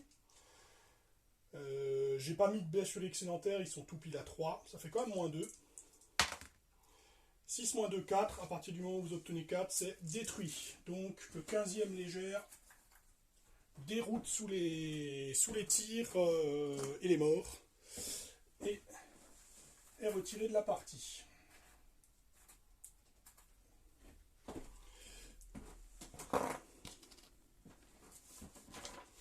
Ensuite, ici, alors, est-ce que le 72e de ligne va subir le même sort? On va voir. Donc là, c'est strictement pareil. Un tir d'artillerie, un tir parce qu'ils sont désorganisés. Allons-y. 11 -2, 9, ils restent, ils tiennent. Donc eux tiennent sous les boulets et les balles. Voilà, mais du coup, encore une unité qui a sauté côté français. Hein. Ça fait beaucoup. Voilà côté autrichien, un tour plutôt pas mal. Plutôt pas mal. Donc, mais il y a quand même encore des points faibles. Là, la colonne de marche, là, c'était une vraie stupidité de ma part. Là-bas, les Français vont quand même pouvoir charger. Donc il y a quand même encore des possibilités pour les Français de remonter la pente s'ils obtiennent des bons jets de dés et si les ordres se passent bien. On va voir donc ce que ça passe côté français. Alors, côté français. Mon général en chef va rester avec Saint-Hilaire et je vais laisser Friand se débrouiller. Commençons par les ordres d'initiative. Donc les ordres d'initiative, je pense que c'est relativement clair. On va faire une charge avec les deux bataillons là contre cette unité. Alors par contre, dans ce jeu, et surtout depuis la nouvelle version, là, la V2, vous ne pouvez plus faire des 2 contre 1 en aucune façon. Ce sont forcément des 1-1. Donc vous ne chargez qu'une unité qui affronte une unité ennemie. L'autre unité étant en soutien. Alors pour modérer un peu mon propos, vous pouvez dans certains cas, c'est prévu dans le livre, avoir un 2 contre 1. Vous pouvez déjà avoir un 2 contre 1 tout simplement en ayant un ennemi qui vous attaque sur la face et une sur le flanc, ou une sur le flanc et une sur l'arrière. Donc à condition que ce soit un arc différent, vous pouvez avoir plusieurs unités. C'est une unité par arc. L'autre cas de figure, c'est si vous avez une petite unité qui est collée, typiquement une artillerie, qui est collée à côté d'un bataillon d'infanterie et que vous n'avez pas le choix que de la contacter en même temps. Ou si vous avez vraiment 2 unités qui sont de flanc, qui sont à la queue leu et que vous les prenez de flanc, que vous n'avez pas d'autre choix non plus que de contacter les deux, dans ce cas-là, c'est autorisé d'avoir un double contact. Mais sinon, c'est un 1-1. Là, de toute façon, la situation est relativement simple. Le bataillon là va charger, celui-là va se rapprocher en soutien. Je précise que l'ordre de charge peut être fait en initiative. Donc là, je suis à portée d'ordre d'initiative, je décide de faire une charge d'initiative, c'est-à-dire le colonel du régiment dit on charge, quoi.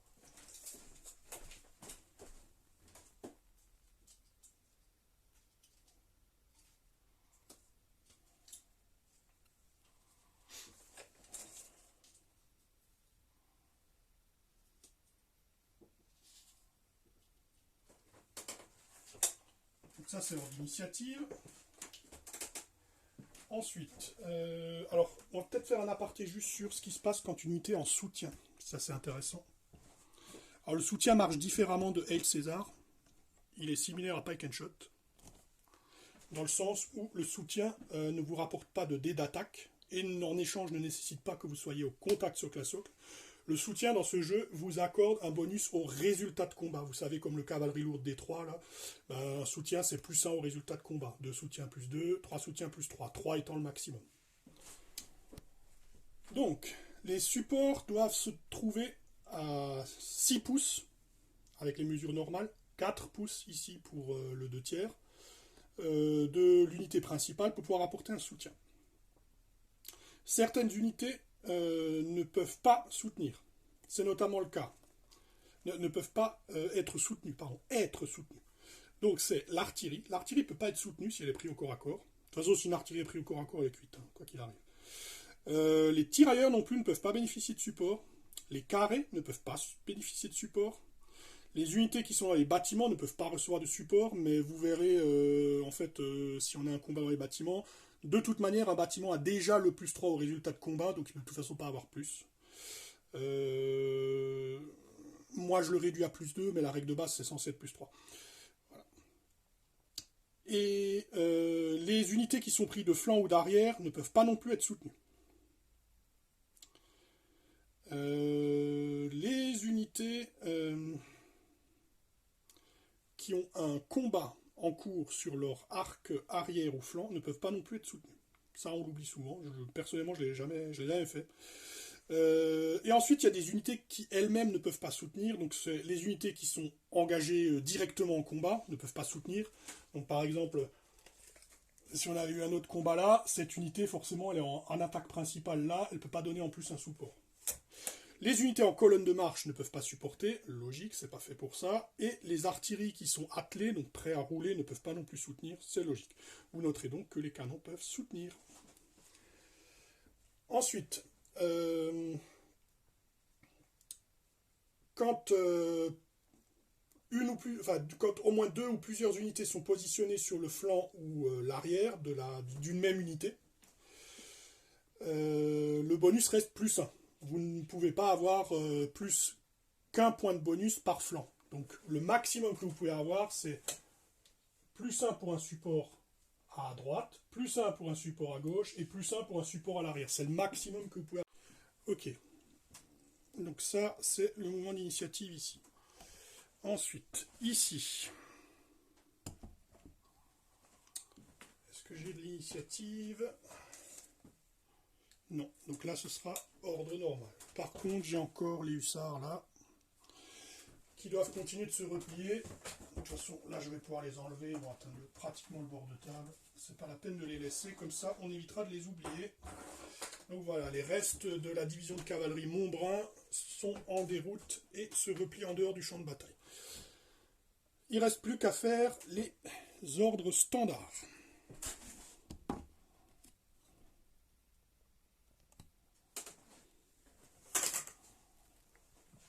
Alors, les ordres standards, chez Friand, il n'y en a pas, puisqu'il y a juste le canon là, et ce canon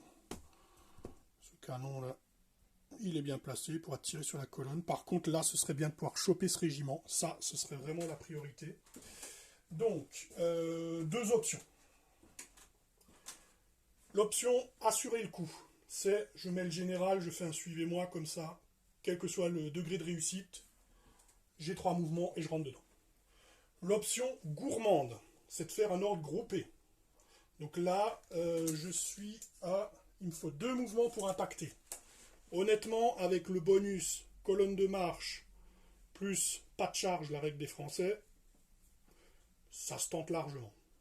Donc l'ordre que je vais donner, ça va être... Saint-Hilaire va ordonner à ses 2 régiments de frapper la colonne de marche adverse. Et avec un peu de chance, l'éradiquer de la surface de la Terre. Allez, c'est parti. J'ai la relance du général. Normalement, ça devrait passer. Allez. Donc, j'ai commandement 8 avec Saint-Hilaire. Plus 1. Parce que les deux sont en colonne de... Alors, si vous avez par contre des unités qui ne sont pas en colonne, ça marche pas pareil. Mais là, ils sont tous en colonne de marche. Donc, ils ont tous le... donc le bonus est global pour le groupe. Plus 1 pour colonne de marche, plus 1 pour la règle pas de charge qui fait que les Français ont plus 1 en commandement quand ils sont en colonne de marche. Donc il est à un très confortable commandement de 10 avec relance. C'est bon, ça y est, c'est parti. Donc du coup après vous déplacez dans l'ordre que vous voulez les unités. Donc je vais envoyer l'unité fraîche au combat principal et l'autre en support.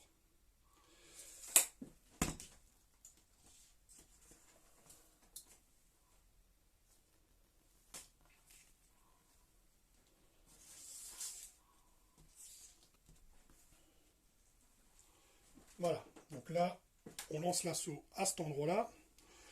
Saint-Hilaire a toujours sa relance et il a toujours la possibilité de... Il a toujours la possibilité de donner des ordres. Donc là, ce qui m'embête un petit peu, c'est que ce régiment-là, il a pas mal morflé. Je vais... Ah, j'aurais dû le faire reculer. C'est très très con, j'aurais dû le faire reculer. Donc là, je peux tirer. On va regarder. Donc là, je peux tirer avec mon artillerie. Il y a un petit trou de souris qui est de 3 pouces. Ouais, 3 pouces. Donc c'est faisable. Par contre, je ne vois qu'un bout de l'unité. Et il y a des amis dans l'arc. Donc de toute façon, ce sera une cible difficile. Mais je vais quand même le tenter.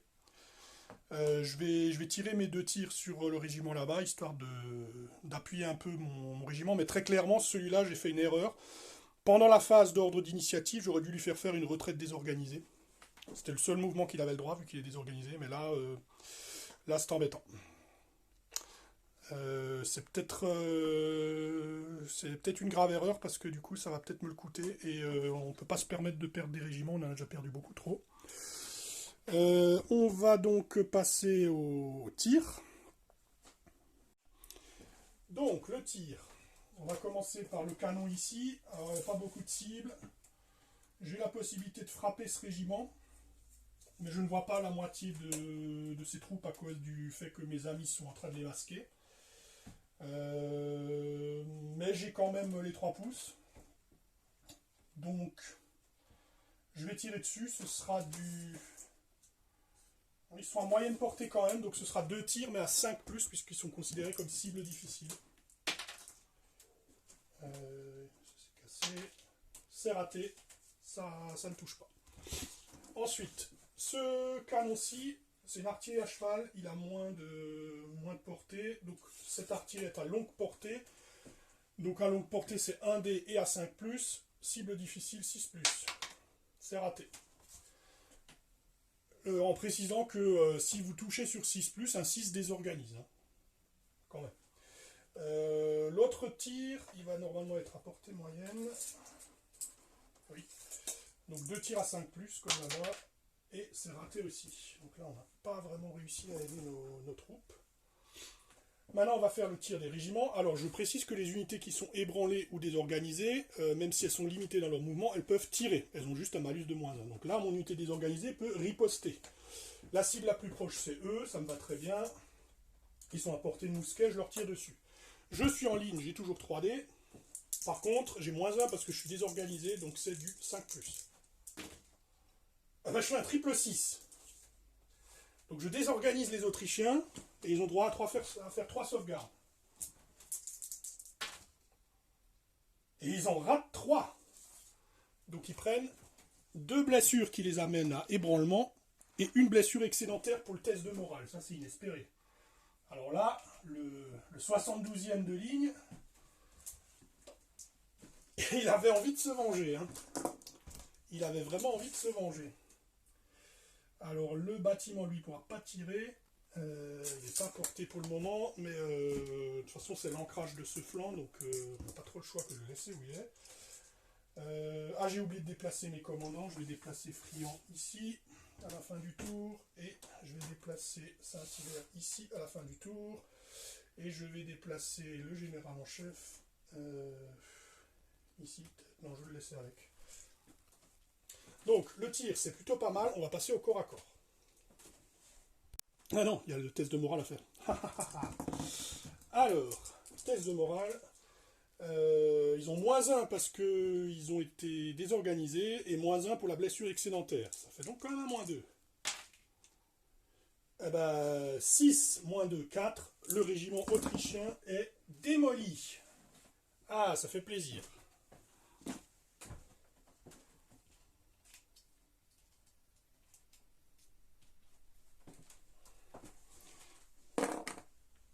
Le 72e a vendu chèrement sa peau. Les combats maintenant. On va peut-être commencer par celui-ci. Donc là, on va déjà contrôler les soutiens. Cette unité est libre pour soutenir celle-là. Elle est à 4 pouces. Elle est dans l'arc flanc. +1. Donc ce régiment a +1.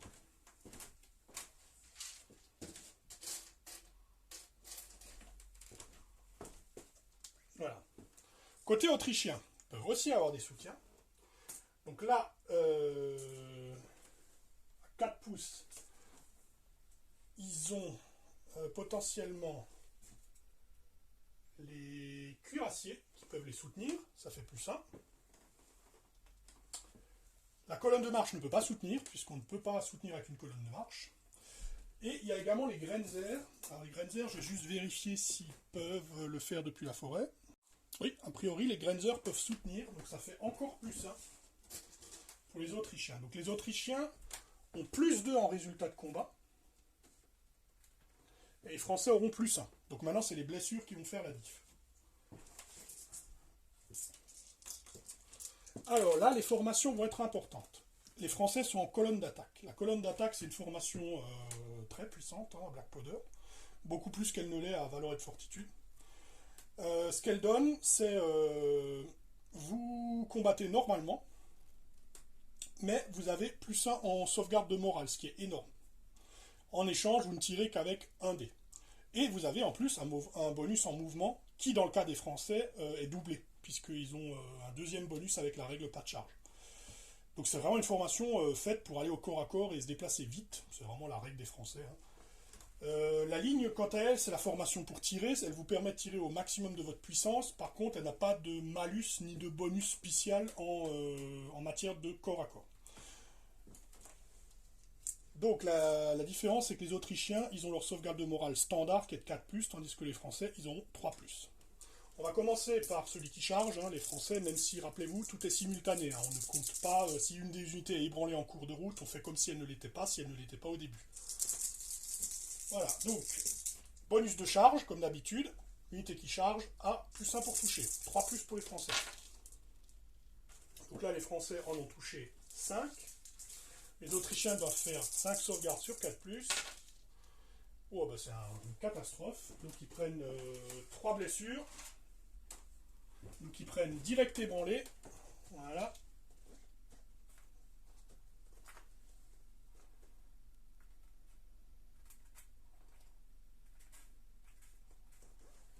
Et 2 points surnuméraires pour les Français. Riposte des Autrichiens. Ils ont 6 dés aussi. A noter cependant sur la liste que les troupes de Friant ont la règle vétéran qui leur permet de relancer une des sauvegardes d'armure tant qu'ils n'ont pas subi de blessure. Donc là pour l'instant l'unité là n'a pas subi de blessure, elle pourra relancer. Mais elle ne relance qu'une seule sauvegarde. Donc c'est sur 4+, ils n'ont pas de bonus de charge, il n'y en a que 2 qui touchent pour les Autrichiens. Les Français font donc 2 sauvegardes, mais à 3+ avec la colonne d'attaque, puisque la colonne d'attaque donne +1 en morale. Donc leur sauvegarde de morale est à 3+ au lieu de 4. Et en plus, j'aurai une relance avec la règle vétéran. Donc je peux relancer le 2. Bon, je prends une blessure, du coup ils n'auront plus leur règle vétéran. Mais au niveau des comptes, ça devrait être pas mal. Donc côté français, on a mis 1, 2, 3 blessures. 4, 5 surnuméraires. Et 6 avec le bonus du support, ça fait 6 en tout. Côté autrichien, on a mis une blessure chez les Français, avec 2 soutiens, ça fait 3. 6 contre 3, c'est une défaite autrichienne. Donc c'est les Autrichiens qui testent. Ils vont donc tester à -2, puisqu'ils ont 2 blessures surnuméraires. Ils ne sont pas désorganisés, donc ce sera tout. Là, qu'est-ce qui se passe quand il y a des soutiens? Alors là, c'est très important. Les soutiens, normalement, ne subissent pas de conséquences négatives du fait de soutenir, sauf si l'unité principale déroute. Dans ce cas-là, ils doivent aussi tester, et potentiellement dérouter. Et ils testent dans l'état où ils sont. Là, par exemple, si le bataillon autrichien s'effondre, il peut causer une panique sur ses soutiens autour de lui. Donc il se peut que les cuirassiers et que les Grenzer déroutent. Donc, il vaudrait mieux que les Autrichiens ne déroutent pas. Donc un test à -2 pour les Autrichiens. 6, -2, 4, les Autrichiens déroutent. L'attaque brutale de Friant à la baïonnette a fait son office, donc cette unité est retirée de la partie. Et alors là, maintenant, on va tester pour les soutiens. On commence par les Grenzer. Les Grenzer, bon, ils sont full, donc ils font un test sans malus. 5. Alors ils ne seront pas détruits, mais avec un 5, pour l'infanterie, ils reculent. Donc ils s'enfuient en dehors de la forêt. Alors je ne sais plus si les mouvements de repli sont affectés par le terrain, dans le doute je vais le faire. Du coup, ils vont sortir par là. Enfin, non, quoi qu'en fait ils vont rester dans la forêt de toute façon. Et si on veut être logique, ils vont aller par là. Donc les Grenzer s'enfuient en raison du carnage. Et les cuirassiers, il ne faudrait pas les perdre. Hein. 8, c'est bon, ils tiennent le choc, les cuirassiers. Par contre, je vais juste vérifier, mais il me semble que le test est réalisé comme si vous étiez au combat corps à corps. Et si c'est au combat corps à corps, la cavalerie replie toujours. Je revérifie. Oui, c'est ça. On lit le test sur la ligne corps à corps, et 7+ corps à corps, c'est recul pour la cavalerie. Alors eux, malheureusement, ils sont ébranlés. Et donc cette panique va causer la destruction de mes cuirassiers parce qu'ils vont sortir de la table, regardez. Alors je peux moyenner en allant un peu vers là, mais je vais quand même sortir, je vais quand même toucher le bord. Donc pour le coup, l'attaque de Friant a été excellente, puisque non seulement ils ont détruit leurs adversaires, mais ils ont causé une panique par là, et ils ont fait dérouter les cuirassiers autrichiens qui étaient encore ébranlés. J'aurais dû faire un ordre de ralliement, tant pis pour moi. En même temps, on ne peut pas tout faire. Et là, on va faire les comptes au niveau des brigades autrichiennes parce que ça commence à devenir intéressant.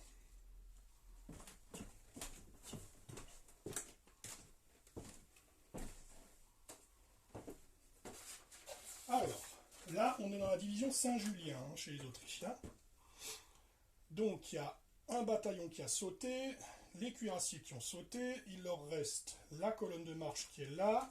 Ils vont peut-être perdre celle-là, puisqu'elle est aussi de Saint-Julien, et l'unité qui a été détruite ici était également une unité de Saint-Julien. Donc, si ça se trouve, pour l'instant, ils ont déjà perdu 2, 3. Bah, ils sont Saint-Julien est dérouté, puisqu'ils ont perdu l'unité qu'on vient de détruire là, ça en fait une qui compte. Celle qui a été démolie autour par le 72e de ligne, là, c'était une de Saint-Julien, détruite au tir. Ils ont perdu les cuirassiers, qui faisaient aussi partie de cette division, là derrière. Ça fait 3. Il leur reste celui-là, Württemberg. Et l'artillerie compte pas. Il y a les 2 pièces d'artillerie qui comptent pas. Ce qui veut dire qu'en fait, les 2 pièces d'artillerie, elles vont partir en panique parce que la brigade est brisée en fait. Donc du coup, les Français viennent avec cette charge de friand de complètement renverser la situation puisque les Autrichiens viennent également de perdre une division et en plus la plus grosse. Donc vous voyez, le jeu va vite. Hein. Le jeu va très vite. Hein. Parfois, une manœuvre audacieuse et bien exécutée peut apporter la victoire. Hein. Donc là, je suis content, là, le move, il était intéressant. Là, on va encore en rajouter, puisque de toute façon, ça va pas changer le destin de la division Saint-Julien de détruire cette unité-là, mais ça fait toujours un bataillon qui saute, et surtout le régiment derrière, qui lui fait partie de la division Vukasovic, lui, il est ébranlé. Et je me demande d'ailleurs si Vukasovic il va pas sauter aussi. Parce que parce que Vukasovic avait aussi vous vous souvenez les hussards qu'on a détruits là, mais ils sont maraudeurs, ils comptent pas. Donc là pour l'instant, tant que les Grenzer sont encore là, la division Vukasovic tient.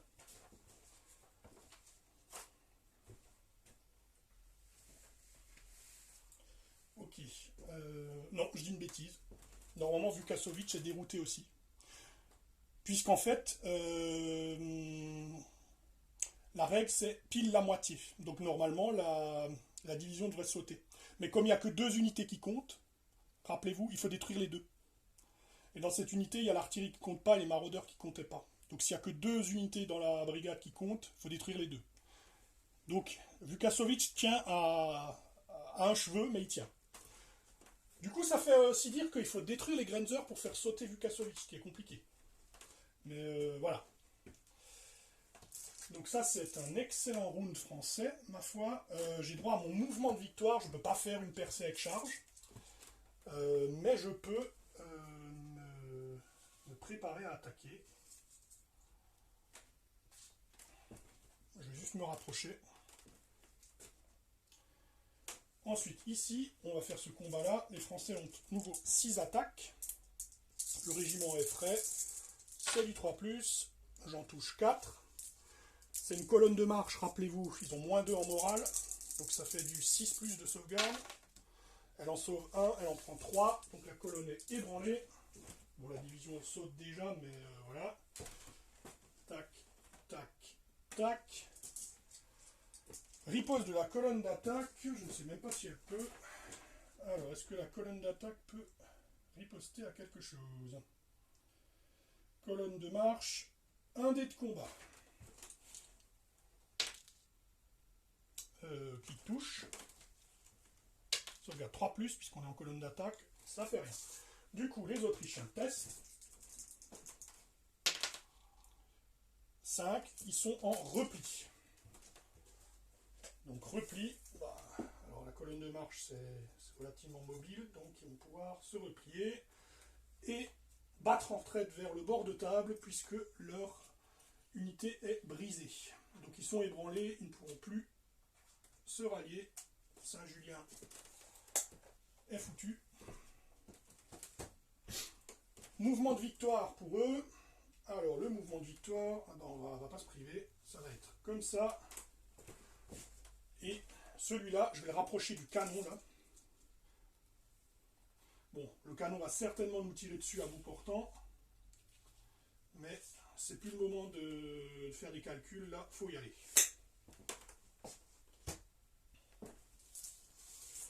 Là, le tir de ce canon va sans doute faire mal. Alors, ce que je peux éventuellement faire, c'est me mettre juste à 8 pas.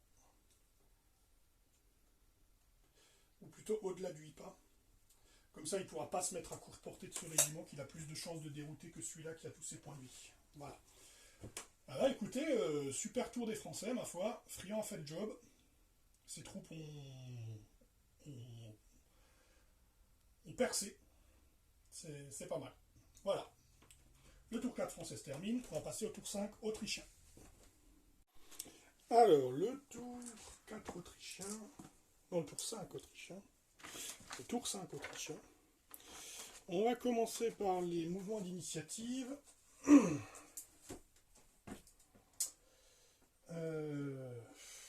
Là-bas, l'unité elle est condamnée parce que, comme j'ai utilisé la retraite désorganisée, je ne peux pas faire de mouvement d'initiative. Je peux juste refaire une retraite désorganisée. Mais bon, je vais quand même me faire torpiller, donc je vais la faire quand même, histoire d'attirer quand même au moins un des deux bataillons là. Il sera obligé de poursuivre pour finir l'unité, mais je pense que pour eux c'est cuit. Ah non, c'est encore pire, Saint-Julien est dérouté, donc non, je dis des bêtises. Donc, première chose, mouvement d'initiative pour ce tour 5 autrichien. On replie donc les bataillons de Saint-Julien, qui vont gentiment se diriger vers le bord de table.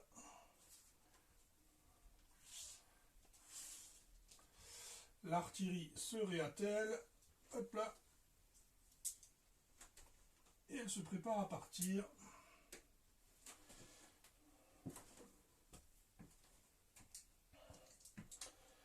Ensuite, Vukasovic, il y a cette unité-là qui est désorganisée puisqu'elle a fait un mouvement désorganisé, donc elle ne peut rien faire ce tour-ci. Donc ce sont des agneaux à l'abattoir. Par contre, je vais utiliser le mouvement d'initiative pour faire une poussée à bras avec ce canon. Et je vais approcher ma batterie comme ceci, histoire de prendre en enfilade ce vilain régiment et à courte portée.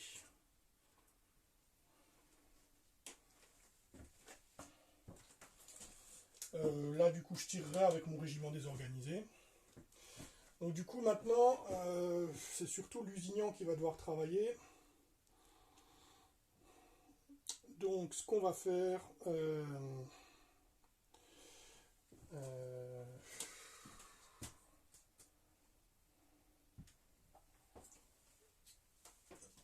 mettre là derrière. Donc on va continuer à aider Vukasovic avec lui. Ce qui m'embête, c'est que Lusignan va devoir se débrouiller tout seul. Le général est trop loin. Bon, c'est pas grave. Mouvement d'initiative et retraite sont faites.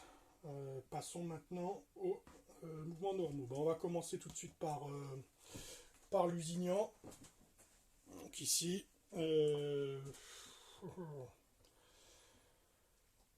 vais donner un ordre groupé aux 3 bataillons pour attaquer dans ce sens-là, de façon à ce que ces deux-là attaquent le village et que lui attaque ce bataillon-là, avec un peu de chance.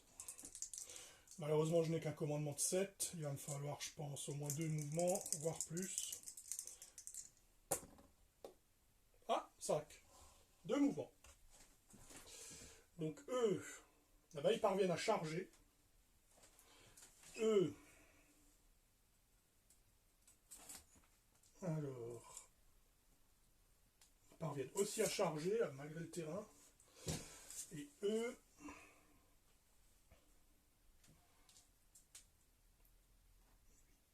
Je fais 7 jusque là. Puis ensuite je rajoute 14, 21, ouais. On sera un peu derrière. Mais en tout cas, étonnamment, ça fonctionne. Donc là, je fais un premier mouvement jusque là. Et ensuite un deuxième mouvement à demi-mouvement à travers le champ. Donc là, je pars du principe que pour les champs, je crois qu'il n'y a pas de règle particulièrement déterminée. En gros, je fais demi-mouvement, mais je pars pas du principe que les unités en ligne ne peuvent pas traverser un champ. Donc voilà. Et eux, on a dit qu'ils attaquaient ce régiment-là. Ils y arrivent aussi.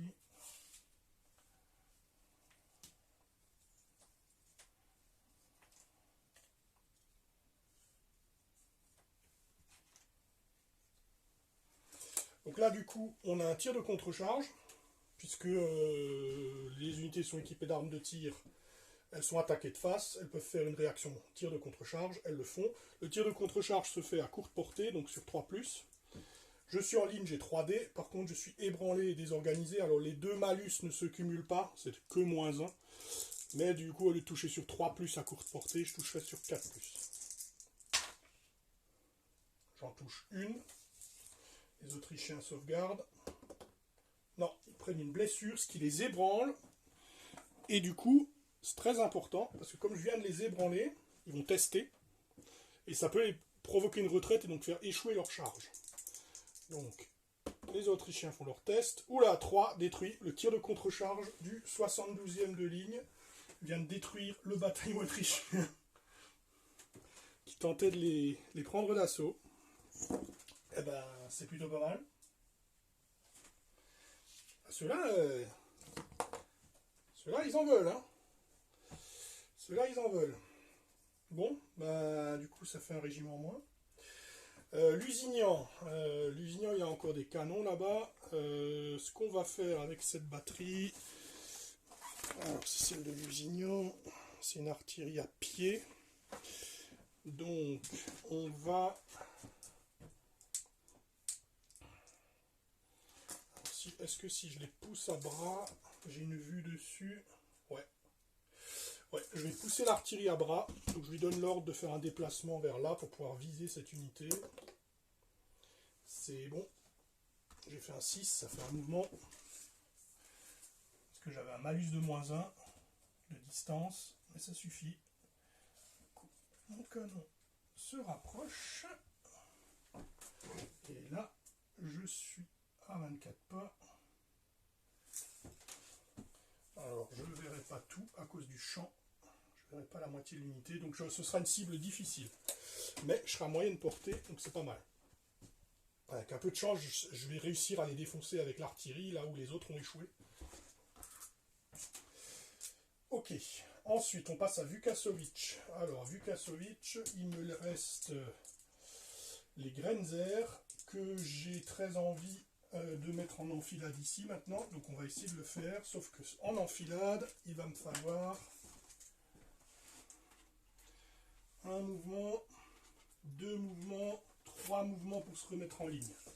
Donc on va tenter ça, 2 mouvements plus le 3e en ligne, allez, et on va tenter le tout pour le tout. Vukasovic va faire un ordre, suivez-moi avec ses Grenzer, pour être sûr d'avoir les 3 mouvements, avec la relance du général, allez, c'est bon, il y arrive de base, ils obtiennent 3 mouvements, ils parviennent donc à sortir de la forêt,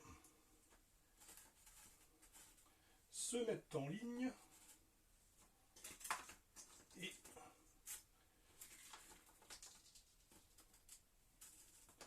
alors j'ai bien fait de prendre l'ordre suivez-moi parce qu'ils ont une règle non fiable qui fait que si j'avais fait un test tout pile réussi, c'est un échec. Parce que les Grenzer sont un peu moins faciles à manœuvrer. Et là, du coup, je suis bien placé, parce que j'ai en enfilade sur le régiment là-bas. Donc éventuellement, je pourrais... si j'arrive à les branler, Friand va sauter certainement. puisque du coup, Friand, il a 3 unités d'infanterie, il en a déjà une qui est morte, si j'en détruis une deuxième, ça fait 2 sur 3, donc j'aurai la division. Donc là, c'est un move très important, là. Allez les Grenzer, soyez bons. Et ça me rapportera la victoire. Par contre, ce qui m'inquiète un petit peu, c'est que potentiellement, je peux également concéder la défaite si ce régiment se fait ébranler. Mais là, bon, faut faire avec. Les mouvements sont faits, passons au tir. Alors, on va commencer par le tir du canon là-bas. 2 tirs à 5+, contre le 72e de ligne. Et il n'y en a aucune qui touche, donc le 72e est safe. Ensuite, on a le fameux canon.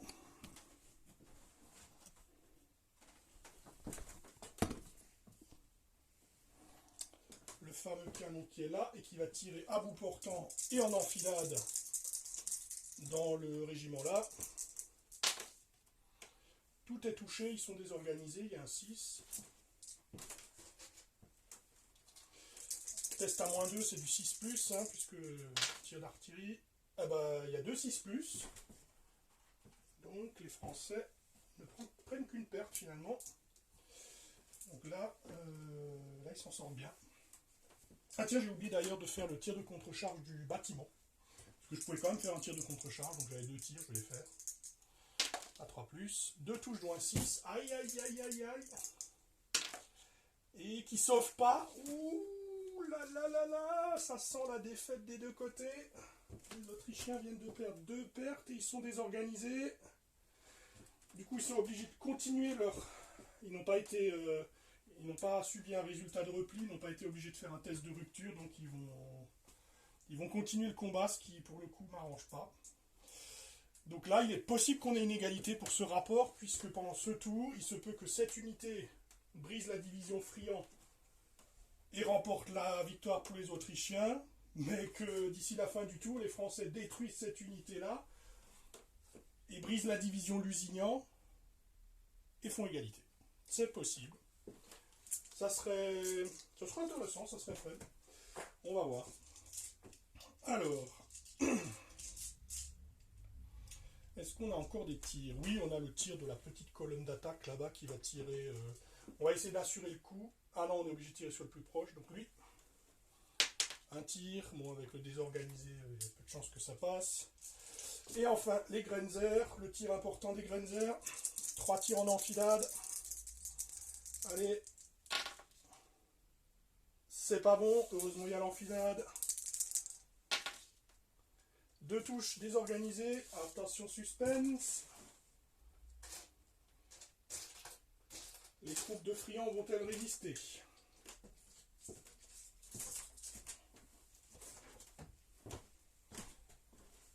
Les troupes de Friand vont-elles résister? Oui! Elles sauvegardent leurs 2. Eh bien, Friand est visiblement motivant. Donc là, c'est la merde, parce que le tir là, il a échoué. Et donc là, il ne faut surtout pas perdre cette unité. Donc on va passer au corps à corps. Ah, attendez, non, j'ai peut-être encore des tirs. Oui, j'ai encore le tir de ce bataillon là-dedans. Donc 3 tirs, je suis à courte portée, mais désorganisé. Donc au lieu de 3+, 4+. Une touche. Colonne. Ah ben, elle perd encore un point de vie. Mais elle n'est toujours pas ébranlée. Donc elle ne teste pas. Cette colonne-là, c'est bien démerdé. Du coup, le combat va être décisif. Nous allons donc... Alors, le combat. Celui-là sera décisif. Donc nous avons un soutien pour les Autrichiens, du fait de ce bataillon qui est derrière. Le bâtiment, lui, ne peut pas être soutenu. Mais il a normalement +3 de base. Moi, dans mes house rules, je leur mets que +2, parce que je trouve que +3, c'est abusé. On n'arrive jamais à bout des bâtiments. Donc, voilà. Donc moi, je mets +2. Ensuite, la différence, comment ça se passe avec l'attaque d'un bâtiment? normalement, quand vous chargez un bâtiment, il faut que vous ayez consommé, il faut que vous ayez encore du mouvement restant. Là, je ne sais plus si c'était le cas. On va dire que oui. Normalement, il doit vous rester encore 6 pouces de mouvement pour pouvoir entrer dans le bâtiment en cas de victoire. Donc vous devez calculer le mouvement plus 6 pouces de supplément. Quand vous faites l'assaut contre un bâtiment, le bâtiment, outre le fait que contre les tirs, il a un couvert, il a également plus 2 en sauvegarde. Donc il a une sauvegarde de 2+, ce qui est déjà ultra résistant. Avec cette sauvegarde de 2+, en contrepartie, ils ne peuvent combattre qu'avec 2 dés de chaque côté, que ce soit en tir ou en mêlée. Donc ils ont que 2 dés, et ils ne peuvent pas être soutenus. Donc le régiment là ne peut pas apporter son soutien aux troupes qui sont dans le village, heureusement. Les unités qui attaquent les bâtiments peuvent attaquer simultanément plusieurs côtés, c'est même conseillé pour venir à bout d'un bâtiment.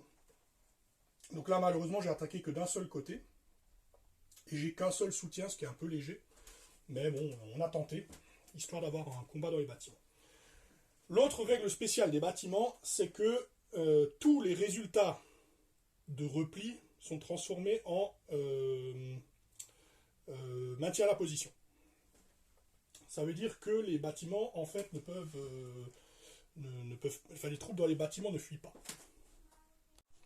Donc du coup, un bâtiment, c'est très solide, vous devez tuer l'unité qui est dedans, la foutre vraiment en déroute pour pouvoir rentrer. Il n'y a pas de demi-mesure, sinon elle tient. On va commencer par l'attaque des Autrichiens. Les Autrichiens ont leurs 6 attaques et ils viennent de se faire désorganiser par le tir de contre-charge des défenseurs. Donc, eh bien, ça va être compliqué.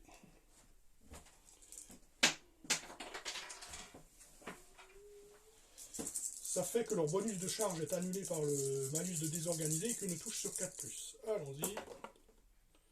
Bon, ils en touchent quand même 4. Le bâtiment sauvegarde sur 2+. Ils ont tout sauvé sauf 1. Ils prennent donc une blessure. Riposte à 2 dés du bâtiment. S'ils mettent une blessure, c'est game over. Donc le bâtiment, lui, n'a pas de bonus de charge, évidemment. C'est du 4+. Heureusement pour les Autrichiens, le bâtiment ne touche pas. Du coup, là, il faut calculer. Il y a une blessure pour les Autrichiens et plus 1 au résultat de combat pour avoir un soutien arrière. Le bâtiment, lui, je lui ai donné plus 2, non, c'est plus 3. Je donne plus 2 au bâtiment, donc du coup, ça veut dire qu'il y a égalité. En cas d'égalité, le combat se poursuit. Donc, pour l'instant, on continue le combat ici. Il n'y a pas eu de game over, ni d'un côté, ni de l'autre. Maintenant, c'est le tour des Français.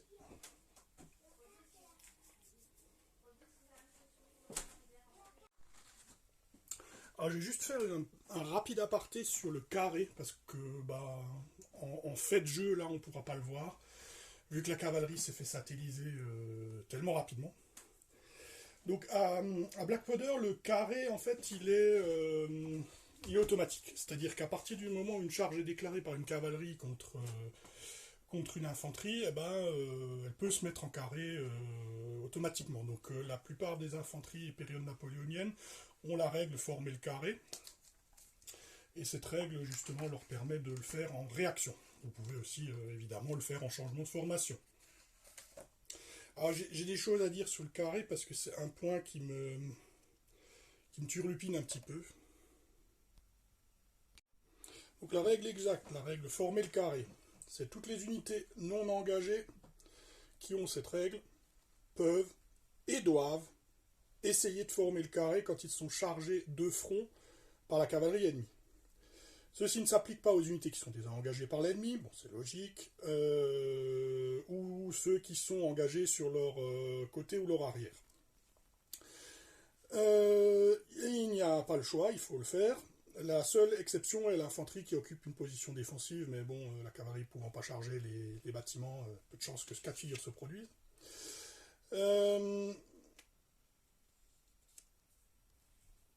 Une unité qui forme le carré en réponse à une charge de cavalerie ne peut, c'est logique, faire de tir de contre-charge en même temps. C'est l'un ou l'autre. C'est donc une réaction de charge. Donc comment ça se passe en pratique? Vous lancez 2 dés. Si vous obtenez un double 6, votre unité est désorganisée. Vous pouvez toujours faire le carré, mais il est désorganisé. Et du coup, la charge contre le carré est possible dans ce cas-là. Ou alors vous faites double 1 et dans ce cas-là, le carré est raté. Alors qu'est-ce qui se passe quand le carré est formé? Les cavaleries. Donc, pour ce qui est des carrés, les carrés ont 4 côtés. Ils peuvent tirer des 4 côtés et être engagés évidemment des 4 côtés. Vous avez également le fait que le mouvement peut être calculé de n'importe quel côté lorsque vous effectuez un mouvement. Et le tir est divisé, séparé comme pour un bâtiment. Les carrés ne peuvent avancer que de maximum un mouvement, un demi-mouvement, et ne peuvent pas charger d'unité ennemie, ne sont pas autorisés à bouger s'il y a une cavalerie dans les 12 pas, on reste en carré, on ne bouge pas dans ce cas-là, et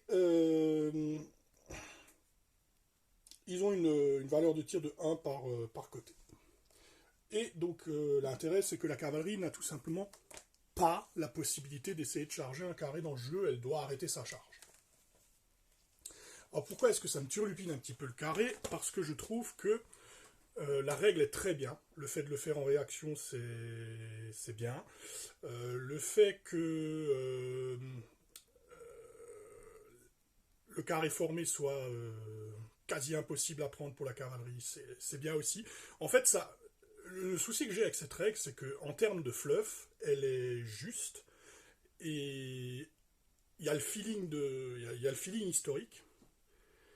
Mais j'ai remarqué que, en règle générale, je ne sais pas si je suis le seul à voir ça, mais quand, quand on veut faire des charges de cavalerie et essayer des trucs, euh, le jeu se transforme en jeu de plots, où on se retrouve avec des plots qui handicapent le mouvement à cause de la règle de proximité, à cause du fait que on peut pas contourner les carrés, on peut pas. Et en fait, alors sans doute que c'est historique, j'en sais rien, mais en termes de jeu, ça a tendance à rendre passif et statique, je trouve, un jeu qui autrement est très fluide. Et je trouve que c'est un peu bizarre pour du napoléonien d'avoir un jeu qui s'arrête entre guillemets avec des plots un peu partout parce que et une cavalerie qui sert à rien au final puisqu'elle est là à attendre devant les plots. Donc en termes de jeu c'est frustrant. En termes purement de jeu je trouve c'est frustrant. Si on prend par exemple Valor and Fortitude qui est l'autre jeu napoléonien que je pratique, je trouve sa règle. Alors Valor and Fortitude pour rappeler il n'y a pas de réaction dans ce jeu. Tout doit être fait à dessein en anticipant un tour en avance. Donc si vous voulez faire un carré, il faut l'anticiper le tour d'avance, sinon l'unité ne le fait pas. Ça sonne pas juste dans le comment dire dans l'historicité du truc. Mais par contre, je trouve que la règle est plus équilibrée en termes purement ludiques. Puisque le carré est moins puissant, il n'y a pas une impossibilité totale de charger, mais bon, le carré a d'énormes bonus. Il y a également le fait qui change pas mal de choses, que le carré doit effectivement être fait volontairement, donc du coup si le bataillon est pris par surprise parce qu'il n'a pas anticipé, il se fait rouler dessus. Enfin bref, je trouve qu'en termes d'équilibre de jeu, dans Valor in Fortitude, ça marche mieux, alors même que la règle est moins logique et moins historique. Donc c'est assez bizarre. Donc à Black Powder, ici, en gros, le carré est automatique, quasiment, sauf si vous faites double 1 ou double 6. Moi, j'ai eu tendance à faire des house rules pour qu'il y ait un peu plus de chances de désorganisation ou de ratage de carré, parce que là, tel que c'est là, c'est quasi automatique, hein, on va pas se mentir. Hein. Il y a une chance sur 36 de rater le carré. Hein. Il y a une autre chance sur 36 de l'avoir désorganisé, ce qui peut permettre à la cavalerie de le charger. Mais le carré, c'est à peu près comme un bâtiment. Il a plus 3 de résultats de combat, il ignore les résultats de retraite, enfin, faut se lever tôt quand même hein, pour faire sauter un carré même désorganisé. Hein. Donc voilà. Donc ouais, la règle carré est bizarre, je voulais en parler parce que je sais pas si je suis le seul à avoir ce feeling. Mais c'est vrai qu'on avait fait une bataille, je me souviens, et on se dit on va faire une belle charge de cavalerie à la muraille, et puis en fait, ben, tout ce qu'il y a devant forme des petits plots, et le jeu s'arrête. Alors je sais pas, mais en tout cas en termes de jeu, c'est assez frustrant. Alors c'est sûr, ça peut bloquer toute. L'avantage, c'est que ça, dans d'autres cas, ça permet de bloquer une avance ennemie d'infanterie, une attaque d'infanterie. Mais c'est vrai qu'en général, quand on veut faire une offensive, on prend plutôt la cavalerie, on va dire, parce que c'est l'élément rapide, l'élément de choc.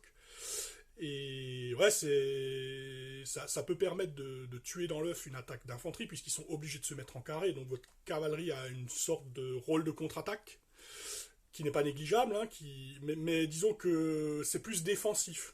Le rôle offensif de la cavalerie, il est quand même très limité contre l'infanterie, dans le sens où ce carré est quasi automatique.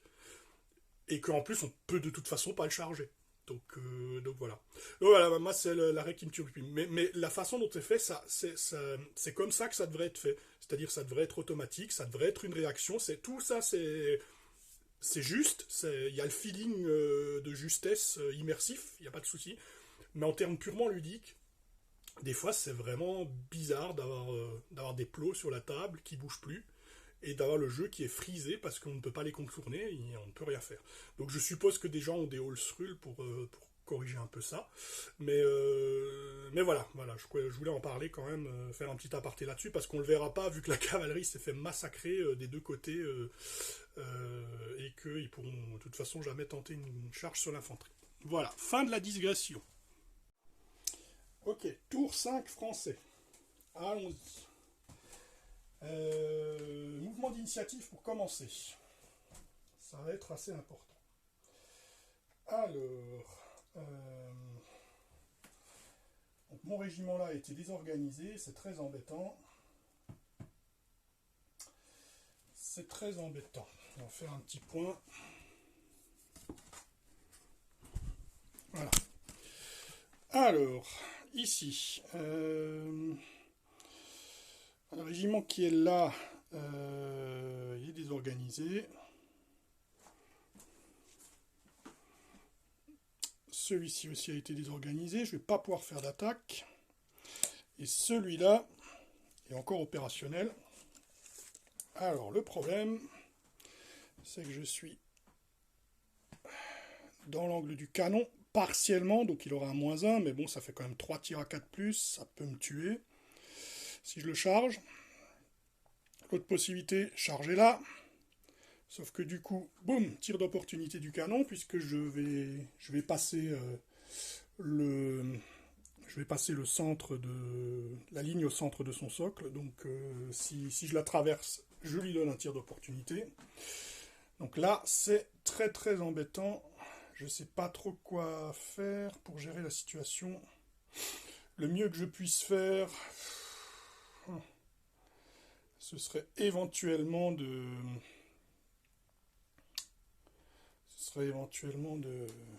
rallier là.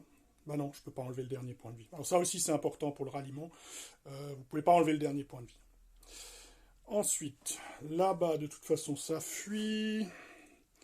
Ici, ce serait bien de les charger. Mon régiment ici est désorganisé, mais celui-là peut charger. Ça pourrait être une idée.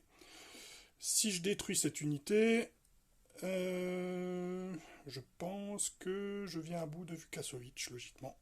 Donc c'est à mon avis la meilleure solution. Mais il faudra faire ça avec un ordre. Alors dans ce jeu, vous pouvez charger des unités que vous ne voyez pas. Parce que le mouvement de charge, c'est le dernier de la séquence. Donc si vous voyez sur le dernier mouvement, ben c'est bon. Donc vous pouvez tout à fait faire des charges vers l'arrière ou ce genre de choses, à condition que vous ayez plusieurs mouvements. Bien évidemment, il faut formuler l'ordre de charge. Donc au niveau mouvement d'initiative, je pense que je vais peut-être commencer par... Alors eux, ils sont... Soit j'attends la fin du tour, je les laisse là, et ils enlèvent le marqueur désorganisé, soit je les recule avec le repli désorganisé, mais je pourrais pas enlever le marqueur, mais ça pourrait éventuellement ouvrir des possibilités à cette unité-là. Sauf que là, j'ai pas trop de... J'ai pas trop d'options avec mes canons. Je vais peut-être les bouger. Je vais peut-être les bouger, essayer de les déplacer là-haut. L'artillerie à cheval, là, peut très bien bouger et se remettre là. Puisque les... Alors la différence entre artillerie à cheval et artillerie à pied, l'artillerie à cheval, elle, se dételle gratuitement. Donc du coup, on peut aller... et elle va plus vite, elle va à la vitesse de la cavalerie. Donc voilà le point de situation. C'est pas si facile que ça, mais la victoire est possible si j'arrive à faire du dégât sur cette unité-là. L'autre possibilité étant de lui tirer dessus avec mes canons. C'est vrai que j'ai aussi cette possibilité-là. Puisque comme on l'a vu avec les canons, la cible est surélevée.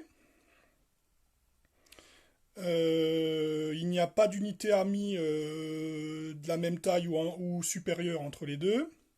Et il n'y a pas d'unité amie à 6 pouces de la cible ou à 6 pouces des canons. Donc, c'est possible qu'on tire là-bas dedans et on les finit au tir. Mais là, il faut choisir. Parce que si je tire dessus, je ne peux pas les charger.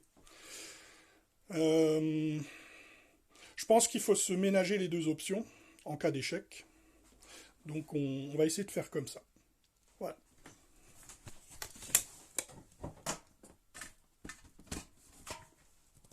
Alors, remettons ça en place. Et tâchons de faire de notre mieux. Cette unité va donc rester à rien faire, puisqu'elle est désorganisée. Cette unité aussi, je vais essayer d'enlever le marqueur. Et cette unité-là... Ah, si, il y a peut-être quelque chose que je peux faire. Non, je ne peux pas. Je ne peux pas. Ah, quoique, si, je pourrais. Je pourrais le faire. Alors là, normalement, la règle de proximité m'interdit de sortir de mon arc avant parce que j'ai un ennemi. Sauf que la règle de proximité de Blackwater, elle est beaucoup plus souple que celle de El César, dans le sens où je peux choisir de m'aligner sur n'importe quelle unité qui est dans l'arc. Je ne suis pas obligé de prioriser celui qui est droit devant. Là, de toute façon, techniquement, il n'y en a pas vraiment droit devant, puisque la ligne coupe entre les deux. Entre l'artillerie et l'infanterie là. Mais ce qui m'intéresserait éventuellement, ce serait de charger le dos de cette unité-là, qui combiné avec celle-ci, ça pourrait être intéressant.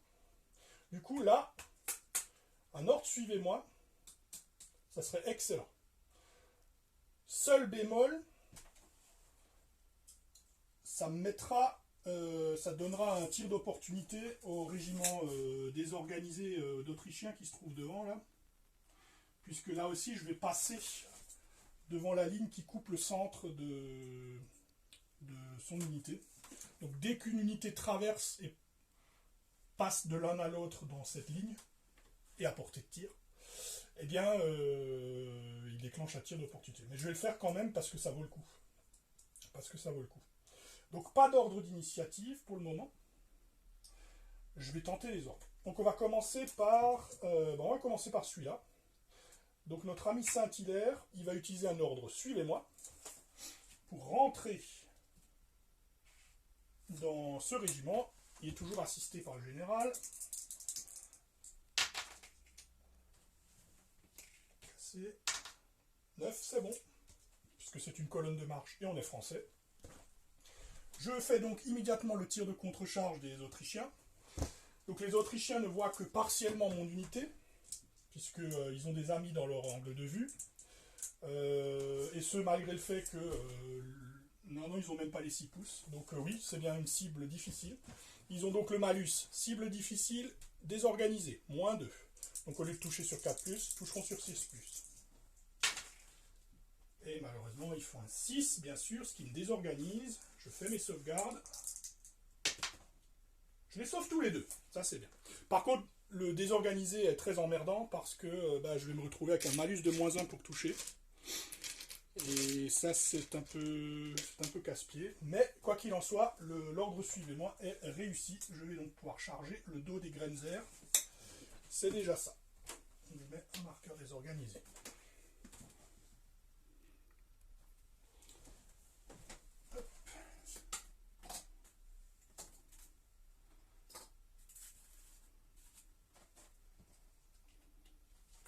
fait que j'ai pas subi de perte supplémentaire aussi m'évite.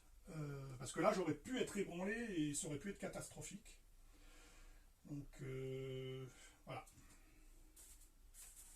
Et Saint-Hilaire est avec. Saint-Hilaire ayant un commandement de 8, il a le droit d'ajouter une attaque au combat.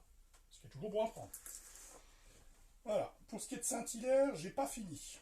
Et je me rends compte que j'ai fait une grossière erreur.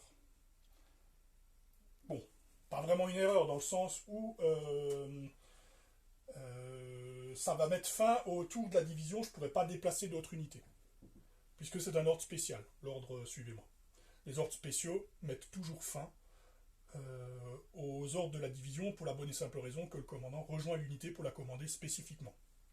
Donc il ne peut plus commander les autres. Là, pour optimiser les choses, j'aurais peut-être dû déplacer l'artillerie d'abord. Le souci, c'est que si j'avais échoué un de ces ordres, ça m'aurait empêché de faire mon suivez-moi. Donc finalement, j'ai joué safe, on va dire, sans le faire exprès. Du coup, l'artillerie bouge pas. Mais d'un autre côté, la cible que je voulais viser, je viens de la tamponner au corps à corps, donc c'est pas si grave que ça. Voilà. Ensuite, on va passer à Friand. Friand, pour être sûr de défoncer ces Grenzer, ce qui serait idéal, c'est de faire un ordre de suivez-moi également pour ramener ce bataillon à l'assaut ici. Et en finir. On va le faire. Allez, Friand, t'as été bon depuis le début, c'est le moment. Ah! C'est un échec. 11. Il fallait faire 10. Donc l'ordre est échoué et il ne se passe rien. Et ça met fin, comme c'est un ordre échoué, et qu'en plus c'est un ordre spécial, ça met fin au tour de Friand. Aïe aïe aïe aïe aïe. Bon, c'est pas grave, on va espérer que ça suffise. Voilà, on passe à la phase de tir. Donc juste un petit point, il n'y a que les cavaleries qui peuvent se tourner quand on les charge. Donc là, du coup, les Grenzer ne pouvaient pas se tourner. Comme je les charge de derrière, évidemment, il n'y a pas de tir de contre-charge. Donc ça, c'est toujours bon à prendre. Ensuite, au niveau du tir, j'ai normalement... alors les canons là, ils pourraient tirer sur l'autre canon. L'ennui, c'est qu'il y a des amis qui se trouvent à moins de 6 pouces du canon. Donc le tir est impossible. Ce canon-là, lui, par contre, peut le faire. L'idéal... Je vais tenter de continuer sur ce régiment pour essayer de le détruire. Ça serait pas mal. Bon, le canon est beaucoup plus menaçant en termes de tir, mais il rapporte rien en termes de victoire. C'est un dilemme. Et en plus, il est plus difficile à toucher. Non, je vais essayer de liquider cette unité avec ce canon-là. Donc j'ai 2 dés, c'est de la moyenne portée. Normalement sur 4+, mais la cible est partiellement masquée par des amis. Donc c'est une cible difficile, 5+. Et j'ai fait un double 6. Donc déjà, il restera désorganisé gentiment. Et en plus, il fait 2 sauvegardes, comme c'est de la moyenne portée, -2 à la sauvegarde de morale, 6+.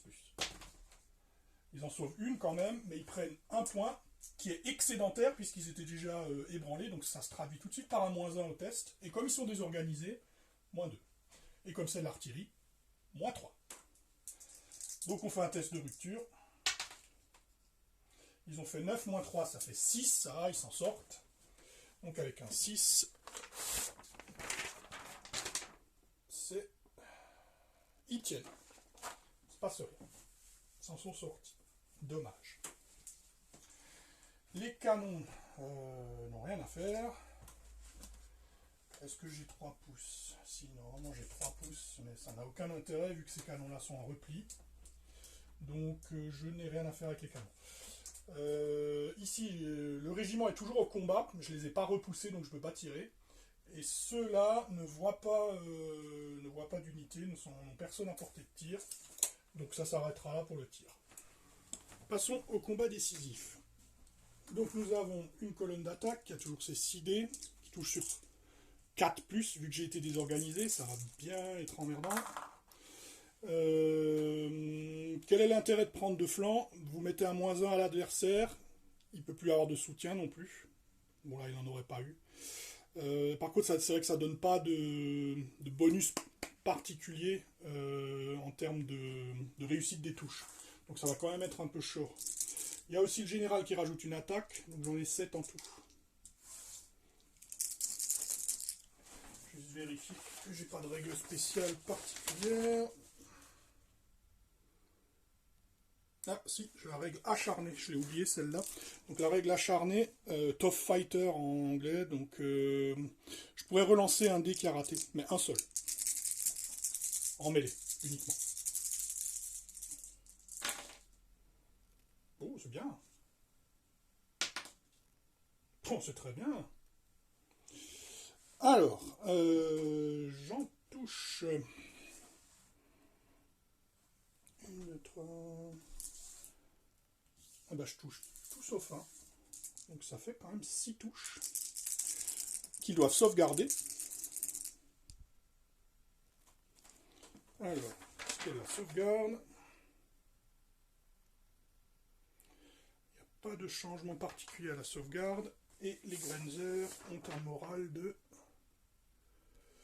4+ aussi. Ils n'ont pas de règle particulière pour les aider. Ah ben, mission accomplie.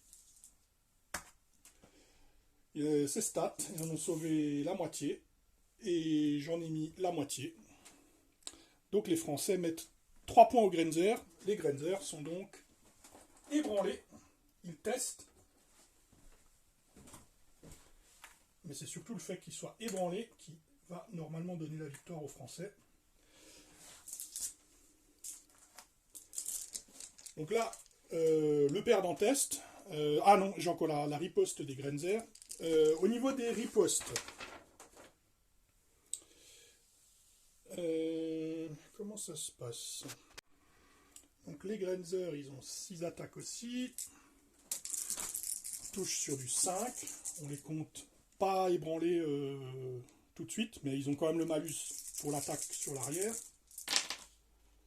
Et bah, ils en touchent aucune en fait. Donc voilà. Donc il n'y a pas de... Il n'y a pas photo. Donc un test normal, puisqu'ils sont tout pile ébranlés. Ils n'ont pas pris de blessures excédentaires, ils ne sont pas désorganisés. Ça fait 7. Les Grenzer tiennent. Mais on va tout de suite calculer le résultat du combat. Il y a aussi le bâtiment qu'il faut peut-être faire, parce que ça peut peut-être avoir une importance sur la division Saint-Hilaire. Parce que si les Autrichiens remportent le combat. Alors, ici, on a toujours 6 attaques des Autrichiens. Ici. Ils sont désorganisés et ils ne sont plus en charge, donc ça fait du 5+. Ils en touchent une. Donc c'est bon, ça ne suffira pas à dérouter l'unité qui est là. Je fais ma sauvegarde à 2+, puisque le bâtiment donne +2 en sauvegarde de morale. C'est sauvé. Le bâtiment riposte, mais il n'a que 2 dés, puisque c'est 2 dés par côté, hein, les troupes sont dispersées dans la ville. Le bâtiment, lui, n'a pas été désorganisé, il n'est pas ébranlé, donc ça touche sur 4+. J'en touche une, et l'Autrichien sauve sur 4+, c'est sauvé. Résultat de combat, le bâtiment a toujours ses +2, et les Autrichiens ont +1. Les Autrichiens perdent, les Autrichiens testent. Et ils sont détruits, avec un double 1, voilà. À cause du résultat de combat, sans avoir tiré un coup de feu. Ni tuer qui que ce soit. Et voilà. Donc du coup, les Autrichiens ici sautent. Et je pense que la partie va se terminer par une victoire française qui était franchement pas du tout une évidence. C'est vraiment l'attaque agressive de Friant qui a fait la différence. Et parce qu'ils étaient vraiment mal partis. Hein. C'était vraiment mal parti. Donc, on va faire les comptes. Côté autrichien. Vukasovic. Donc, Vukasovic, on ne compte pas les hussards puisqu'ils étaient maraudeurs. Les Grenzer comptent.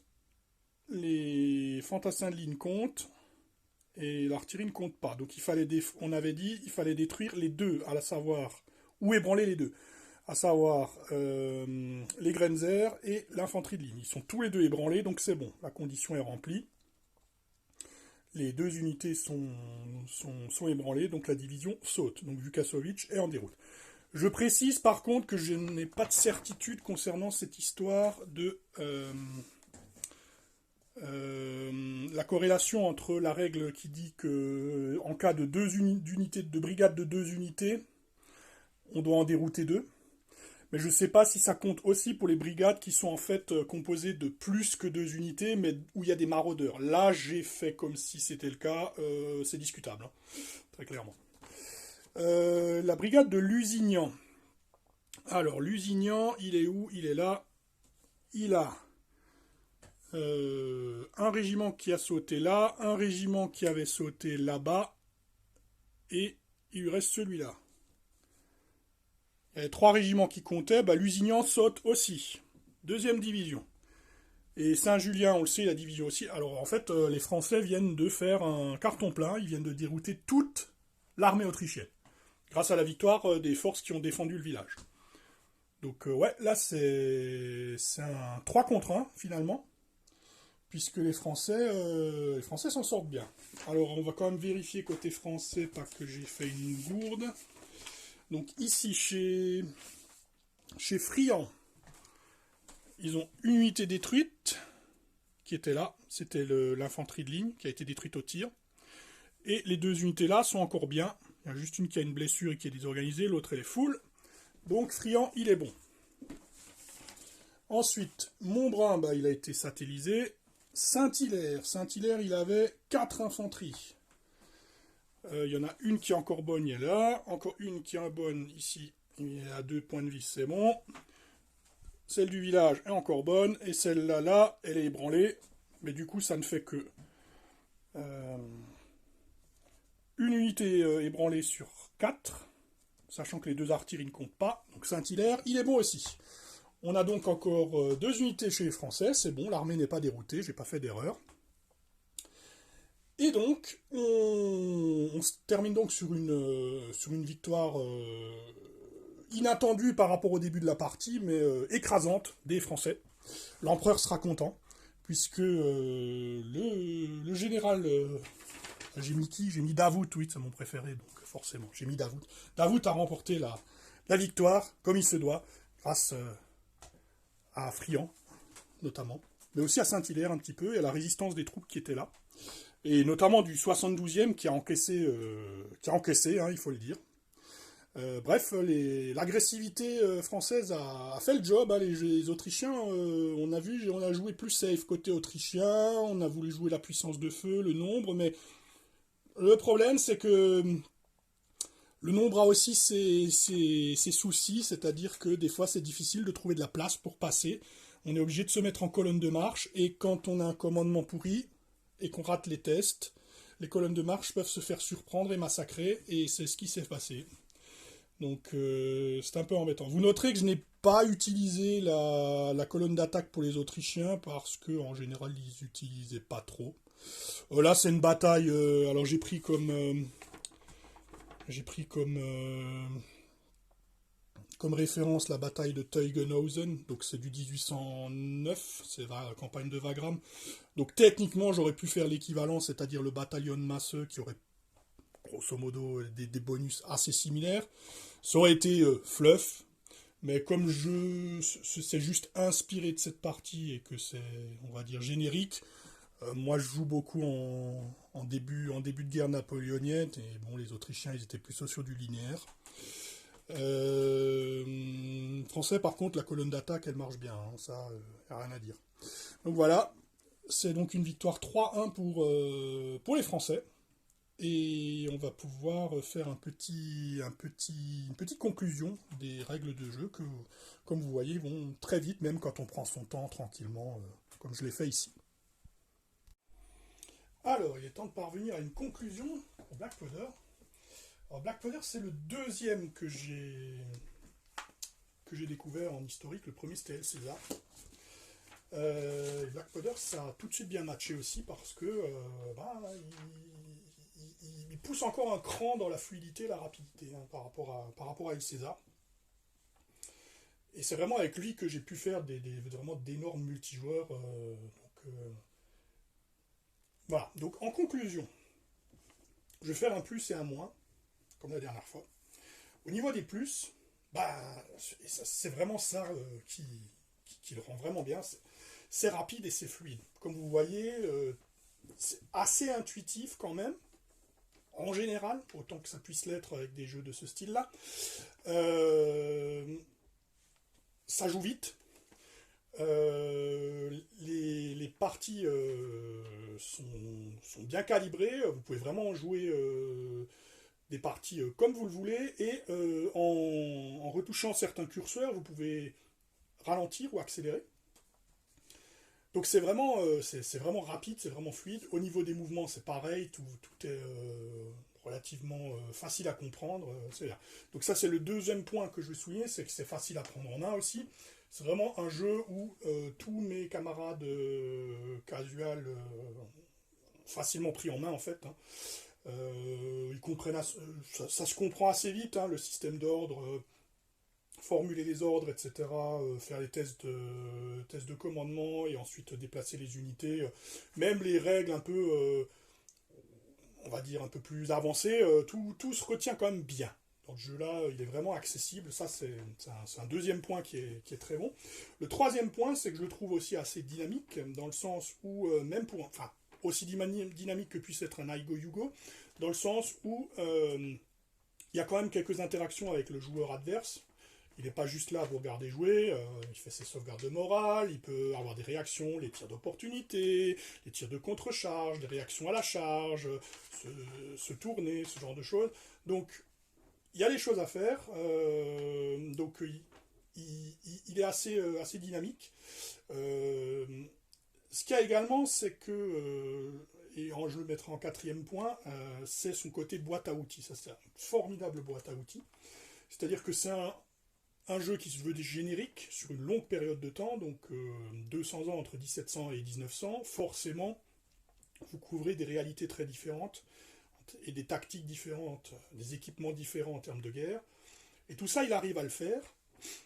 Et au final, il est très facile à adapter. C'est un jeu qui peut se bricoler très facilement une fois que vous avez une bonne maîtrise de celui-ci. Ou même si vous avez une maîtrise moyenne, hein, si vous prenez par exemple le vieux bouquin de la V1, vous reprenez le système de points qui est à la fin, il n'y a rien qu'à changer avec la V2, honnêtement. Hein.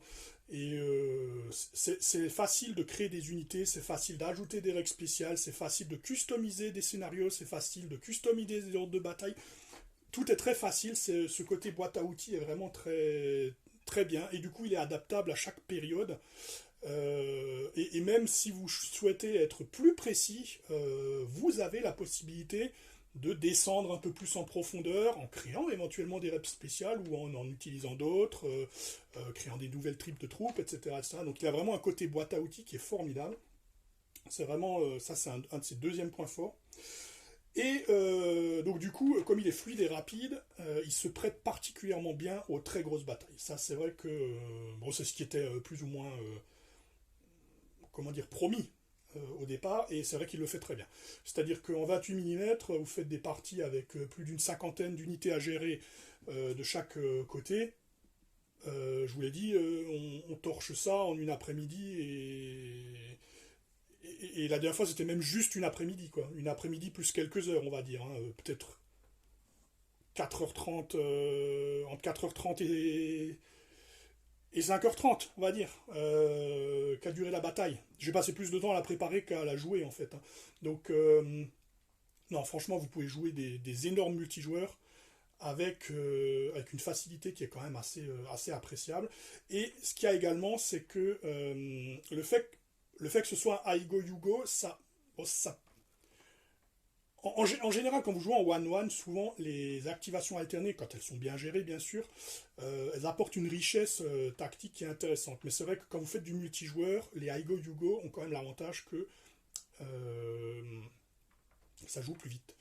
Et là, on le voit en multijoueur, la chaîne de commandement, brigade, générale, etc., vous pouvez facilement, et l'adaptabilité du jeu vous permet facilement de bricoler le système pour le faire fonctionner à plein régime avec des équipes de joueurs.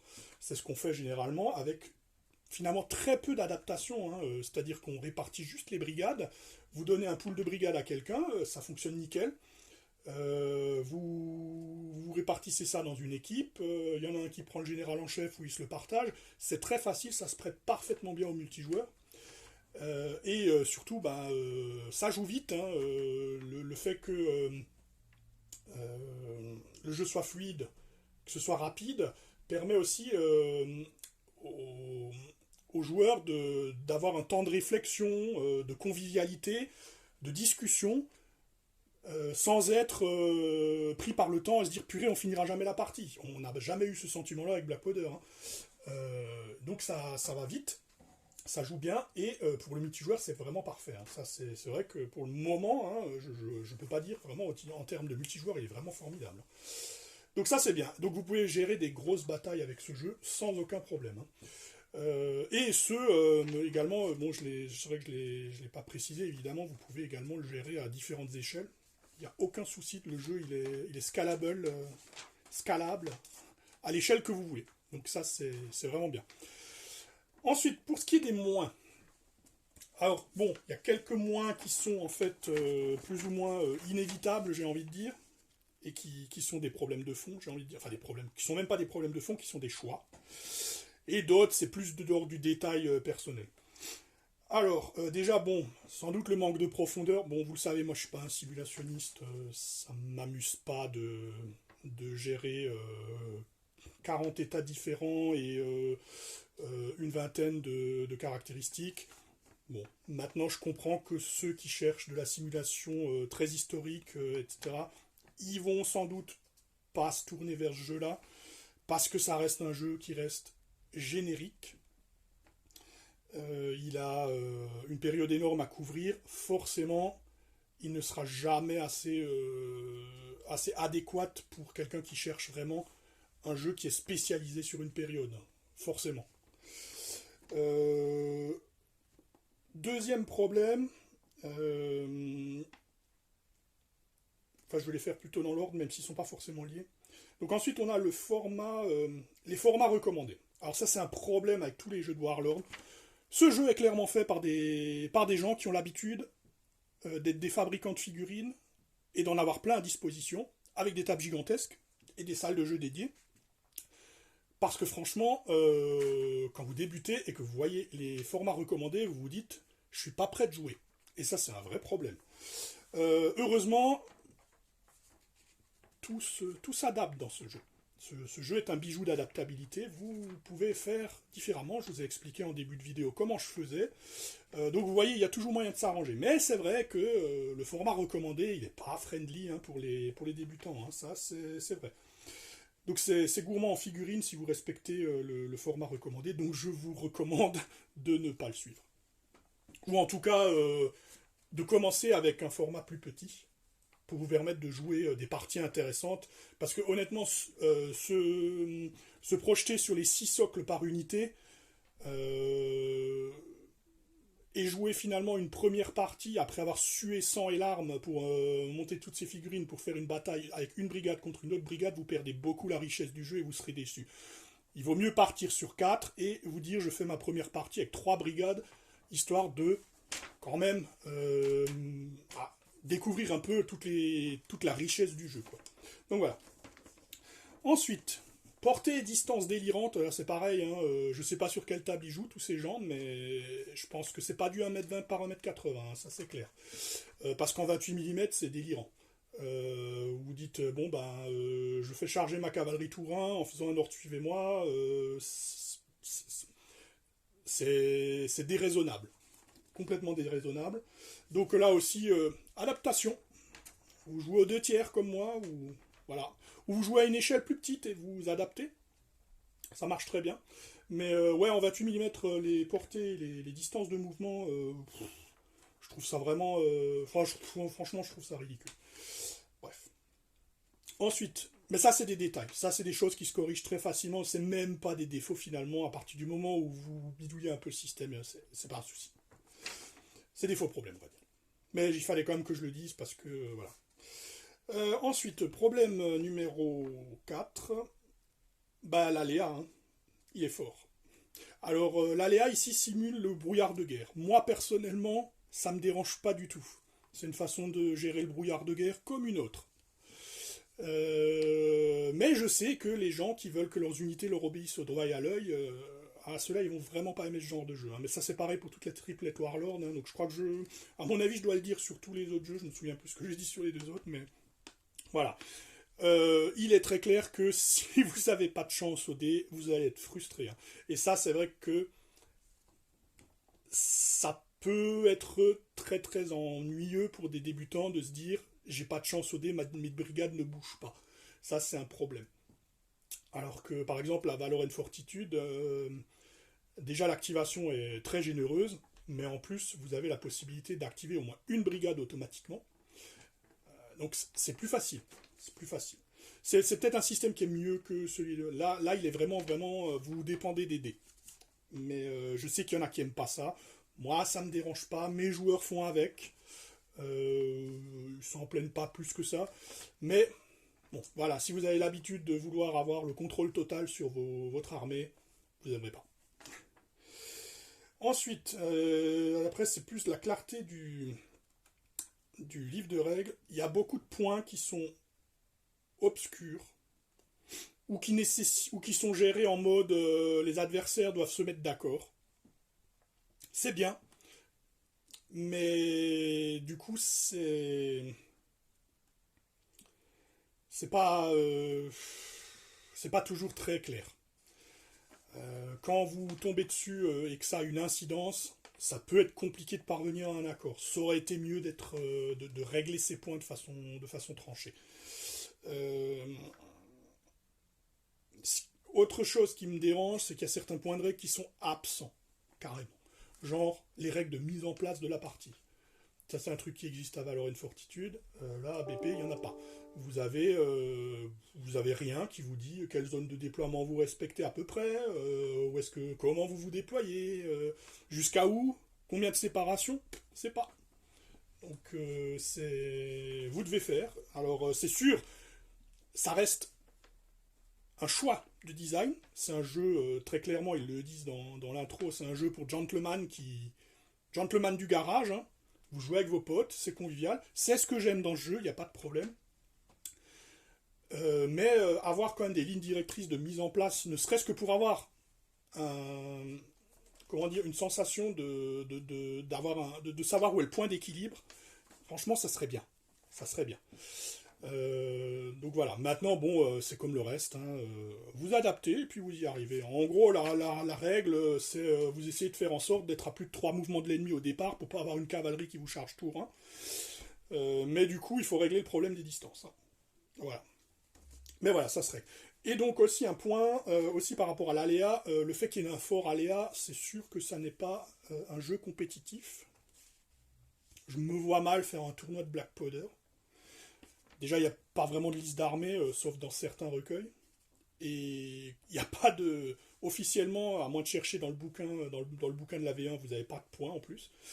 Donc ça, c'est aussi un choix qui a été fait qui peut rebuter certains. Voilà. Très clairement, si vous voulez un jeu plus compétitif, vous jouez à Valorant Fortitude. Sur le napoléonien, en tout cas. Voilà. Mais voilà. Black Powder, lui, il est sur une autre optique. C'est un jeu qui est censé être fun, rapide, facile à prendre en main et convivial. Un jeu pour jouer entre amis, quoi. Et force est de constater, ce sera ma conclusion, que c'est très réussi. Il n'y a rien à dire, c'est un très bon jeu. Je l'utilise toujours par défaut parce que souvent, c'est celui qui marche toujours.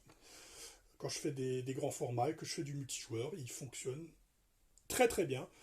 Quelle que soit la période d'ailleurs, vous arrivez toujours à le faire fonctionner avec éventuellement quelques ajustements. Plein de house rules existent, plein de gens font des house rules. Hein. Vous en trouverez facilement si vous faites une petite recherche sur le net. Donc le jeu est une vraie boîte à outils et c'est son adaptabilité, sa fluidité, sa facilité de prise en main qui sont ses véritables points forts. Donc voilà, donc je le recommande chaudement, hein, forcément. Surtout si vous débutez, c'est top. C'est top. Donc voilà, ce sera ma conclusion. J'espère que ce tutoriel vous aura plu. Je vous dis à la prochaine fois et que les dés vous sourient.